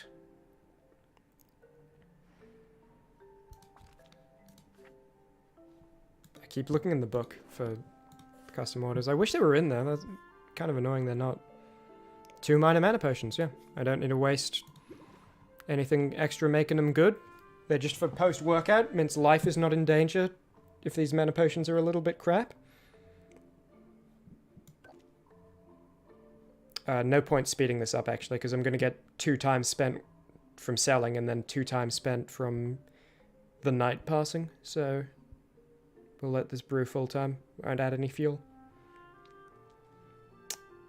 Yeah. Cool. With the way mana potions are 50%, Mint is super paying extra for these. She's paying like 7 times the price. I won't point it out to her, though. Alright. Yeah, look at this. 2-star greater. 0-star greater. I am a Phytonic master, allegedly.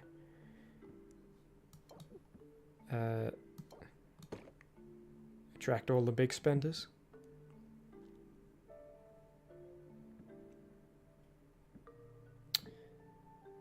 So I guess I'll sell these. But should I keep 1 for the competition? When is the competition? 3 days? I might not have time to brew a barely passing fire tonic. So I might have to keep 1 that is like super passing. And that's alright.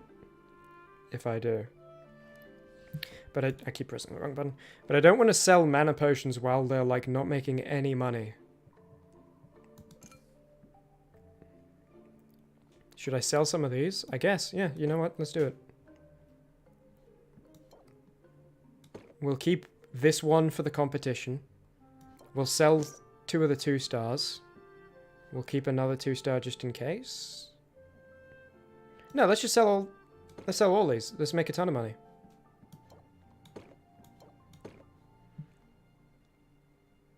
And, yeah, is there a downside to this?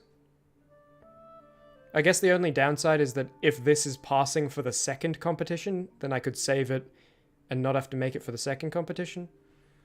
But this is passing for the first one, and I'll have another 10 days even to make for the second competition. So let's just make our money and get the ingredients we need.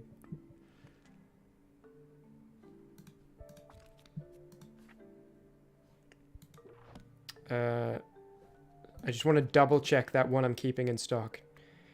3-star common or higher. And the one we're keeping is greater. So, yeah, that'll pass for the competition. And this will also pass for the competition. Yeah, we just need the health potions for the competition. Cool. Let's sell.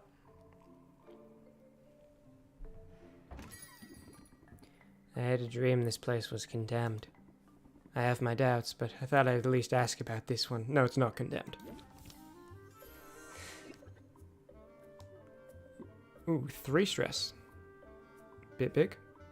No shields. Increase your patience a bit.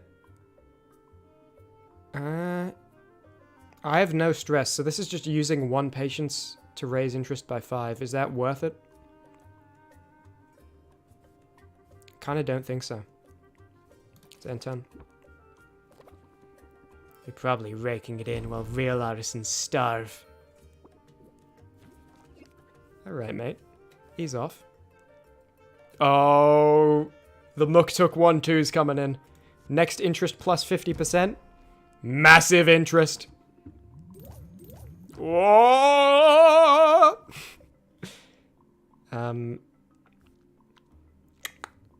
You are going to decrease the value a bit, but I will have 4 time to do stuff next turn. I think that's worth it, instead of setting up and closing out, which will do 13 increase. I think I can do more than 13 in 4 time, and also counter whatever you're going to decrease it by. I guess artistry is dead.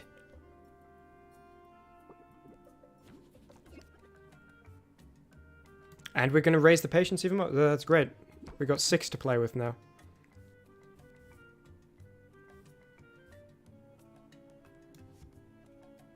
Shield. Everything's 25% better now.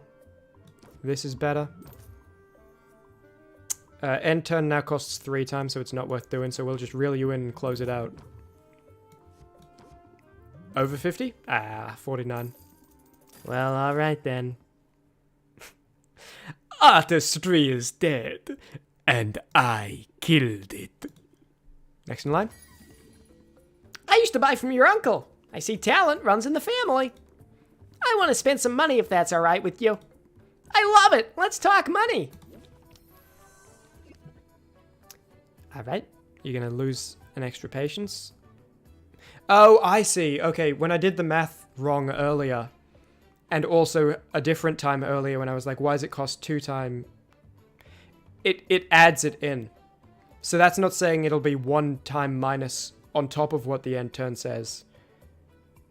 This factors in the bonus. I bet that's what's happening. So you don't add the time loss here to the time loss here. It's already done by the game. Okay. Well, the shield stress isn't going to matter because you're not applying stress, but plus 25% to all stuff is cool. Again, the shield doesn't matter. I'm going to have 5 shield. Super defended. And end turn. Let's see if I'm right. I really thought this would be a quick in and out. Yep. Okay, that's good to know. It's factored into the end turn. Extra patience for free!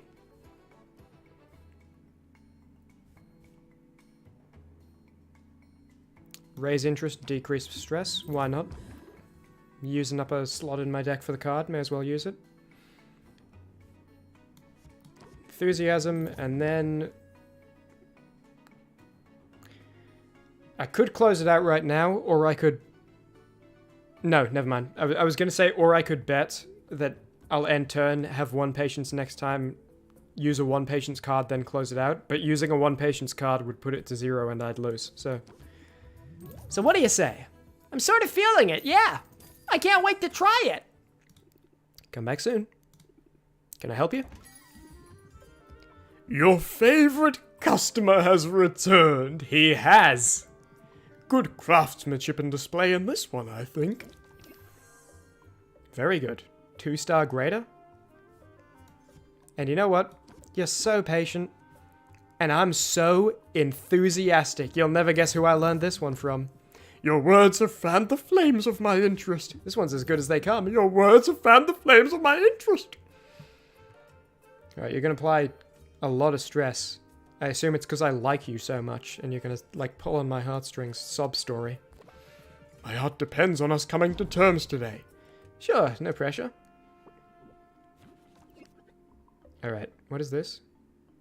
You're gonna force me to draw a stress card. Oof. I think this will be the last turn, because 5 patience, 2 used to end it. But let's do it right. Actually, do I have time to... I have time to use all these. Okay. Do them in the right order. I do, don't I? Yeah, I do. Raise interest, decrease stress. Raise interest. Your words have fanned the flames of my interest. 53%. When I use it, I shall think of you. Have a nice day. It's all of them for now. $733. She's not a bad potion maker. But the snoring...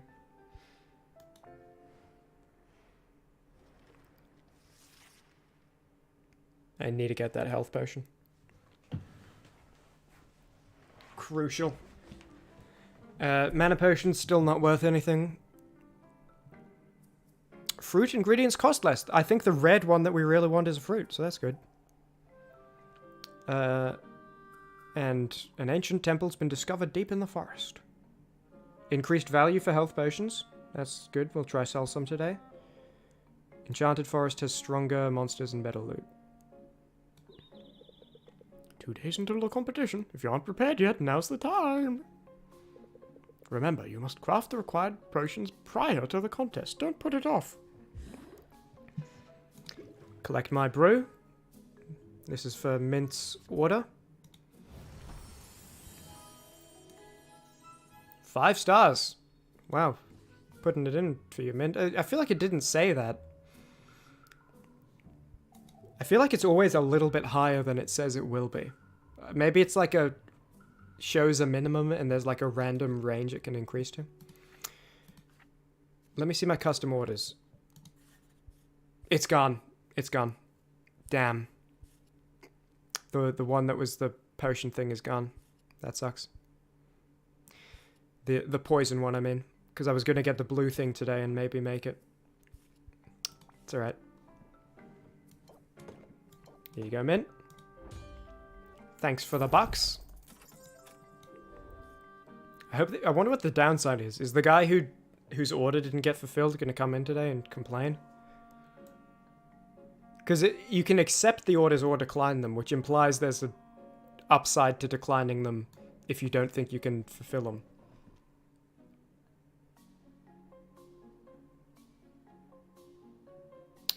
You know, mana potions are, like, not worth anything right now. I think if I keep this one for the competition and sell the 2, it would be better than brewing a whole new batch. Just to get, like, a common 0 star, you know? So I'm happy to ship those off, get the money. Over a 1k! Alright. So, this is for the competition, this is for the competition.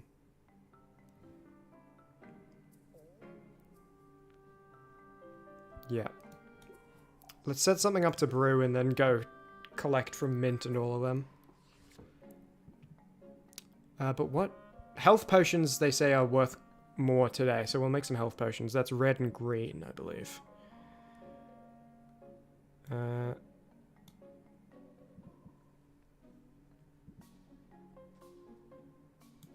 could do this.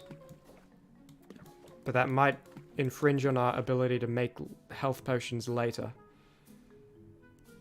But I guess we got a bunch of money. We're about to go to town, so we can... I'm going to use 2 of these instead of... Yeah, so we'll set these up to brew, and then we'll be selling these today while health potions are worth more. And maybe if one of them ends up being 3 stars... If the brew ends up being 3 stars or more, then that can be our competition health potion as well, and then we don't even need to worry about it. Yep, set that to brew.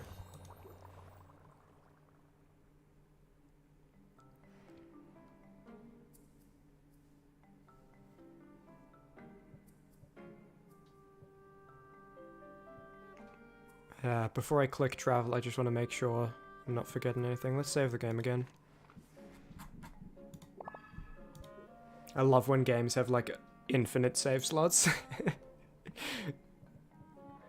I think we're good to travel. So we're gonna collect that brew when we come back and then sell it. Yeah. Cool, let's travel. Mint, you went to the Bone Wastes. You're an elite hero now. There's still sand in my boots, but I showed that desert who's boss. Oh, Mint. I can just tell, look... Cactus! This is the thing that, like, a bunch of upgrades require.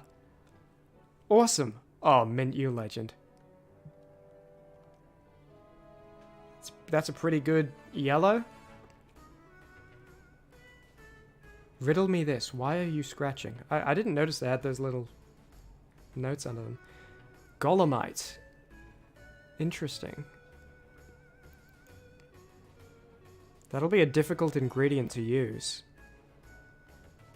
18 red, 12 green, 10 blue. The only thing I think that uses...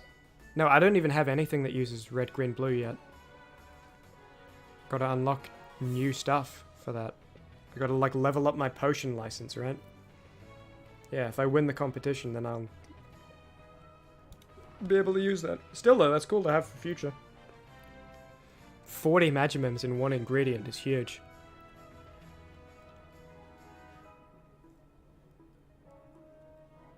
Cool. Thank you, Mint. And I hope you like the energy drinks I shipped to you from your pre-order. I can rank up to use one extra time, so it's not wasted. But do I have anything to send you with? I don't think I do. Yeah, no, I just got mana potions.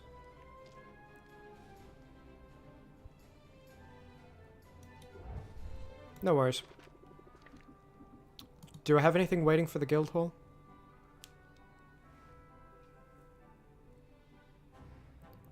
The quest was a success. Here are the spoils. Nice. Ooh. Interesting. Yeah, and then this is the blue I was going to use in the poison cure if I had time, which I don't. Anything worth investing in? 18 green, 6 blue. I guess I'll just, you know, I got so much money right now.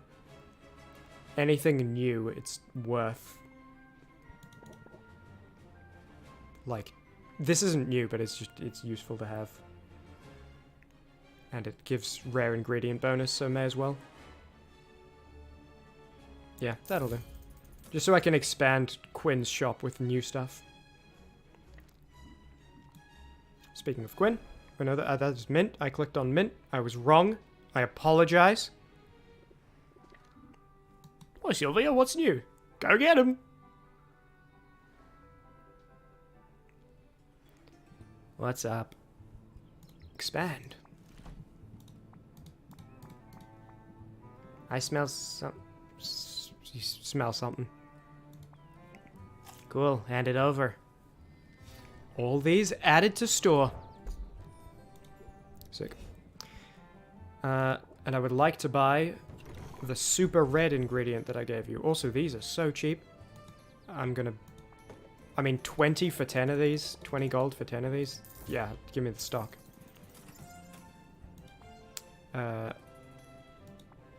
This is the super red thing, and it's also on sale because fruits are on sale right now.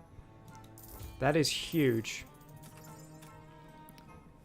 This is really good for fire potions, so I'll buy them while I'm here and have money. That's really cool. I'll get that. I want to save some money so I can go to the carpenter and see if me having the cactus is enough to get something, you know, expanded in my shop. Buy a couple of these. These are great. Oh, but 20?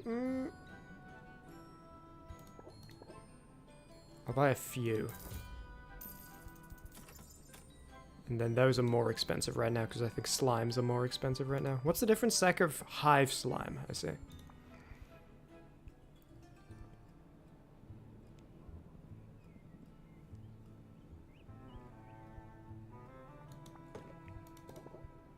Wait, how much is this? 13? Oh, that's not worth it.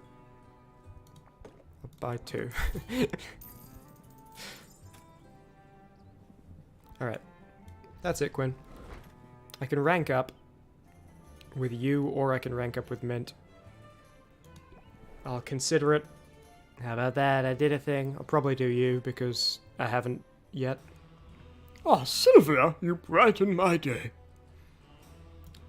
But is the cactus enough? I could upgrade this, and then I can sell 4 potions, and it's a buff to tonics. That's not the desk I currently have equipped, though. I'd rather improve it. Unfortunate. Ooh. Oh. So this is a showcase thing. Right. How many of these do I have? It's cactus and rotfly. I only have one rotfly. But I have 3 cactus.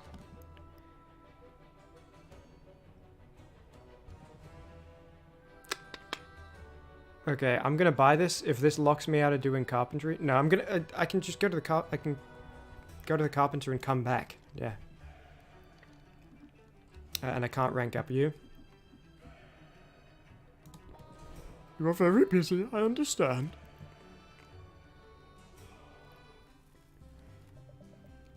My heart gladdens to see you. Was that the voice? Still can't buy cactus. But what about carpentry? I need 3 wood and 1 mushroom. Don't know how to get that. Okay, so I can't do this until I get mushrooms. Buy a couple more fuel, why not?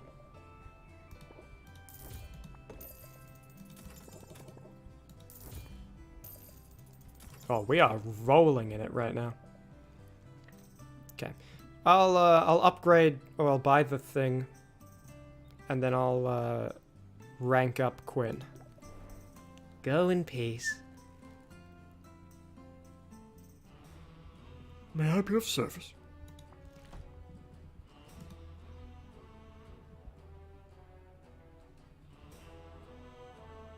So this is a showcase. So I think this is like the display that puts things... like that brings customers in. I don't think I sell off of this. Maybe I'm wrong.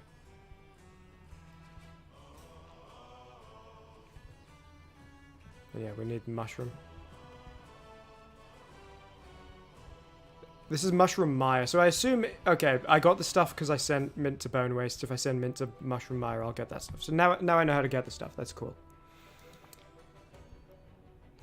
Let's just craft this just to, you know, see what it's like. Truly, you have an eye for quality. Maybe I can even upgrade it, actually. No, I can't. But I can upgrade this. 4 potions now on the tonic buff. I could do it again, 5. Let's go. Superb choice. Okay. Well, I don't feel bad about not swapping out the desks now because the other one's mushroom mire, so I don't have the resources to do it. Kind of wish I pulled the cauldron though, because if I could upgrade the cauldron, that would be sick. And I think that was cactus that it required.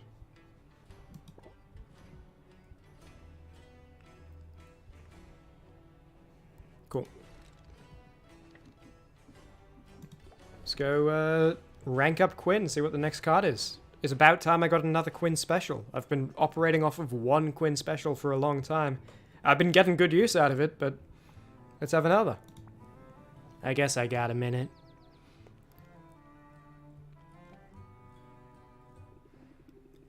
This is sort of an unusual location for business, isn't it? Oh, that was me. It has its perks. I do like the view, which is the Quinn special. Does implying that Quinn is lonely, does that mean like, yeah, it's better with me? or does complimenting it? I'm going to compliment it, okay? That's the secret. Is you always compliment. You never, but this could be opening the way for like, oh, it's not so bad with you. like heart pops up, right? I do like the view. You can see the whole town. I was right.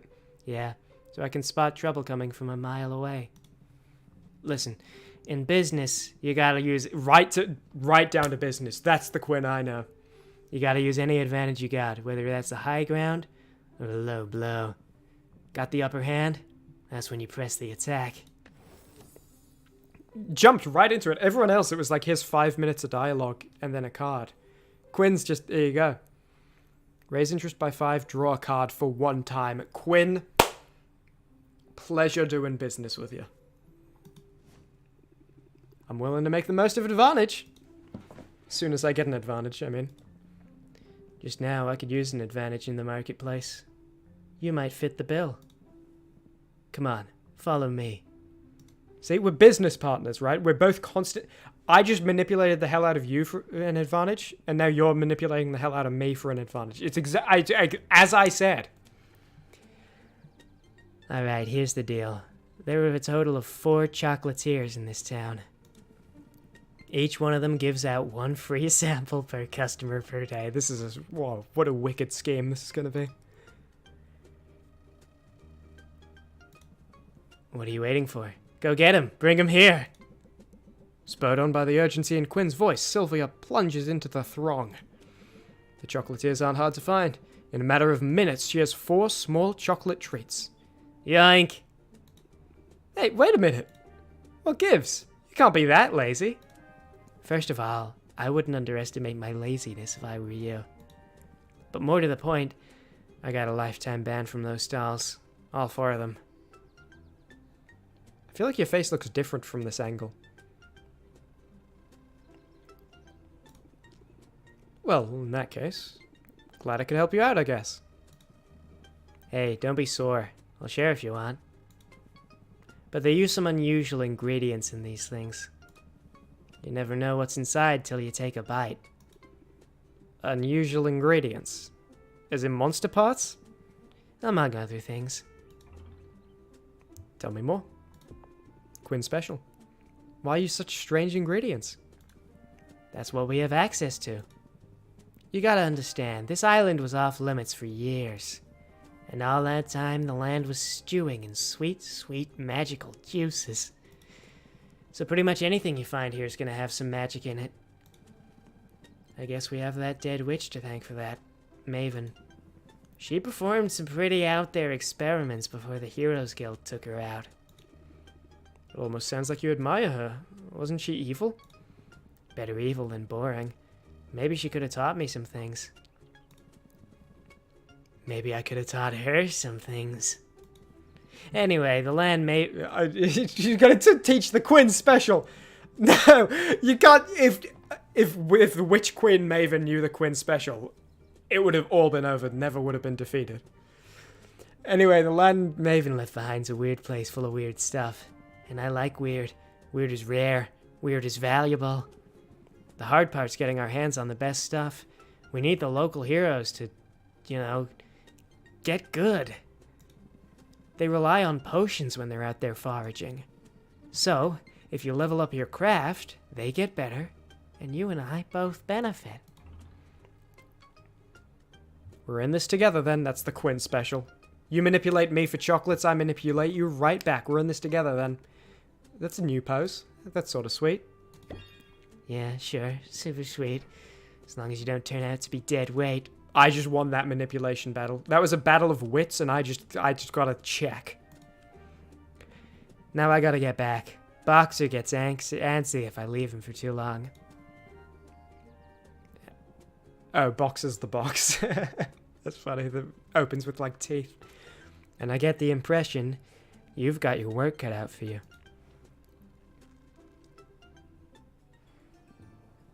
We meet again? Alright. So I'm all purchased up on ingredients. I don't need to expand anymore. I've bought a new thing. I upgraded the mushroom desk. I don't think I can do anything from you. And I've sent people out. And I don't think I can send Mint out right now. I want to send Mint out to the Mushroom Maya, though. Trees told me they... Wait, what was your... The trees told me they expect you. Not that, or something like that. Yeah, and I send Mint to the Mushroom Maya next. Oop. Which requires a poison cure. So, I'll make a poison cure. Alright, here's the plan. I'm gonna write this down. Make health potions. Sell. Collect potions. Make poison cure. Sell. Send Mint to Mushroom. That's the plan, alright? We're going back here. Have a what was it? Have a blessed day. I'm gonna have to rewatch the VOD. Do we have anything to sell? Oh, well, we have whatever we were just brewing, of course. These health potions, right? Yeah. More than 3 star. We got our competition health potions. And they smell wicked good, too. Look at that. So we'll set something up. We're going to sell for these 2 time. Set something to brew in that 2 time so that we can sell in that 2 time. Okay, so here, I'll explain it better. That was a bad opening. Set something to brew, sell, collect what was brewed, brew poison cures, sell, and then tomorrow we'll send Quinn out to the mushrooms with poison cures. Which also, she's gonna need health and mana, which I think we're good on. I'm happy to give Quinn this, actually, if it's required. But I would like to have something to sell. Are these? Yeah, they're still half price. Let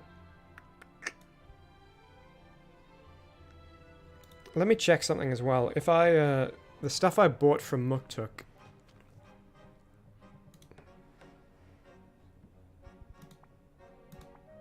Display shelf. So is that... Yeah, that's instead of this. Do I have to take it? Really? Do I have to take the potion out? Oh, no, I don't. Okay. So this is 5 price, 10 for tonic. And this is 5 price, 3 for potions. So if I'm selling potions, it's just better to do this regardless. Which is a little unfortunate that those upgrades, because I don't think I have tonics to sell, do I? Let me check.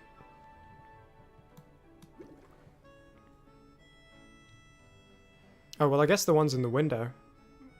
There are tonics in the window, right? There are. Wrong thing. Display? What? Arrange potions. Okay. Keeping track of this. This is for the competition. This is for the competition. This is for the competition. Common 3-star, common 4-star, greater. The competition is set. We're good. The rest is sellable and mintable.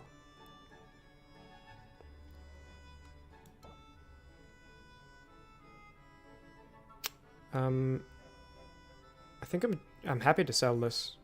Actually, it's worth a lot. It's a tonic, so it'll be worth more. And I have that covered. I'm expecting the next...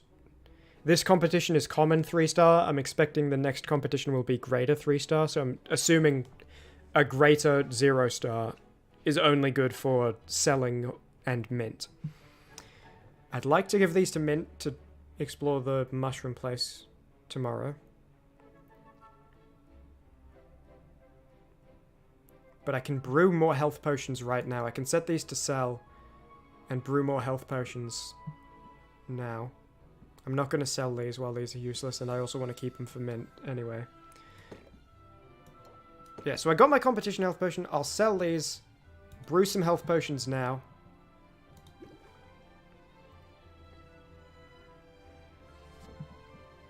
With all the massive ingredients I got. Green and... Can I put this in? No, that would be funny.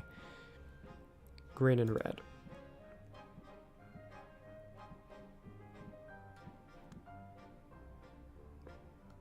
That's big.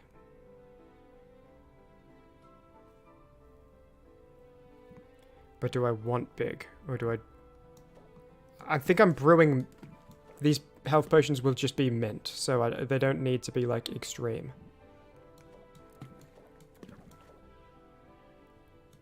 But I think they need to be better than that, actually.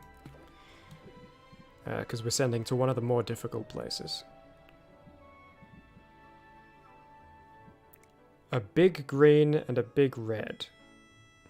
See, that's a big green, but I don't think I have a big red equal, or 2 reds that add up to equal. Because I got this, but then I'm still 9 short, and I don't think I have a 9 red.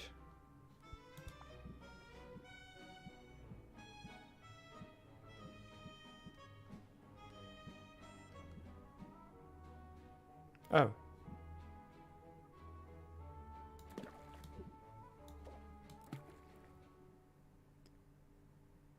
Do I have a 3 red?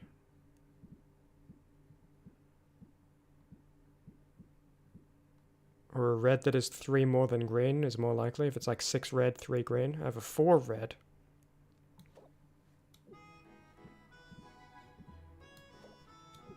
Oh, but that's also yellow. I don't want to do that. Also, was it just not letting me put it in? No, it is letting me. Okay.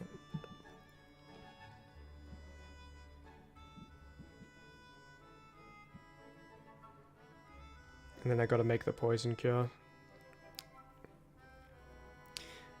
Yeah, I mean, these are good enough for mint. It's not completely balanced.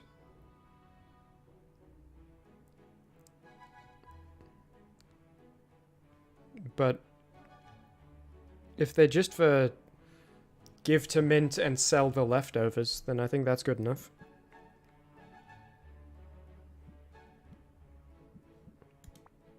I would like to perfectly balance them if I'm able to, though.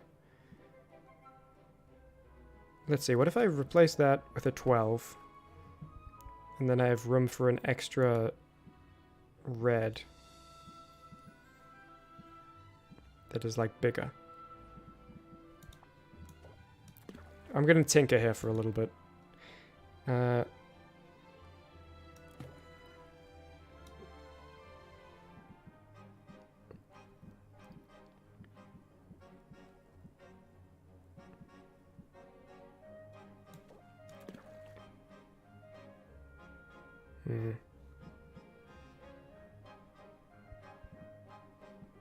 I don't think I'm gonna get this balanced at a high enough Magimim level that I like. Without use, I mean, like, because I could just use a bunch of the good stuff. You know, I could do like 2 of these, and then 2 of the 6 greens. But I don't know if I want to use these for a mint health potion. Let me see. Why not? You know what? Can I double click? I can. That's way better.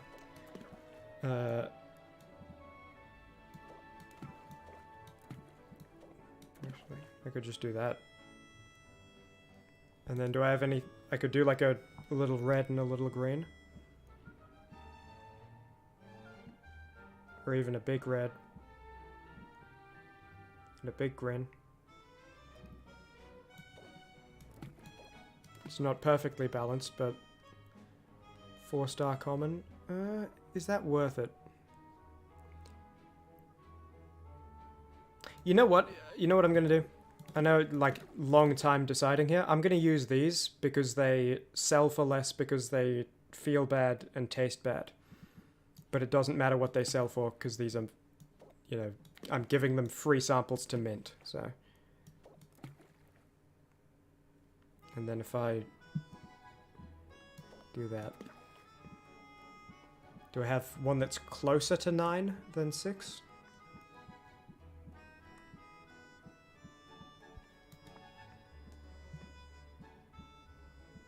Don't believe so.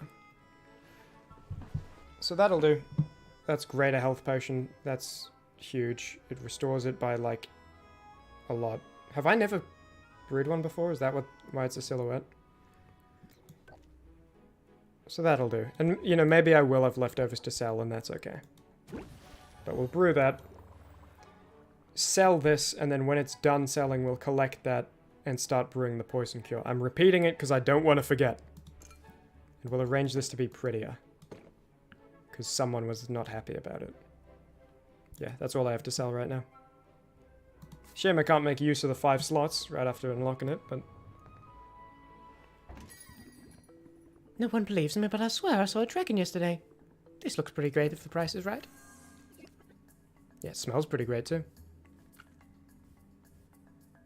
Oh, I got a new card from Quinn. I forgot to put it in my deck. It was really good. What is that?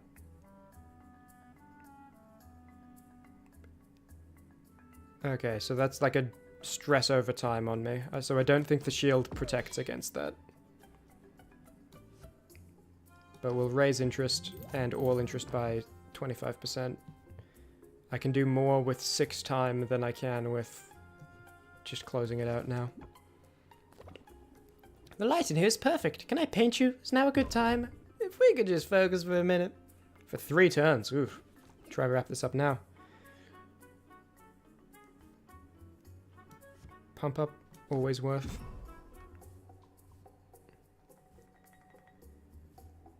Ah, but I probably should have reeled in first, then pumped up for close it out, because I think that's the play here. And close it out is higher, so the buff would be better. Alright. No problem.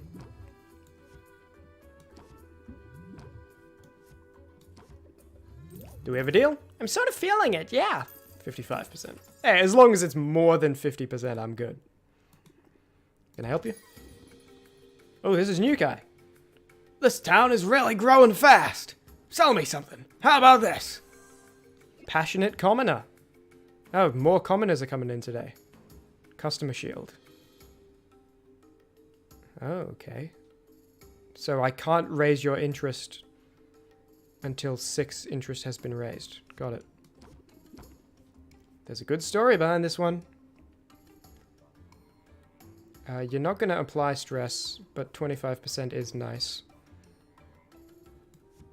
Especially for 1 time, so why not? This one's as good as they come.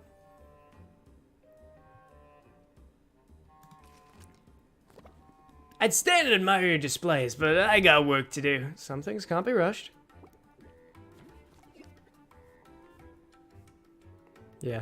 Having set them up and reel them in your deck when you're not having 4 of each, it's just so unlikely they both show up. I probably got to replace them. I might just guard up, close out.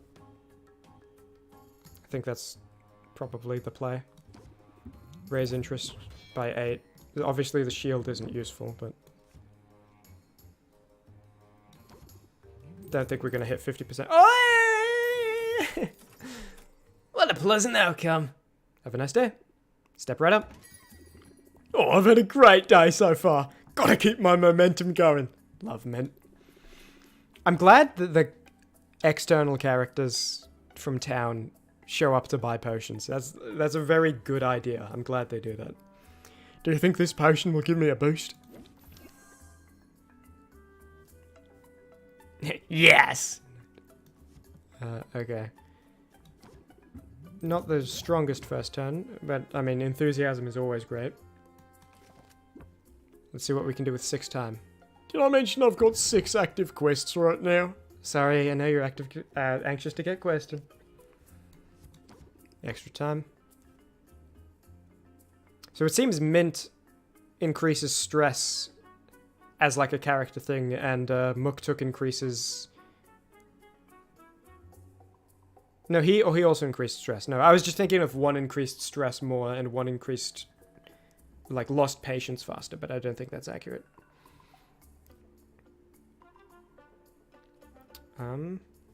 Okay. I'm gonna raise in... yep. Do this first, and then apply the 50%, and hope I get a big something next turn. And just eat this 3 stress.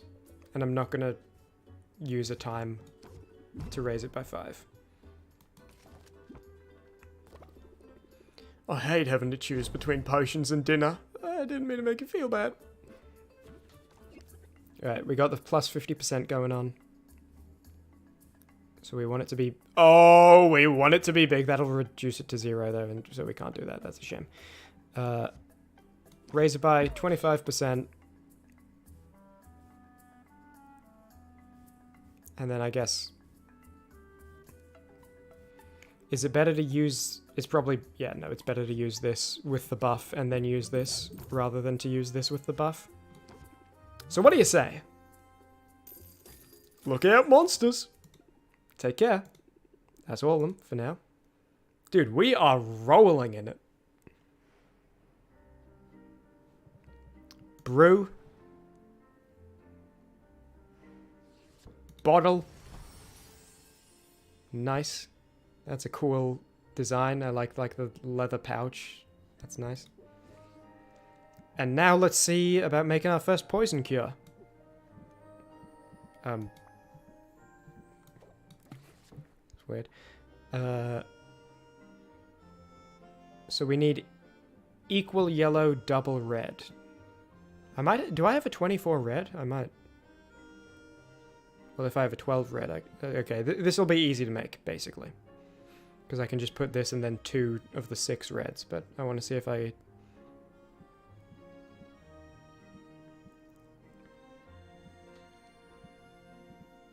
Where's the massive red? Oh, that's this. And I do have a 24 red, that's what this is, yeah. So I could do either this... Oh, no, no. This... Wait, what? Oh, no. Yes. Which is 2 4-star minor. Yep, 2 4-star minor. Or I could do this, which is 2 4-star minor. Wait, no, that's health potion. What? Oh, I did green instead of yellow. My bad, my bad. Slime is yellow. I only have 1 slime. Okay.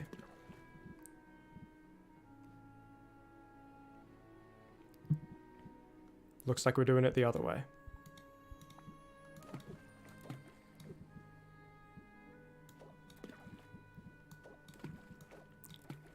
Two 4-star minor. Anything I can add to this to make it a little more? Because if I get a 3rd to sell, that would be cool.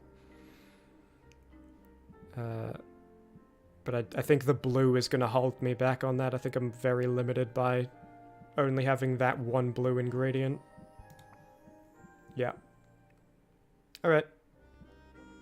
Set this to brew.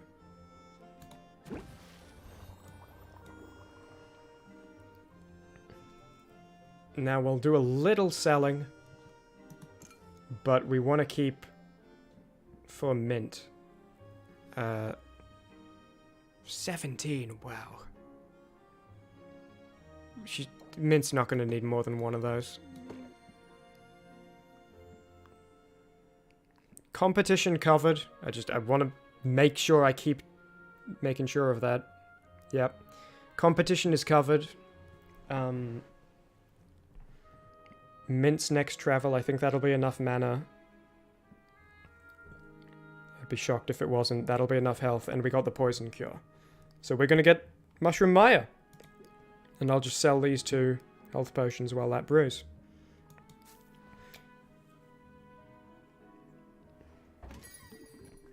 I used to buy from your uncle. I see talent runs in the family. This looks pretty great if the price is right. I've heard it all before, brother. There's a good story behind this one. You are going to increase my stress and stress debuff. Okay.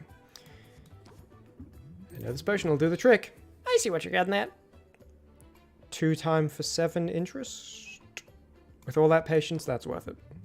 Especially since this debuff, I'm probably going to want to wrap things up on turn 2. So it's not like having patience to go to turn 3 is worth it.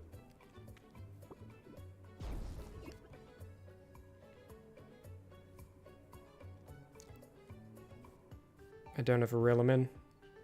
10 patience. I don't want to take... That's going to be a lot of stress. I can block some of it, but that's still going to be 3 stress if I end turn. Probably wrap it up this turn. Probably.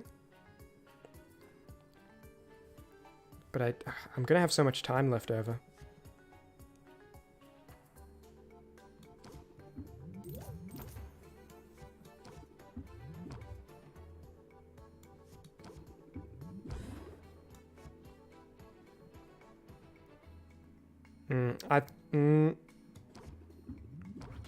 Well, he's not going to reduce the price I'll take 3 stress to see what I can do with 3 time. Hold on, let me take notes. This is like a masterclass in what not to do. Oh, that's gonna keep me up tonight. Yeah. The art is so good, though. I love this game is fun. And extra patience, okay.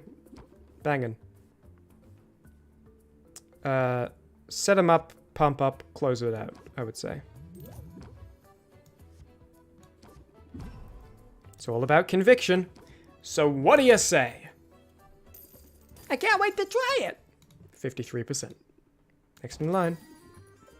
One more errand and then I curl up with a book.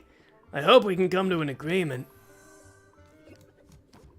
Settle in, my friend, and take a good look at this beauty. The color came out just right. Is it too good to be true, though? You've never seen a better potion. I like what I'm hearing. You're gonna gain a shield, and you're gonna increase stress anytime a card is played. That is a huge debuff. Alright. If haggling's an art, you're something. That is... It's a good thing we have this now. I guess that'll be the last card I play this hand. Nope, because 2 of them close it out. You're gonna reduce the price of the potion. Confident this one's a winner.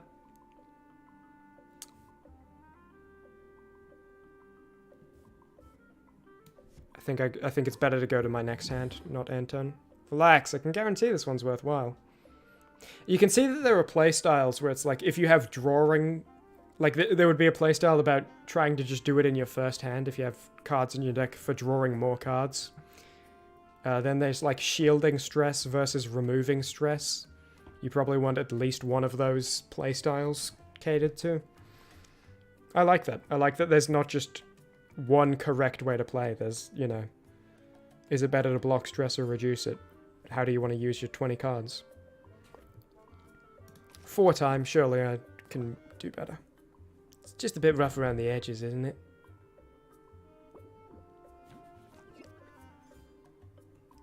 Oh. The alleged set 'em up, reel 'em in. I think that's better than playing a pump up. Let's do it. Made an excellent selection. I'm liking this more and more. I want to make a deal with you. No, nothing to say? That's alright. Take it or leave it. I don't understand. Buy it or leave it. Oh, then I'll buy it. Things are looking up. Thanks, come again. That's all of them for now. $1,000!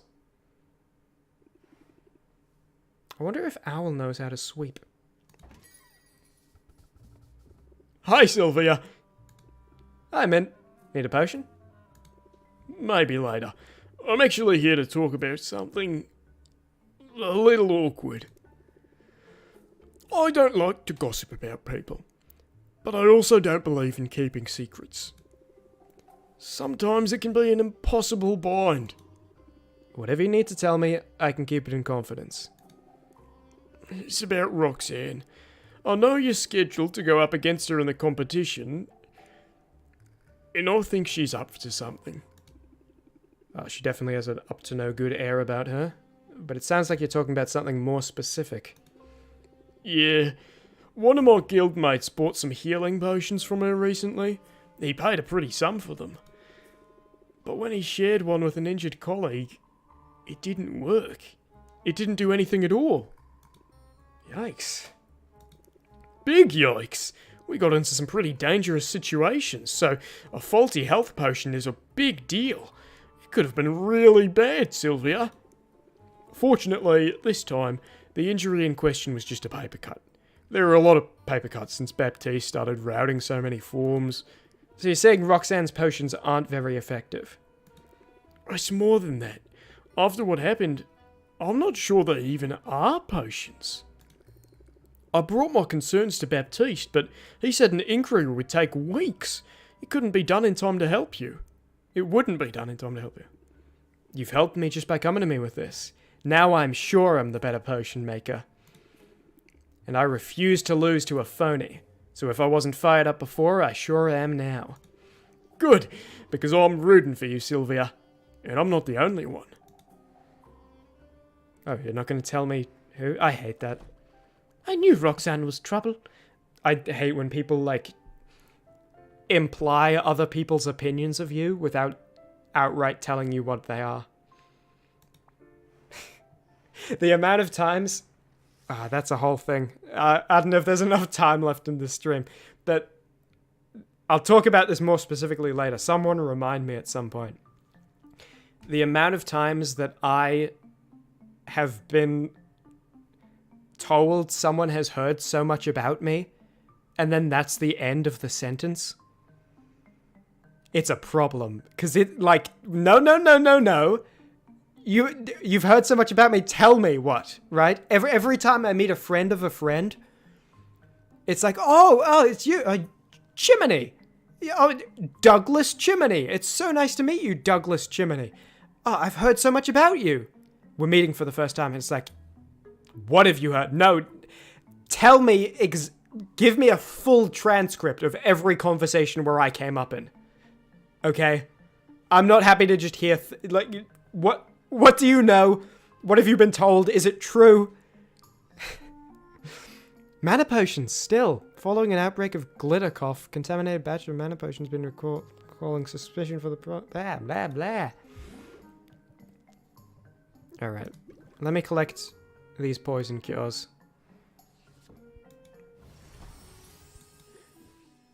Oh, that seemed good. Common poison cures even. Nice. Also, the reason I didn't check them is because I remembered there was the pre-order, the custom order. Yeah, I didn't send things. I had it ready to send, but I didn't send it. I guess I didn't have it ready though, because I want these for mint.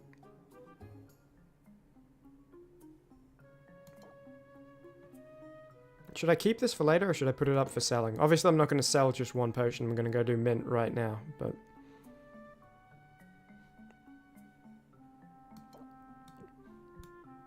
I'll go see. And I'll put out the crap stuff so that I can see about upgrading.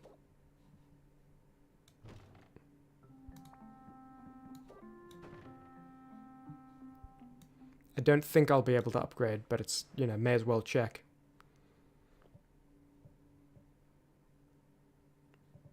Oh, and let me set something else up to brew. I'm good on the competition, so it's just whatever I want to sell when I come back, I'll set to brew. It said potions are good today, so maybe I'll just do some health potions.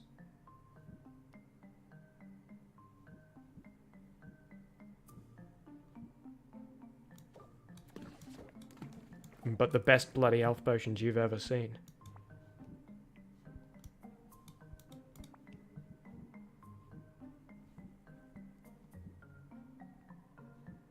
Have I not unlocked the second tier green yet? I guess not. Oh, that's too many mad. Oh, this is the bad... This is the bad cauldron.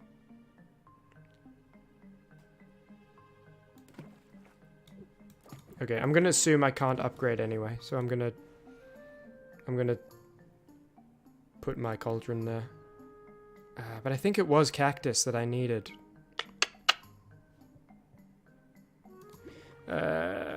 I could just brew some basic health potions for next time I want to send mint out. But I'd rather have something to sell when I get back, you know?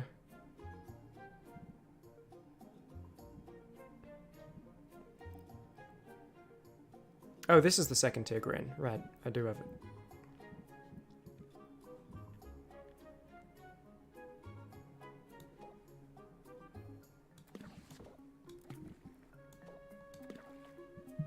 Do I have a red and green?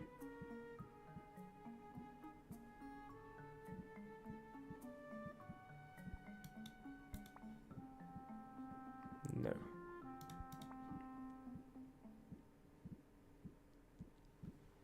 So I could just do one minor health potion? No. Yeah, I'm just gonna assume I can't upgrade the cauldron right now. And to be fair, I'm not, like, desperate for that upgrade yet, anyway. I'll wait till I have carpentry upgrades, and then I'll Oh, or I could...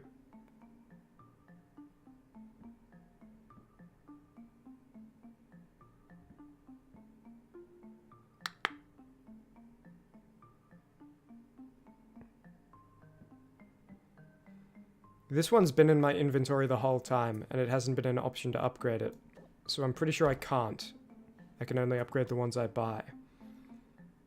So I'll brew in this one and see if I can upgrade that one.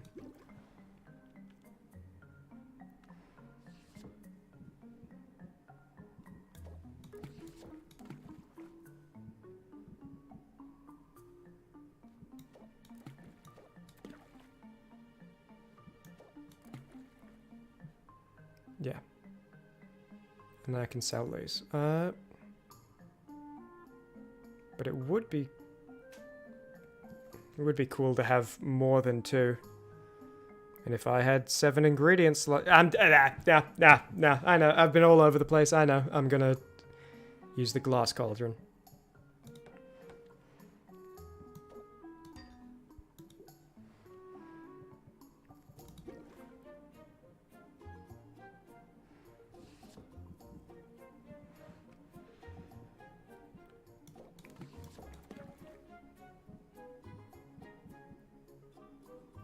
It is the...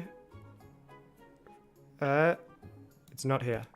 There it is. Okay. It's not that I forgot what it was, it's that it was on the other page, because they swap pages when you use them all up. They go to the back of the line. It's a little dumb. 3. Yeah, that's more sellable.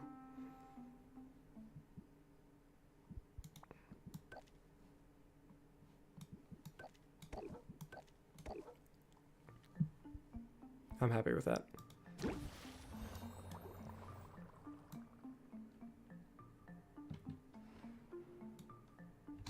Okay, so I'm gonna send Mint to the mushroom place, check out upgrades, and then come back and sell some stuff.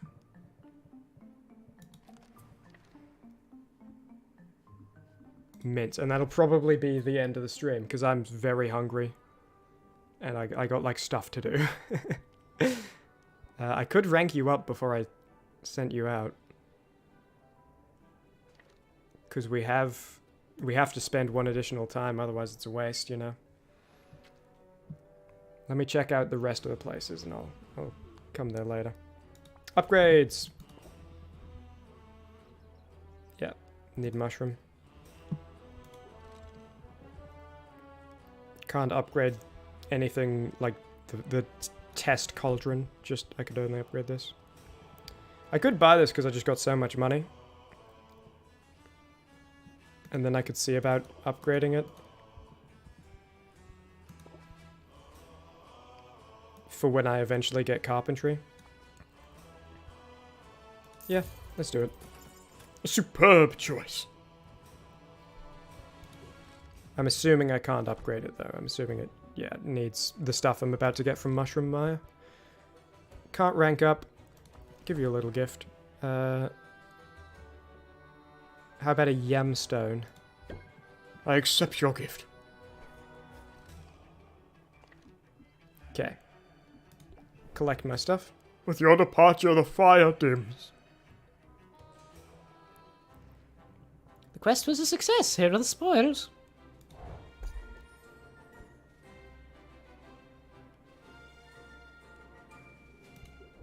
Yeah, nothing that good.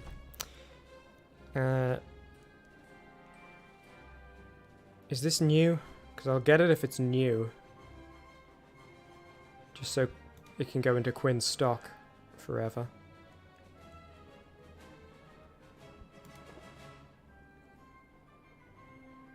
Yeah, just for Quinn's stock, $66. Maybe those will be useful for future.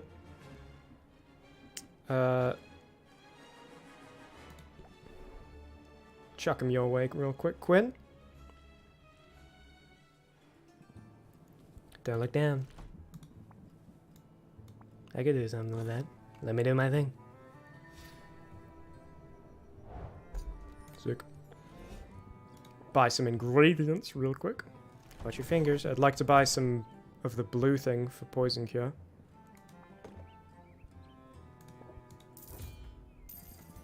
I need a bunch of these. These are so useful. These are great.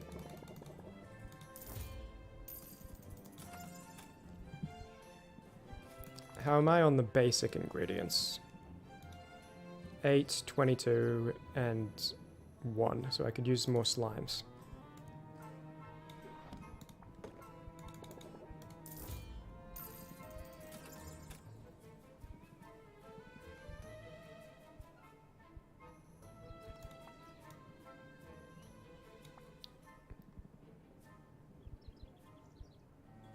This is the blue thing. And how many of those super reds do I have? Those ultra berries? 8? That's pretty good. I'm pretty set on that.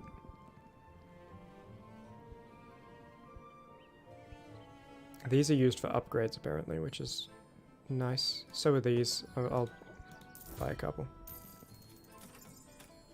Wait, rot fly cocoon. And it...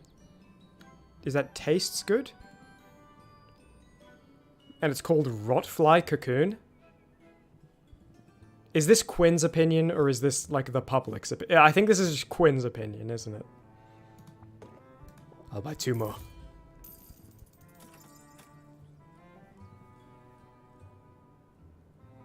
Interesting. I'll buy a couple of these, why not? Just while I'm here and have money, so I don't have to venture out for it later.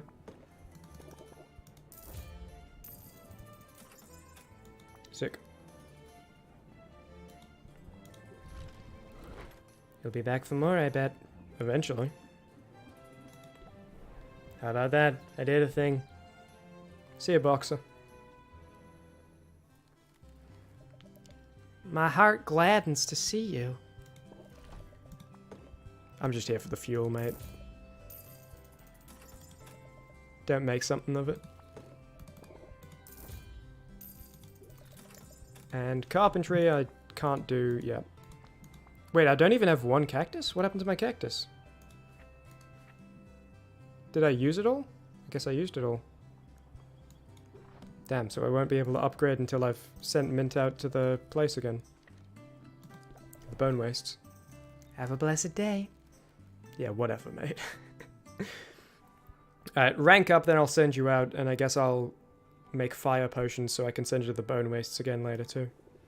How about your place? I swear I stepped in every puddle on the way over here, and half the chewing gum. That's something they don't tell you about city living. People just drop their gum wherever they want. It's madness. Oh, but don't listen to me, Sylvia. I'm just in a mood today. And no harm done. You want to talk about it? I'd rather do something. That's why I asked to come over. Is the fire under your cauldron good and hot? I'm using it right now. You could... don't worry, we'll just tip this out real quick. No, Mint! Sure. Do you want to brew some potions? I was thinking more along the lines of comfort food. Let's bake! While Sylvia gets the fire going, Mint dusts the countertop with flour. I use that for my work. You can't just put flour on my desk. There are people in this world who have no cookies, Sylvia. And that is an injustice I cannot allow to continue. Mint plops a mass of cookie dough onto the counter and begins flattening it with her hammer. So we're not even making the... You've pre-made cookie dough. You just want my fire. That's not let's bake together. That's, hey, can I borrow your fire? Sylvia almost asks whether that's sanitary, but she decides she doesn't really want to know the answer. Once the cookies are baking, Mint exhales in relief. You seem to be working out some aggression on that dough. And my desk underneath the dough. Splinters everywhere. Flour in between the cracks. Look at these wood planks. That flour is in there. And it's never coming out. A little bit, yeah. No, a lot of flour, actually, Mint. Quite a lot. The thing is, and I hate to admit this after working so hard to get here, but I'm struggling to find my place in the guild. What if I never fit in? So don't try to fit in.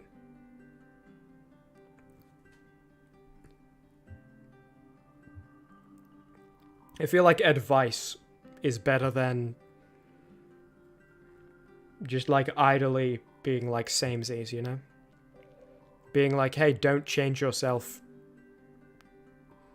because of other people's expectations. You know? Meet your own expectations. Make sure your own expectations are good, and then meet them, and who cares what other people are about. So don't try to fit in. Carve out your own space, and they'll have to make room for you. Say, that was basically my whole motto back home. It's somehow harder here, though. I'm not used to second-guessing myself. But I'm also not used to being surrounded by actual honest-to-goodness heroes. Some of whom are legends doing the best work of their careers. And we're all competing for the same quests, the same loot. Talk about intimidating. I've wanted to join the guild since I was a little kid, but nothing in my childhood prepared me for this. Let's stay on topic, dude. Alright. I don't care about you. Let's just bake the cookies, for God's sakes. Who do you think you are? You can't get flour in my desk and then expect me to talk about something else. What was the flour for? You know, sunk cost fallacy my ass. If you put flour in my desk, that's going to be the topic for at least a minute. You can't just move on. It needs to have been worth something. My sacrifice. I want to hear what sort of adventures you had as a kid. That's the thing, though. My hometown was way too quiet for adventures of any kind. We didn't even have a local chapter of the guild. The nearest heroes were leagues away. I read everything about them I could get my hands on, from dusty library tomes to trashy gossip magazines. I hounded every bard in town to sing the ballads until I'd memorised their exploits. The more I knew, the easier it was to daydream I was one of them. So you were the kind of kid who had a head in the clouds? Literally, I was always looking out for dragons. But the whole area was monster-free. No matter how hard I looked, I never found gremlins in the cookie jar or slimes in the shrubs. I couldn't even find any side quests. The closest I got was the time old man Harwell's walking stick broke. I had to track down some tape, and that's what passed for excitement back home. So, yeah, I'm feeling a little bit out of my depth here. But I've come up with a plan. I think it's a good one.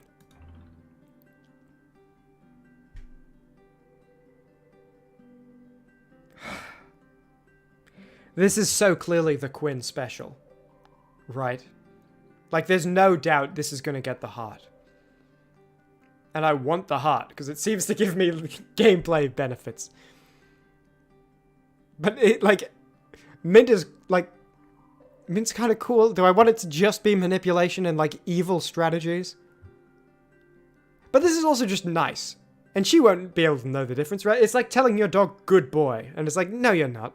You're not that good, right? Oh, good boy, good boy. It's like, he's okay, right? Your dog's alright. Good girl, she's alright. But it makes the dog happy. No harm done. And it might make them buy more dog food from you later.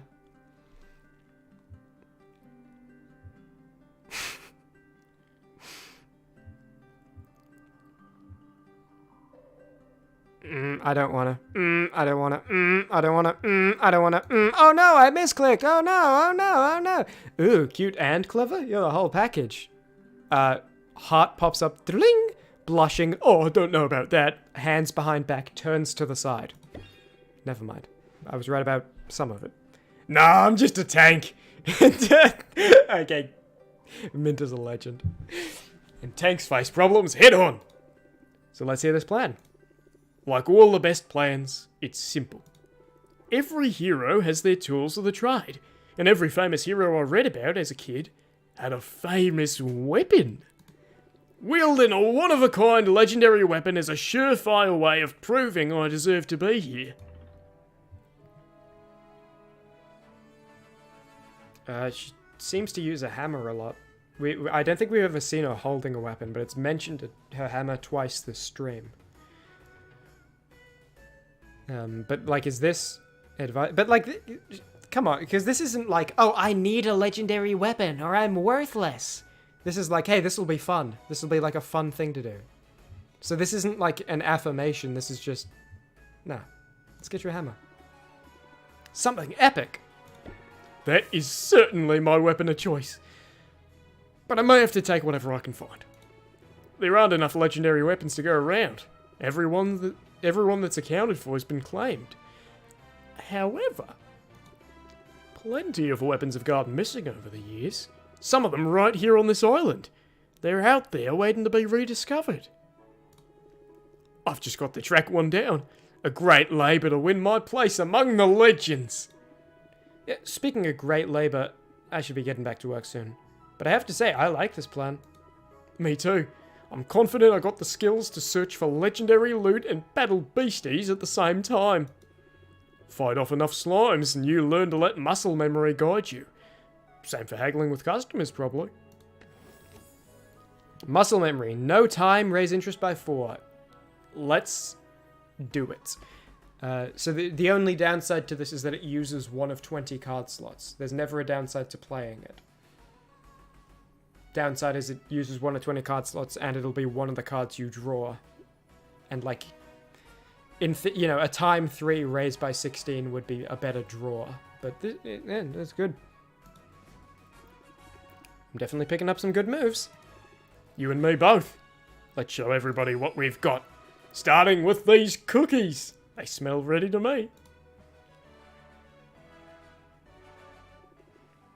So good to see you. Why don't you search for a legendary weapon in the Mushroom Mire? Don't worry about me. I can handle it. This is a common poison cure. I could just give you a basic one. Oh, actually, is that not true? Minor. Yeah, no, I just need a minor one. But I got a common one. Blues being rare, I might save this instead of selling it.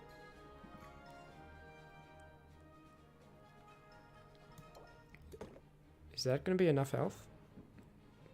And there are only 5 enemies.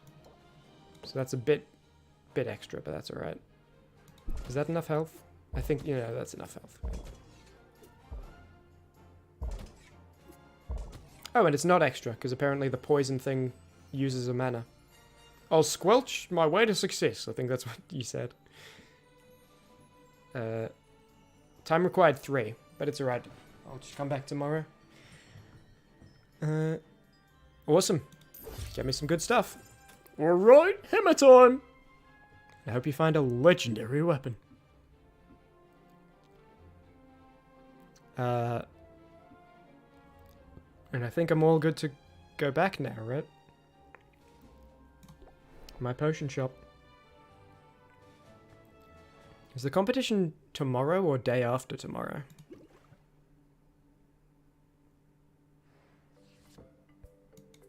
Botto! Superb brew, and they smell wicked good too. Alright. So I want to send Mint out to the bone wastes again next chance I get. Because apparently I used all the cacti. But I already have a fire tonic. And I'm pretty... like, this covers it. Wait, what? Ooh. Wait a second. Did swapping... Hold on. Hold on.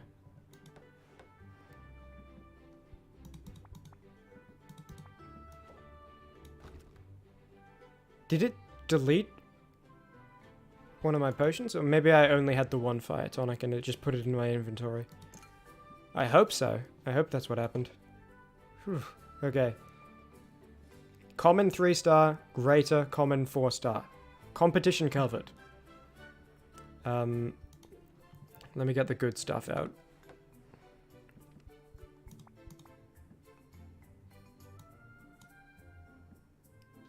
I think I'm selling health potions, so I'll use the potion plus.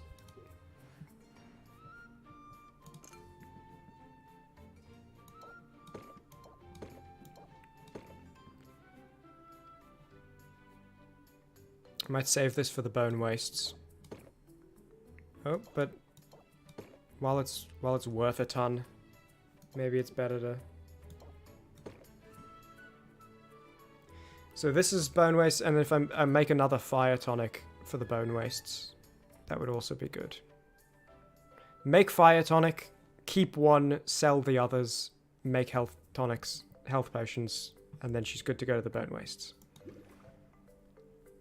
I'll make some of those super fire tonics right now. I mean, I don't have... Oh, I do have 7 to dump in.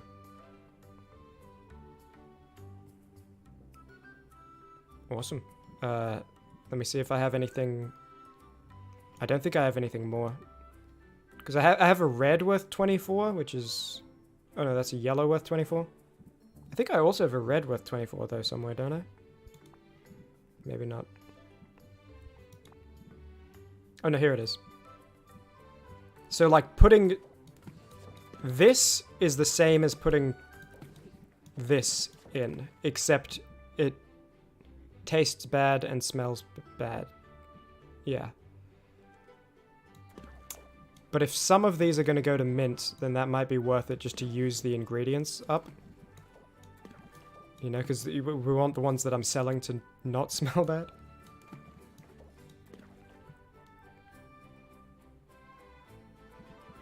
Do I have a small thing that's red and yellow? I think red and yellow... Yeah, red and yellow is a combination I actually have. There we go. Now they're going to be greater.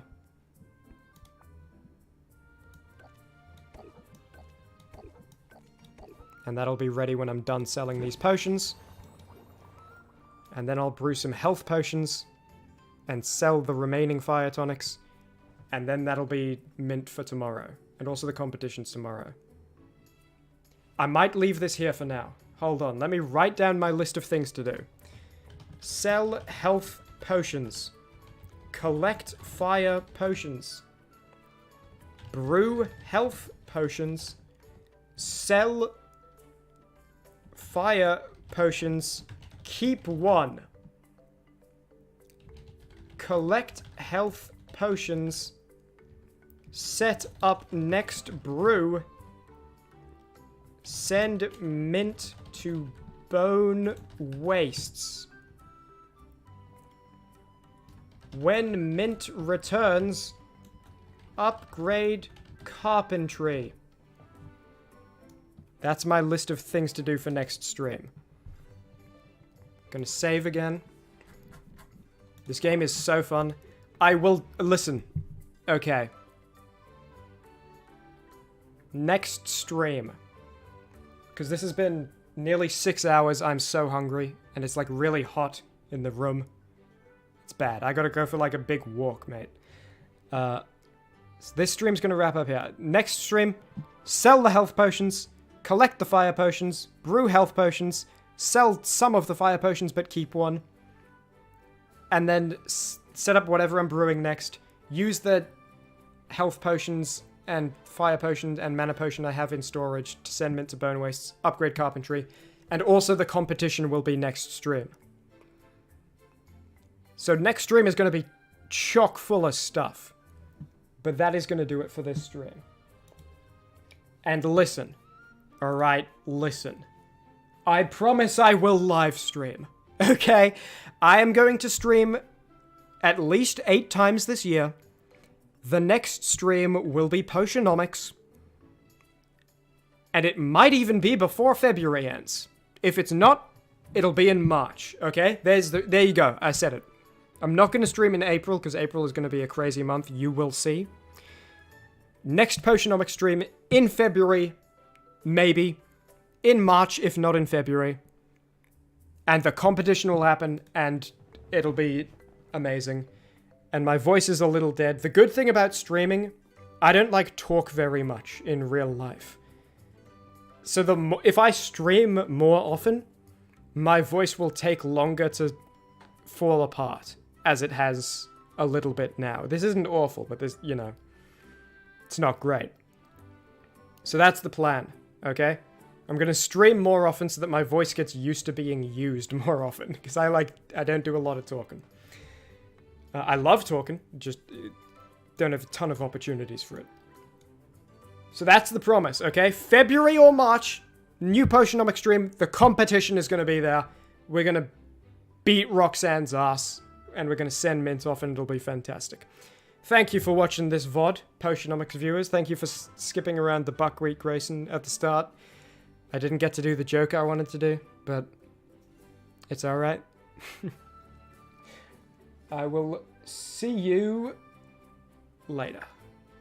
In February or in March for more Potionomics! And then there'll be weirder streams throughout the year. At least 8 total. Catch you later. And you know what? Thanks, past Chimmaney. If anyone... In the comment section down below on this unlisted video, make sure you thank past Chimmaney, because it's a thankless job that he has, recording all those lines.